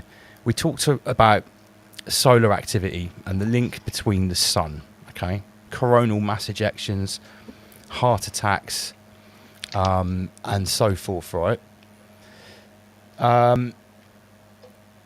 It came out almost instantly after we were told that the hottest day ever recorded in the UK caused loads of fires, right? That was obviously we all heard this narrative, right, Homer Beats? Yeah, that's right, we did. Yeah. Okay, so within days, the mainstream media is already telling the truth right in your face that actually all these fires were arson or deliberately started. Okay, so that's quite interesting because normally we don't sort of get like instant disclosure like that. And we've got some pretty funny things here. Greta pouring some petrol on things. The news, the mainstream media here, talking about homogenitus cirrus. So again, chemtrails is a subject which has been in and out for years, slowly being accepted. Has this got something to do with alleged climate change? Has it got something to do with the people's pandemic? Has it got something to do with mental health problems, changes in our genome? Could this be terraforming? All right, we can see all these things coming together. So homo means man, genitus means created or made. So homogenitus cirrus means a man-made cloud. So they're actually, admitting to man-made clouds. Okay. Amazing work here by Deep Bait Memes. I just put this in with the climate change thing because this is getting put around. This is true.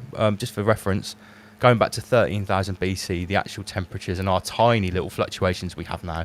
Anyone that's been paying attention knows about this. I'm not going to tell you how to suck eggs.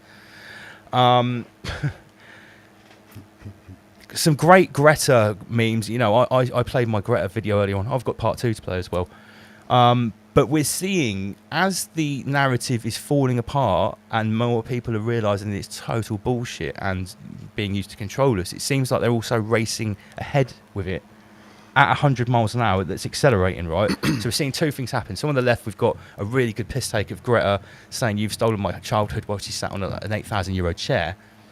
And then on the right, we've been warned since 2019, China bans 23 million people from buying travel tickets on part of their social credit system. And that's back from 2019. Lord Schwab openly talking about wasteful car ownership here, so that's been speeding up. We've also got this is all from the last couple of weeks. We've also got this bombshell here that you can take someone's DNA and design a weapon that will kill them. A House Intelligence Committee member warns. A targeted bioweapon. So sites like 23andMe. Now remember, there's been a big thing about giving away our genetic material to these sites, and it goes to BlackRock. The Schwabs taking genetic material. You can see it's all getting Schwab together. UK heat wave. Thousands suffer power cuts after equipment overheats. So now, right, a heat wave. It doesn't only just cause fires. It doesn't just cause heart attacks. It also causes the electric grid to go down as well. Well, so it did, yeah. Apparently. But wait a minute. When there's a heat wave, that would mean the least people are using heating, which uses a lot of electric. You say more people are using fans, maybe. Yeah, a lot more power maybe being used from other means, not just heating. What? But do you not think more power is used in the dead of winter? For sure, definitely. Yeah. So isn't it kind of counterintuitive? Well, if you think about most people out and about when it's hot, aren't they? So exactly. Exactly.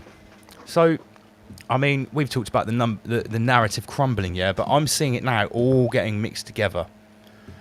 So Prince Sausage Fingers has said alarming record temperatures have proved him right on the climate change emergency. Wow. Okay. An amazing meme on the right here from Sagehead. Are you here for monkeypox as well? No, the BBC told me I'm suffering from fatal climate change. I'm here for the jab. George Bush funeral services. Okay, so climate change, energy, shortages, health. Right? They're going all corners. Let me throw in mental health and the transhuman agenda. This happened this week. Now, I thought this was a meme when I first saw it, but this is real. The Tavistock Transgender Clinic. This is actually a children's transgender clinic. This is the leading children's transgender clinic in the country, and it's at the Tavistock Institute, right? Or it's linked to the Tavistock. It shares the name with it. Young people who believe they are trans will be moved into regional centres. So to take a more holistic approach. What are they saying here? It's not safe for children. Wait a minute. So are we saying for the last 10 or 20 or maybe 30 years, the policies of how to address trans children, in quote marks, have been coming centrally from this place? Guess what they've been advocating? Puberty blockers. Yep. And the scalpel.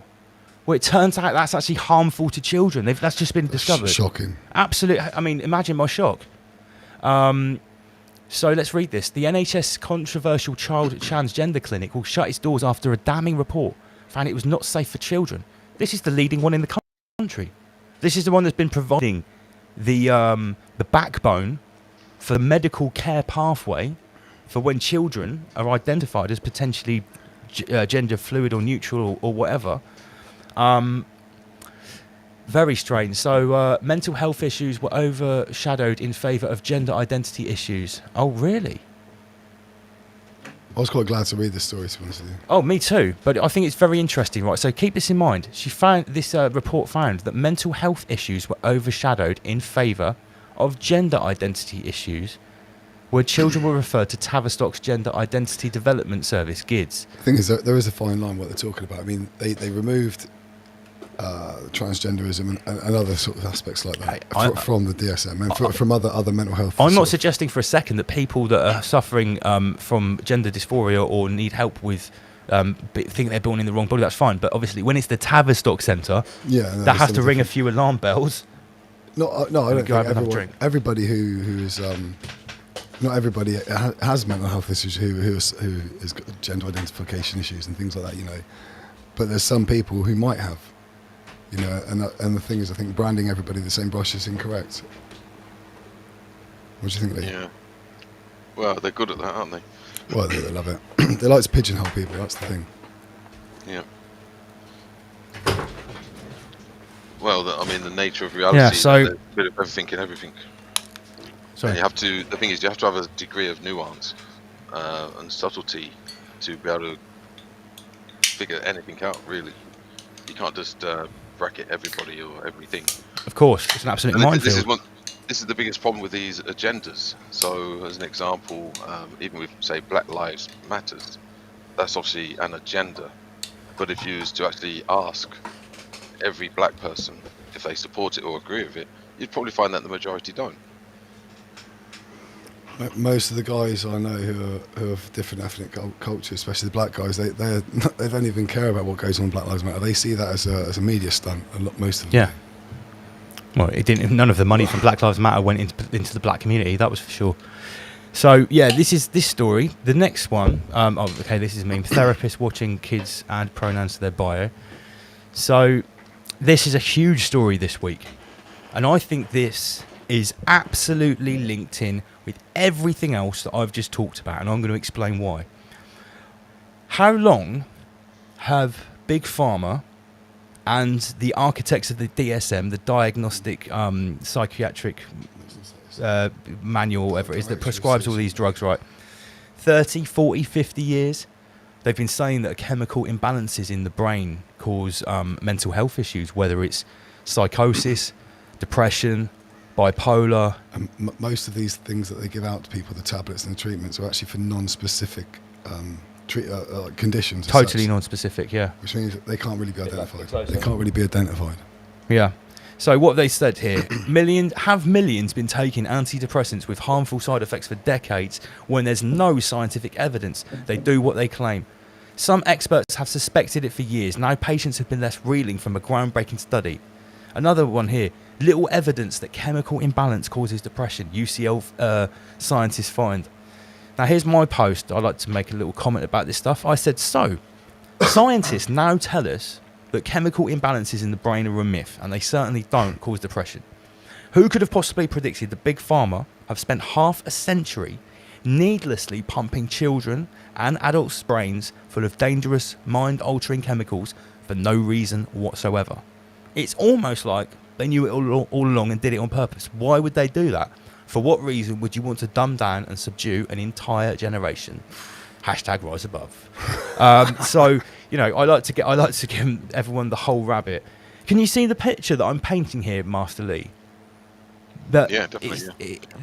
These narratives are not only being mixed together, they're being pulled apart and exposed at the same time that they're actually adding a new level of gaslighting into the mix.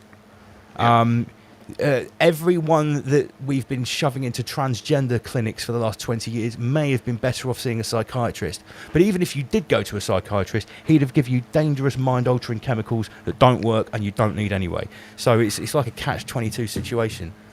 Going on those mind-altering drugs, yeah, if you look at all of the guys, or at least 90% of the people who have gone into schools and shot them up in the States. No, it's 100%. It's about 100%. No, it's roughly 100%. I've researched almost every single one of those school shootings. Largactil, that's one of the key ingredients for what they've been given. Yeah. Just it's on a similar thing, but slightly different. I was in a supermarket today, and I was listening to the person in front of me talking to the cashier, and they had a kind of weird, strange, but equally normal conversation. They said something like, "Oh, I haven't had a holiday for 2 years." Yeah. Well, I took I went to the Britney Spears concert, so we could go on holiday. Yeah. But we're not going to go this year because there's no pilots. Yeah.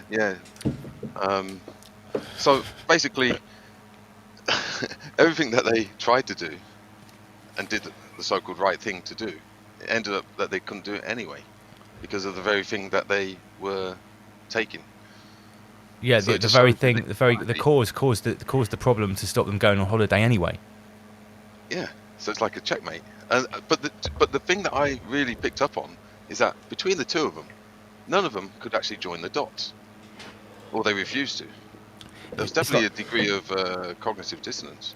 It's like they could get point 1 and point 2, and they could see the two opposing points, right? Yeah. But they couldn't get the triad and look at the two opposing points and see that there's a contradiction. Yeah, that's poetry in motion. I was talking to Sam Carno during the week, and he mentioned about the Britney Spears concert and actually giving blood. So it turns out you can't give blood if you've been to the concert. Is that official? Well, it seems. There've been all types of stories that your life insurance is basically defunct. You were essentially not a human anymore. I've seen these papers from French court where someone actually said, the judge actually said that you're basically like a patented, chimeric subhuman or something like that. You can find these stories, but what is disclosure? It's not going to be told about in the normie media, is it? They're not going to say on BBC, oh yeah, sorry, Britney Spears concert actually invalidates your life insurance. It's official. I can't see that. I've got a couple of theories, but I don't know. They're a bit of a sort of mind bender. Well, go on. Right. This is mine. This is whole rabbit section. Go for it, Master Lee. All right, okay. Is everybody sitting down? Yeah. All right. Can everybody sense their feet? Is everybody grounded? Yes. Right. So, one theory. So, if we're to believe that they want to get rid of nation states, leadership as we know it, or that has been known, the financial system, so on and so forth, for the Great Reset, and that there's going to be some kind of new governance involved. I have mentioned this before, but I'll repeat it for those that didn't hear it. So let's say they give everybody this Britney Spears tour concert, 1, 2, 3, 4, maybe 5 and 6, and then at some point they actually disclose and say, well, do you know what, your politicians, your scientists, everybody got it wrong. We're sorry that you're now very ill, permanently injured because of the concerts. That would be enough for the majority, even the sheep, the NPCs, to actually say, do you know what, we need a change. Please, can somebody change the situation? Can we have a new system? Yeah, right. So that could kind of usher in the new system. So it's kind of like they're using a negative to get the positive. Yeah. In the New World Order's mind. Sure. Okay, so there could be another thing as well, right? So let's go with the theory that there's some kind of great awakening. There's some kind of change that needs to take place. We've reached a certain end point of the devolution of humanity, so on and so forth, and a percentage of the humans need to be eradicated. Now, it could be that all of these people that have pushed all of this could actually be working for the greater good, like a form of self-sacrifice for the greater good of humanity, because maybe there does have to be some type of depopulation. Now, yeah. Now it's kind of hard to get your head around because maybe there are too many NPCs, too many useless meat sacks, and this is the best way to to rid the world of useless meat sacks. Yeah, I mean, I'm going to get beaten up about this. I'd like to see someone try. Let's hypothetically say that your Fauci's, your Bill Gates, your Klaus Schwab, maybe they're the good guys in the long run. Maybe they're just diligent farmers. They're literally just separating the wheat from the chaff.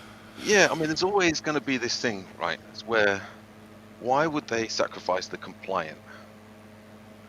Because the two can't be true. So, as an example, if there was a depopulation process, why would you actually get rid of the compliant and the sheep and the NPCs?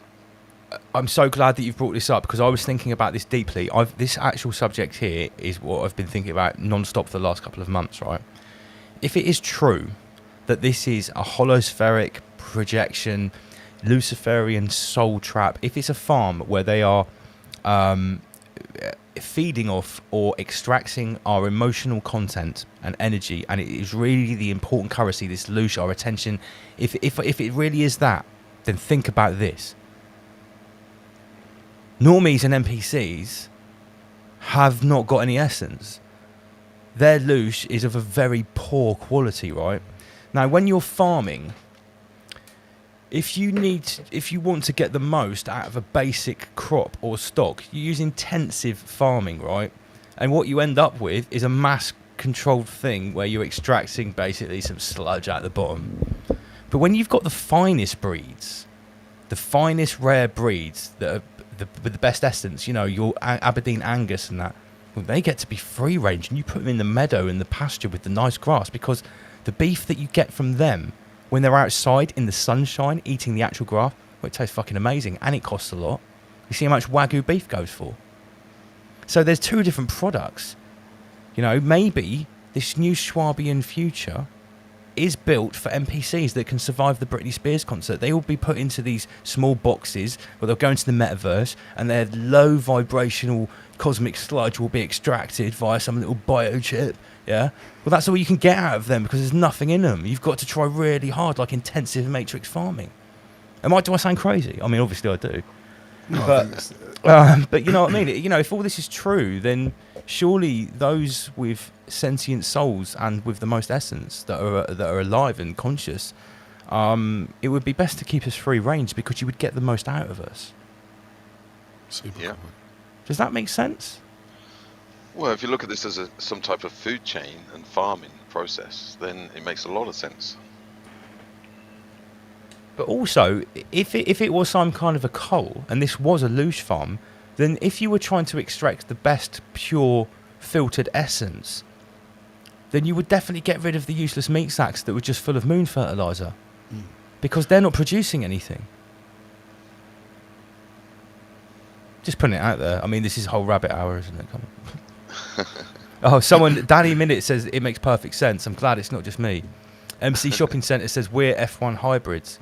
But yeah, but this is the thing. When I've tried to talk to normies about this, they say, well, okay, if everything you say is true, why are the compliant people the ones that are dying from the adverse Britney effects after they've chosen to do it? Why is it consensual? And I was like, well, the proof's in the pudding.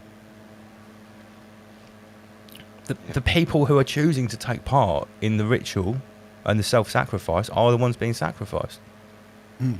I haven't seen any evidence to the contrary so far, and obviously I'm not looking for that to happen. I didn't particularly want anyone to get sacrificed, but it's not my say to say when someone needs to feed the moon. You know, there's much larger forces going on at play than any of us here. Yeah, I mean, if you zoom out and you look at the sort of macrocosm nature of say the microcosm. So as a microcosm, we all know that things are birthed, live, and then they face death.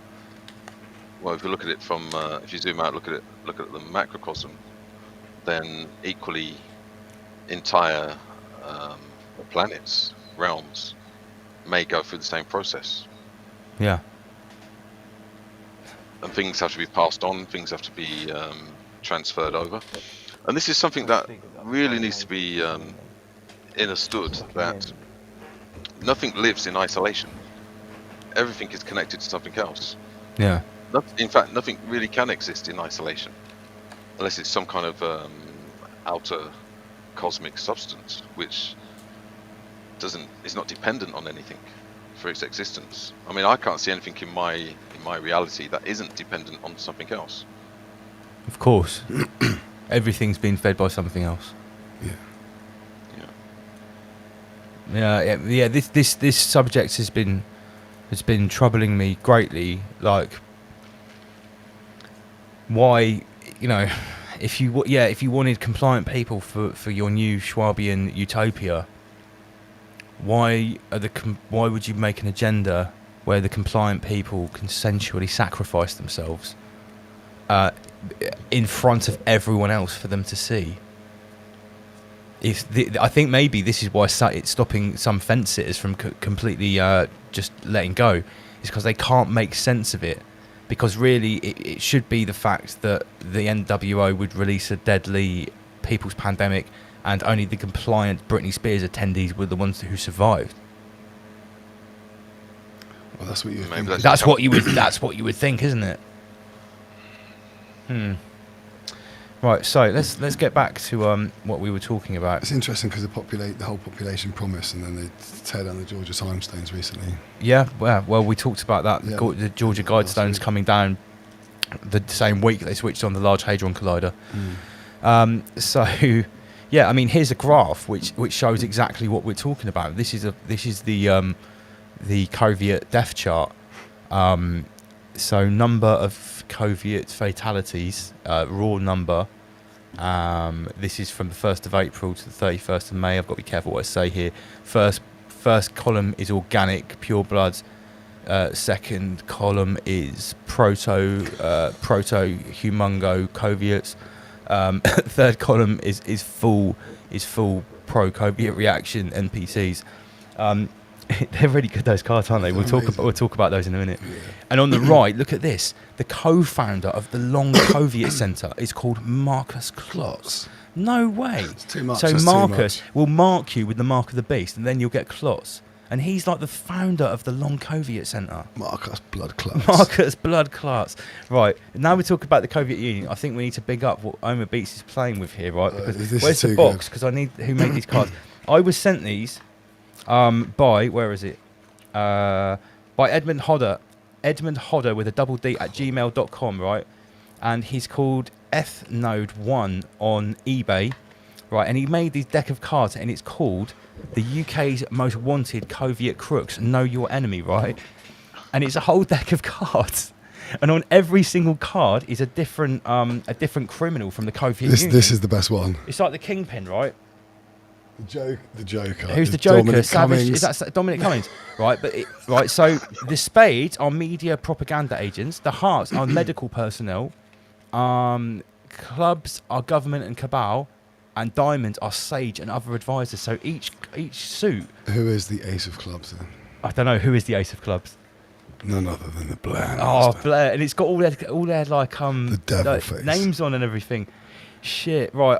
We're going to have to put the link to get these cards in the description. The name, the organisations. Oh, gosh. The glasses. Yeah, gosh. Gosh, indeed. Oh, I haven't got gosh button. What have I got? I read a report. 33 million people in Britain are mentally ill. No, they're not. That's brilliant, isn't it? Yeah, that's amazing. Absolutely brilliant. So massive shout out to Edmund Hodder. Know Thy Enemy, Coviate criminal cards, right? We will get the link on the website or on the description to this, how you can buy these cards. Because imagine like playing cards with a bunch of normies or NPCs and whipping these bad boys out. 52 different Coviate kingpins, each got on a different card. Okay. That's so good. Yeah, very good. Sorry, I just had to big those up. I meant to do it at the start of the show. Okay, so... Nathan. Did you... I sent you the link. Did you send it to him? I did send... If Nathan's watching, I'll text you the link on your text message. Coviate inquiry chair warns. So the people that are doing the chairman of the inquiry into the crimes of the Coviate Union is warning we've got to prepare for another pandemic, as the first public hearing set for spring 2023. So isn't that when the contract for the Coviate Union ran out on April 1st, 2023? I believe it is. Yeah. Remember we exposed that last year? Mm-hmm. So we've got to prepare for another one because there's an inquiry. And on the right here, doctors and nurses pretending they have no idea why healthy young people are having strokes and heart attacks. I know this might seem like old news and just a random meme, but the reason I'm bringing it up is because this has been going on for how long now, the whole coinciditis? I'm saying like 9 months. At least with the footballers, but it hasn't slowed down, it hasn't gone away. But there's now more variants. There's more variants, yeah. So there's now like official SADs. You've got just the excess deaths through the roof. You've got obviously the cardiac problems, and now everyone is talking about it. So here we go again. This is from last week. 300,000 people suffering from potentially fatal disease, with a third unaware of it. So we've got a nice 33 there. Yeah. Right? The condition remains silent, and the symptoms only emerge when the disease is already advanced. How convenient. How convenient. So what we're saying is, this is a silent disease that a third of a million people have, and a third of that third of a million unaware of it, right? And as soon as you have it, it's the first time you'll ever know about it, and no one can find it, and you just suddenly die. That's a 333. Is a 333. Master Lee just talked about you can't get any pilots in an airport. So here, care staff crisis so desperate that stressed workers are having heart attacks and strokes. Wow, really? I wonder if it's because they're care workers that had the Britney Spears concert and didn't leave their job. The chickens of the Soviet Union are really coming home to roost. Right, so here's... Go back to that. You want me to go back? Yeah. What? Go on. A worker shortage It's is likely causing to get meltdowns. worse in the winter. It's likely to get worse in the winter. Wait a Didn't minute. they say that about the summer last year? Oh right, I thought it was heat strokes. Well, heat stroke is get worse in the winter. That's what I read. Yeah, that's why when you go back. Yeah. No, we have to check because sometimes you don't know it's a meme or real. It's like it's very difficult to discern. So a worker shortage is causing meltdowns, and the crisis is likely to get worse in the winter. Okay. And obviously the bug agenda is just like going so far ahead now. We're even finding historic propaganda. Wow. Let's go milk some roaches. Roach milk, 3 times more nutritious. We talked about the bug super factory that's been built in America. They've been eating bugs in China for a long time, though. Yeah, no, absolutely. And it's you could argue that there is nothing wrong with eating bugs. Because people have been doing it for years, that's fine. But I guess when meat is being taken away and cricket factories are being put in there, you have to start asking questions. Cockroach milk, yes, great. This here is from 3 years ago. This is from 2019. The power to pester. Why kids are the key to edible bug acceptance. If we can convince them that eating bugs is healthy, sustainable, tasty, and cool, they will compel their parents to make the product purchases. Also, it'll become the norm in another 20 years' time, 15. Yeah. You know. Well, listen, we've seen what's happened in the last 6 weeks with this bug narrative. Here's another one. 4 days ago. Eating too much protein makes pee a problem pollutant in the US. Protein-packed diets add excess nitrogen to the environment through urine, rivaling pollution from agricultural fertilizers. But I thought they said that bugs are an excellent source of protein. But you can see it's an anti-meat agenda, isn't it? So our pee damages the atmosphere, and so does our farts. Listen, how can there's a certain amount of protein in the realm. Whether the protein is consumed by biodegradable processes, whether it goes through a stomach of an animal or a human, it's going back into the realm. Where are the extra chemicals coming from that are damaging the climate? Do you see what I mean? It's all in the cycle. It's all in the cycle. So this seems just like pure. What's interesting is obviously with the new veganism and things like that being really heavily put in place, there's mass farming of like proteins. You know, not animal proteins, but vegetable and like organic proteins. You know. Yeah. So maybe these are the proteins that are causing the issues because they're synthesized, a lot of these proteins. Well, they're using all different types of things now to get protein out of like algae and stuff like that. Problem, reaction, problem. Yeah, it's just like problem, isn't it? So this is the butcher of the future on 33 Johnson Street. It's Johnson & Johnson Limited Butcher. Yeah. He looks so fitting in the background there, doesn't he? Oh, Cummings. He actually looks like a proper butcher. Yeah. Really good. He looks like an so, yeah, I think that's a brilliant bit of seminal artwork, Covey art from Russ Kieran there, as per usual. So, did you read something about Chris Whitty? Did he make something like 30 million from the Britney Spears tour? Probably 33 million. Yeah, mate, 30. I'm sure. I thought that was like the average, like sort of median average paycheck for a Soviet Union commissioner. Here's your £33 million check. Thank you for your services. Services rendered. Services rendered to the realm, to the great work Okay, so let's have a look. In classic Soviet Union style. Do you think Bill Gates looks a little bit like Superman? I know for a fact that there is a shortage of defibrillators and defibrillator batteries, because the battery on my defib at work ran out this week. Lasted 6 years, funnily enough. And I noticed on the defib website half of them were sold out, and the batteries had a waiting list. Okay, it took a few days for them to come into stock. So the NHS and the British Heart Foundation have teamed up with a certain software company, and they vowed to map the UK's public defibrillators. Guess who it is? It's Microsoft. So Bill Gates is going to be in charge of mapping and administering the machines that save people who keel over from coinciditis. The BHF, British Heart Foundation, estimated thousands more lives could be saved if the locations were known to emergency call handlers. Well, so the emergency services don't even know where the defibs are. Really? Previous research found that just 3% of patients who have cardiac arrest outside hospital are treated with public access defibrillators. The charity says this significantly reduces. So I feel much safer now that Bill Gates is probably going to take the national network of defibrillators to save you from having a heart attack, link it to a 5G pentogisel smart network to make it more safe and effective. But you know the irony is? The irony of this is that they're going to probably say that only those that went to the Britney Spears concert are allowed to use the defibs. Yeah, you'll have to scan a QR code based on your Bill Gates biometric tattoo to access the defib. Do you know, I've never And then seen what you'll hear is, well, I'm pleased that I took the Britney Spears ticket because now I get to use a defib. Yeah, I would have died of a heart attack because the defib wouldn't have been accessible. Oh, speaking of this, right, I don't know if anyone saw this week in the news, the first person ever to have their Tesco Club card QR code tattooed on their arm because they kept forgetting their Tesco's Club card. You can put the app on your phone, can't you? Well, yeah, he had it tattooed on his arm. Lame.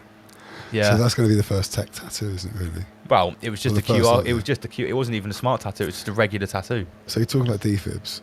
I've never seen one in public except for I went to Newport to see my lad, and they're all over the place. There's been one on Ashley Road outside of Morrison, Waitrose, because a lot of old rich people go into Waitrose. That's been there for about 10 years. I've never seen that. Whereabouts? Yeah, Really? well, I'll have to right check on it Ashley out. Road. Well, next to the Because you electrical, see a next line to of the old chargers. people there.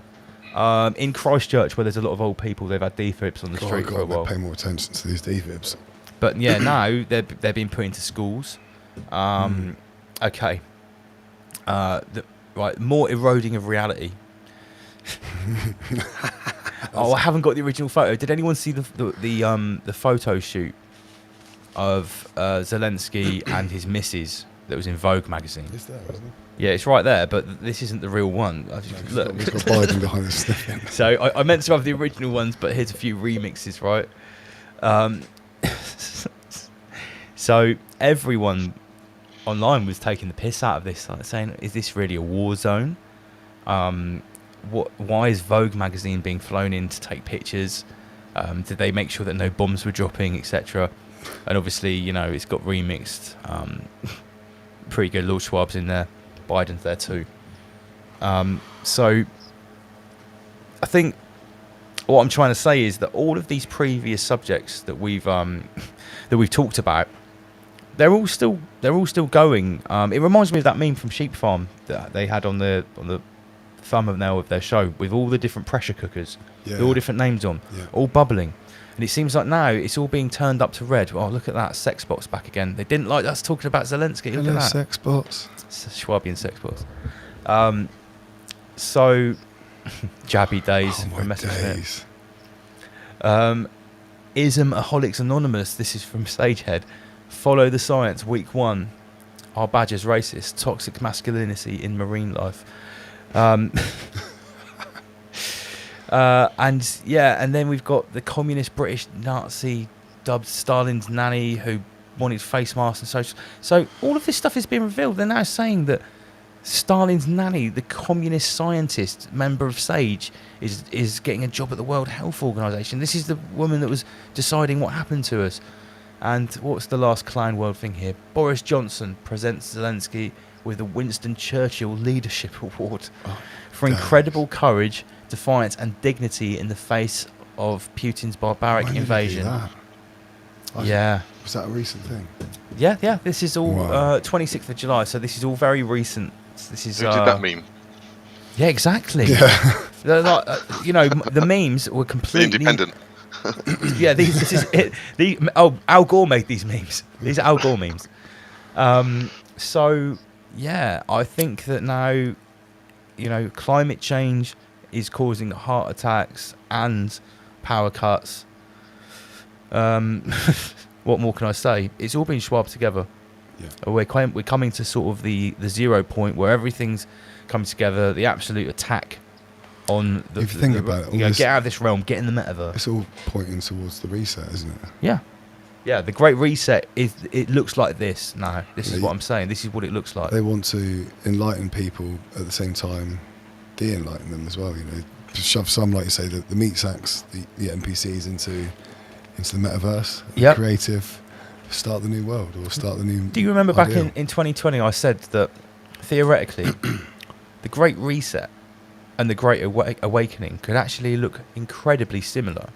They might actually look exactly the same. And I think I said something like they could both happen at the same time. Well, they must do. Yeah. Or, one without the other. Yeah, or maybe they are the same events. Previously, I thought that maybe it was like who was stood over the ashes when everything crumbles. I'm more inclined to think now that the two outcomes are going to both happen simultaneously. Yeah. Maybe the Great That's- Reset is that's- for the people, the NPCs That's the of the conclusion I've world, come to. and maybe the Great Awakening is for people who are more aware. Yeah, but it's not like they're going to happen in two different physical places. I think they're going to happen in exactly the same place. There could be two different people living in the same house. One of them gets the Great Reset. But we all forge our own realities, though. People Yeah. forge themselves into whatever they want, don't they? Well, let me give you a little bit of a breakdown of something that I've been working on the last few weeks. So I'm calling it the Unholy Trinity and the Holy Trinity, or the Triad. So let's start with the Unholy Trinity. So you've got masks, respiratory sickness, that's one part. You've got social distancing, isolation, quarantine, that's another part. Climate issues and pollution. That's all under one part. And then the final part of the Unholy Trinity is the cardiac arrest. Okay, and then if you look at the Holy Triad, okay, and this is what you would learn in an esoteric school, is that there's three main components to development, or the freedom, or even the escape of this particular 3D dimension. You've got the first part, which is air. So you have to work on your breathing and the quality of your breathing, and also not just doing deep breathing or relaxation breathing, but also how you consciously bring the air into the body using the parasympathetic and things like attention and will, focus, and all these things. When you add that to breathing, that actually can alter certain substances in the body. And then the second part would be what's known as the atmosphere, or personal atmosphere, which you could actually say is around about 2 meters, which would be a sphere around you. So that would be your climate, your personal climate, your personal atmosphere. And then the final part of that triad is the heart. So you need to reach a point where you're able to fill your atmosphere with, I guess you could say, love from the heart. So you've got two completely opposing triads or trinities, the holy and the unholy. But you can see the correlation between the two. So you've got the masks and respiratory sickness, which would be the air. And I don't think it's a coincidence that this is the sort of sickness, the breathing. And then you've got the personal atmosphere, which is the holy. Then the unholy would be your climate issues, climate change, pollution. And when we're talking about atmosphere, remember I said it's around about 2 meters, metaphysically speaking. You've got your 2 meters social distancing, you've got your isolation, you've got your quarantine. So you can see there's definitely a correlation between the two, even though they're opposing. And then obviously the heart, which is the final part, you got your cardiac arrest, which is kind of like the end game. One version will bring life, the other one will obviously end life. But you can see that they're going side by side. Perfectly. Multiple triads. Yeah, so as an example, when I read the mainstream, when I see the narratives, I can actually decode, I can decipher the, I guess you could say, the esoteric side. They're actually telling us. And I think you're right. The two things are happening simultaneously. Yeah. One is shrinking and one is growing, or potentially one is shrinking and one is growing. I mean, I'm going to go back to this, and this is the juxtaposition that really brought it out for me, because right at the start of all this 2 years ago, I did the research about the coronal mass ejection, and and that we were reading about the Carrington event, and it seems like this could be linked. A huge one of these could be linked with the pole shift. Now, when we're being told that people are dying of climate change, people are actually dying of coinciditis, and then this story comes out.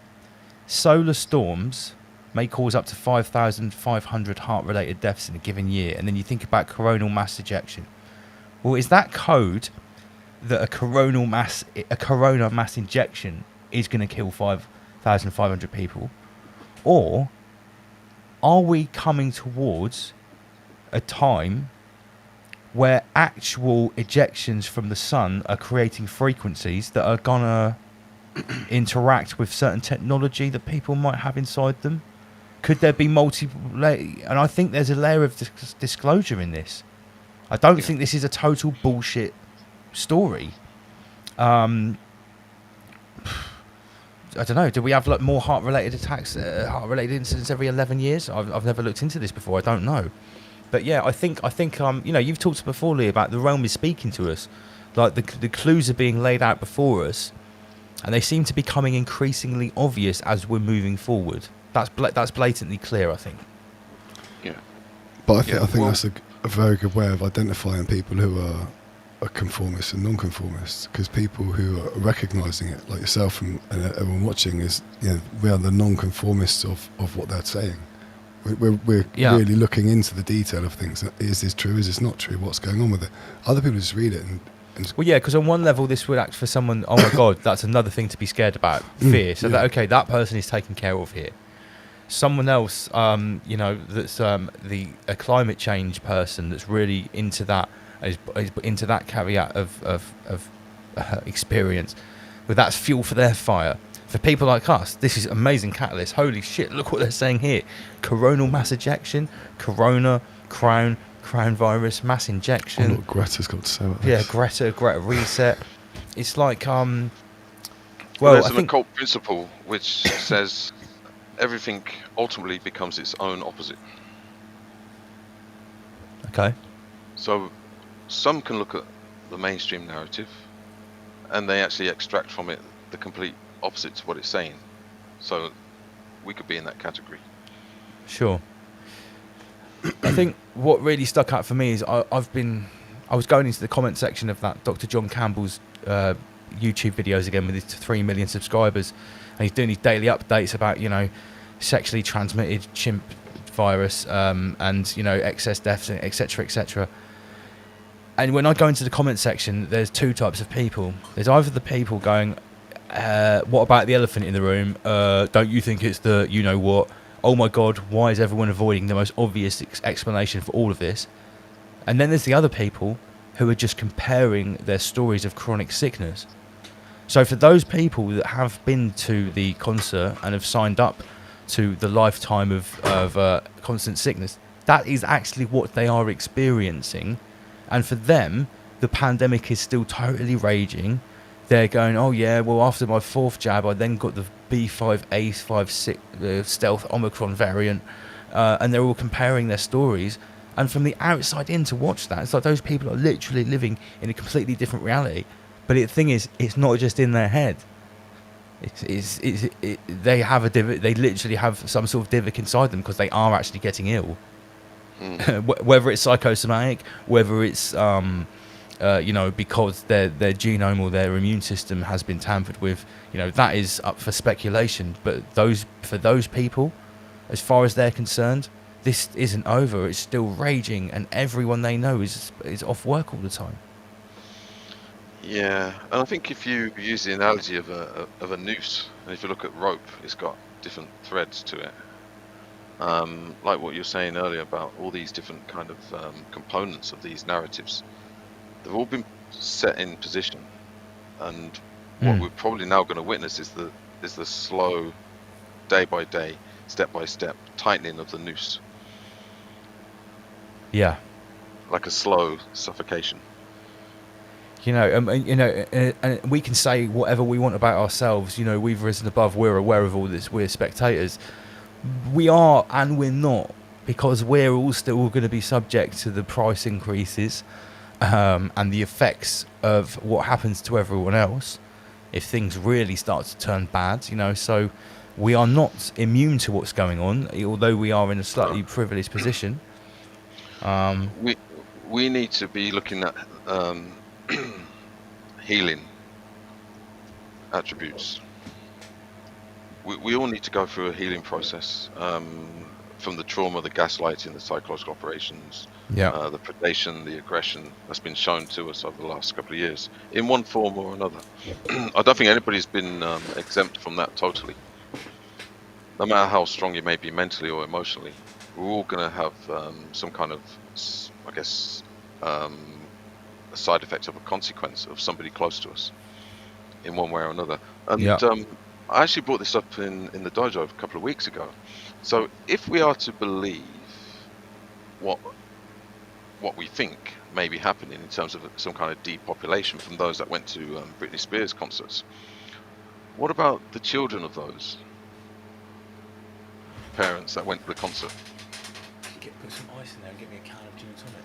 Get my phone on charge. Are we going to see orphanages open up? Are we going to see children disappear? I hope orphanages don't come back into fashion. We all know now what orphanages were for. Well, the thing is that there has to be a consequence to a theory of depopulation. Well, look, the fact is we're quite clearly in the early stages of a reset. Okay.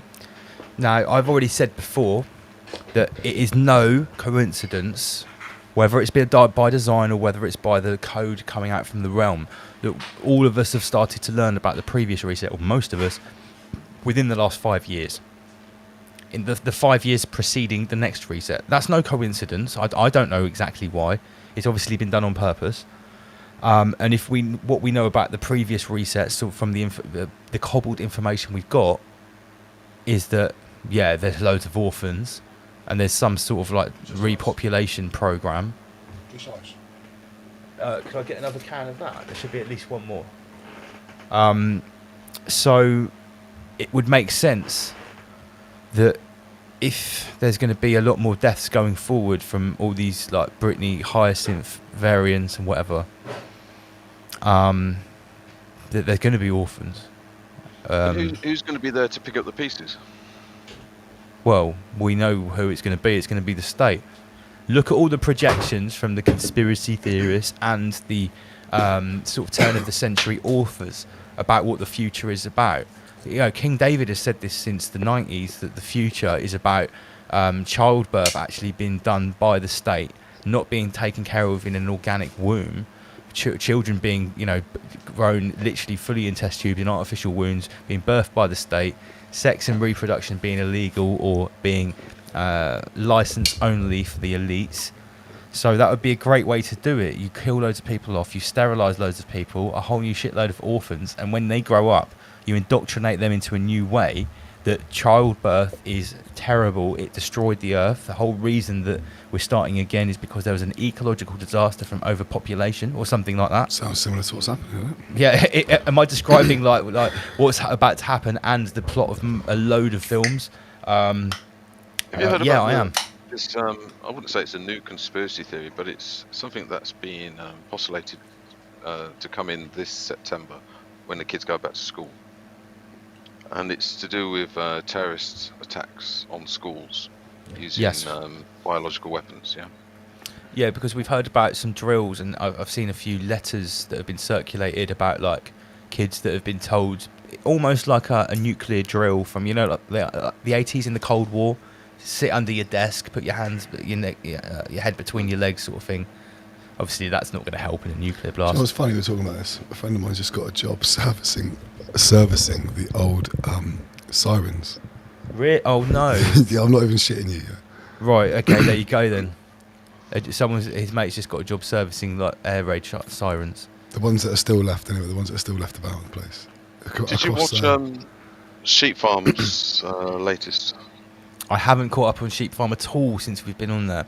But just on the subject of that, before you say what you're going to say, I think in the not too distant future we could be in a scenario where that alarm bell rings, you don't even get told if it's a climate event, an outbreak, an attack.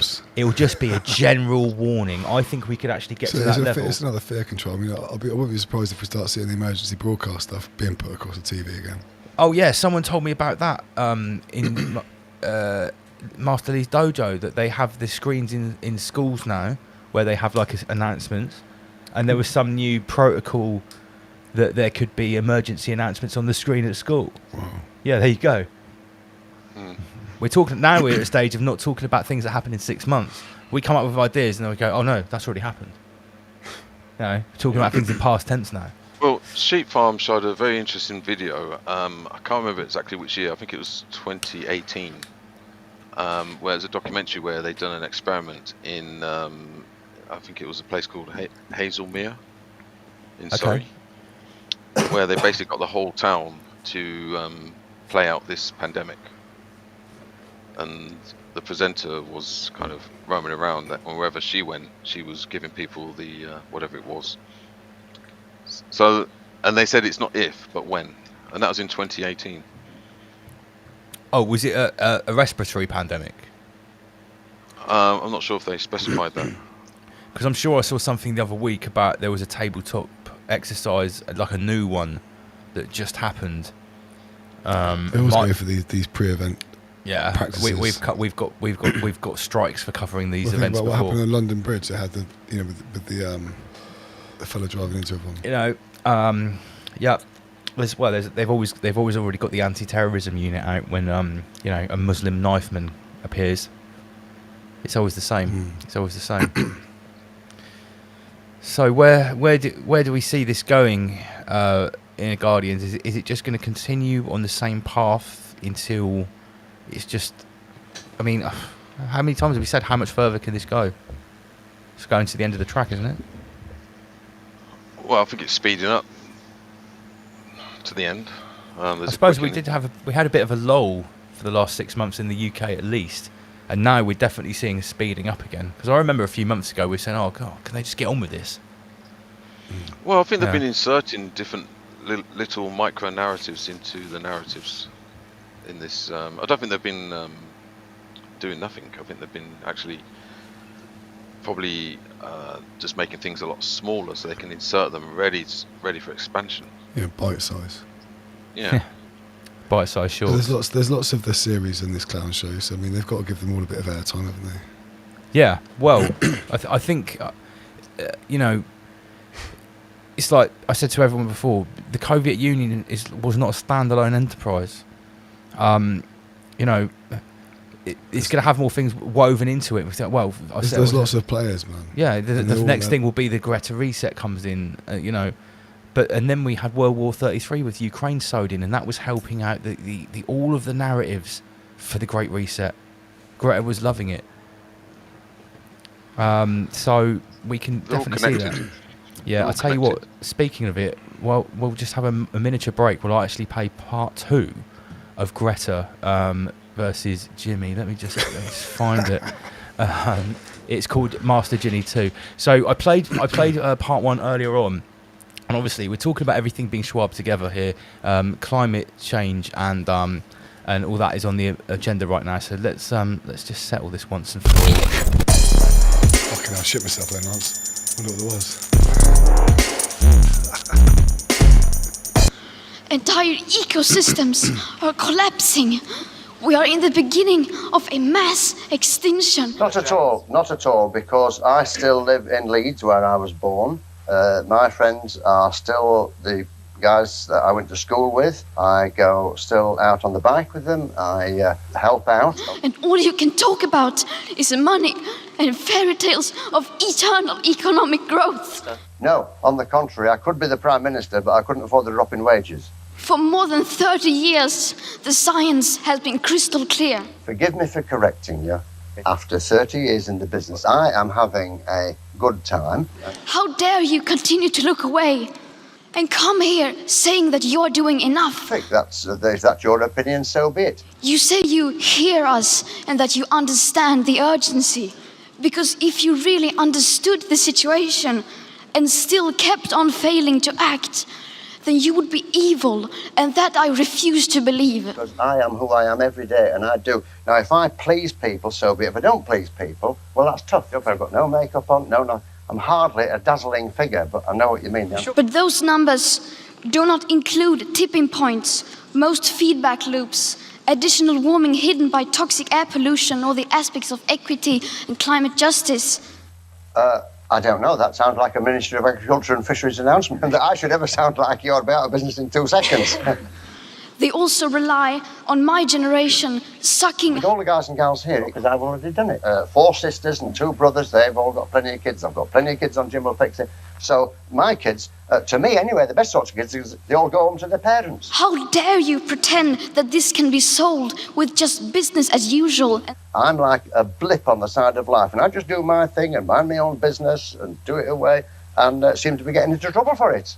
There will not be any solutions or plans presented in line with these figures here today, because these numbers are too uncomfortable, and you are still not mature enough to tell it like it is. I've been alive for a long time.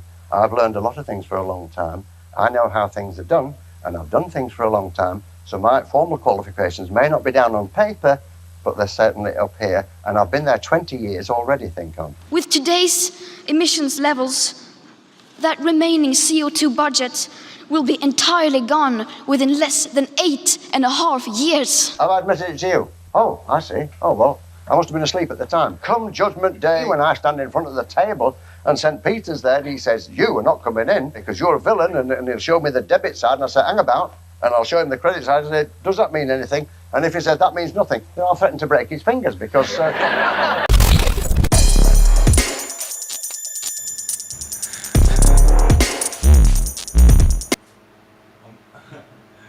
I'm honestly so pleased with that. I think that's one of the best things I've ever made. But someone else is saying in the comments there, it's not often that you see Jimmy Savile and you find yourself siding with him. But then again, I suppose you don't really see Jimmy Savile in a debate very often. So yeah, everything's getting swabbed together, and I think that was very, very fitting for this subject. There is part 3. I will release that during the week. If you haven't subscribed to the other Rise Above channel, our second channel, it's on the other channel list on this one, so make sure you do. That's how you get to all the extra content like that. I don't put it out on this channel. You're back home, Beats. Yeah. So yeah. Just slowly devouring the pizzas. Did you have some other subjects you wanted to bring up in the Guardians that you've been chewing over in the dojo or anything like that? No, I think we covered most of the things that I was going to talk about anyway. Are you going to be closing the show down in a bit, or is this the final? I think so. Well, it's like in the next 20 minutes. We'll go until 2 o'clock. So, just in case anyone was unsure, Inner Guardians and the Off-Grid Dojo are appearing all weekend at Raw Street, Saturday and Sunday. You will be able to have the First Principles of Self-Defense masterclass with Inner Guardians, aka Master Lee. And don't forget to go on the website riseabove.tv and check out the schedule. Get yourself familiar with the schedule and everything that's going to be going on over the weekend, because in a couple of weeks we are going to be releasing the next level, which is the Woodland School, the survival training, the Ragnarok Apocalypse training, axe throwing, wood carving, I think there might. I don't know if there's archery as well.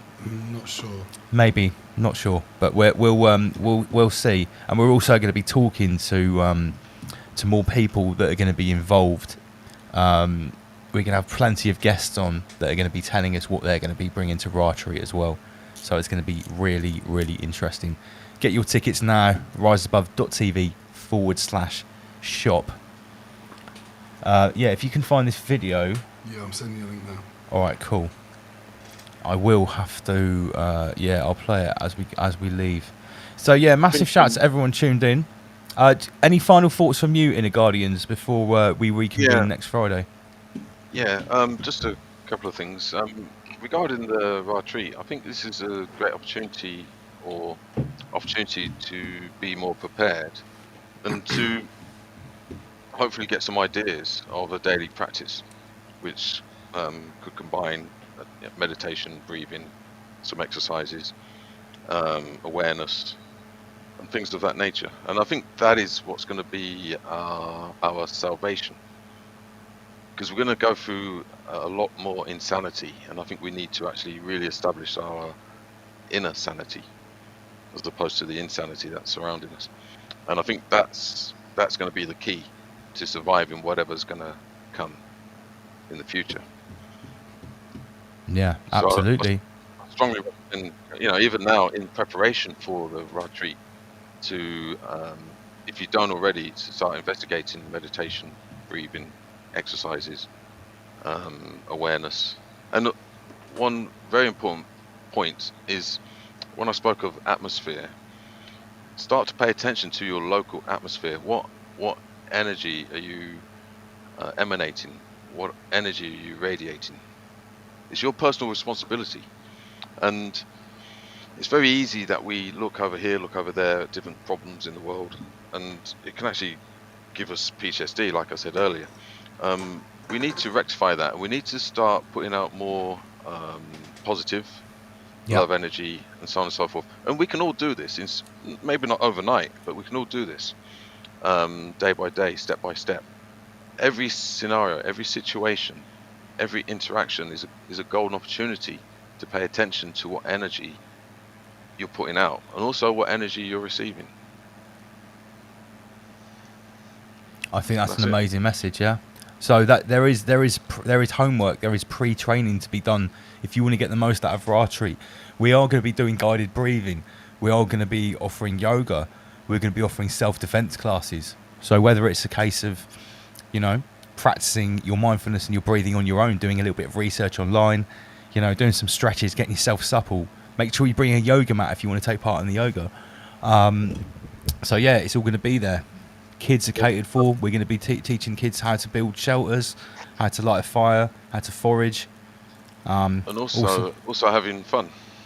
Yeah. Hey. Enjoying yourself. It's going to be a whole lot of fun. I can personally guarantee that. I'll put my reputation on the line. Can you find this video, MB? I'll send you a link. But, you sent me a link. On what? Facebook? No, on WhatsApp. I reckon. I don't think Nathan's up and about at the moment. So I think he's obviously, he's probably making beats. To be fair, mate. He's you want to check his stuff out. It's Nave Music 89, I think, on. Just if you type in Nave Music, N-A-V-E. Yeah, I'll play it next time he's on. We'll get it, because I want Nathan to be able to talk about the background sweet. behind it and things, and also about his band as well. Okay, we'll get him on next time. So yeah, Inner Guardians, thank you very much. We'll have you back next week. I can't remember who next week's guest is. We might be having Tay Powell back again, or we might be having Human Vibration. I can't remember. But watch out on the Telegram. Master Lee, thank you very much. Thank you. Rise above. Rise above. Let me see if I can play one of these flashing new jingles. I read a report. 30. No, not that I read one. a report. 30. You have stolen my childhood. I'm feared in every girls' school in this country. I'm one of the lucky ones. Okay, are you playing some music, or are we just lopping it off? No, knock it off, Mark. Yeah, we'll lop it off. Okay, all right, everyone. Thank you very much. We'll see you next Friday. Watch at the other channel. We're dropping videos all week. Rise above, everyone.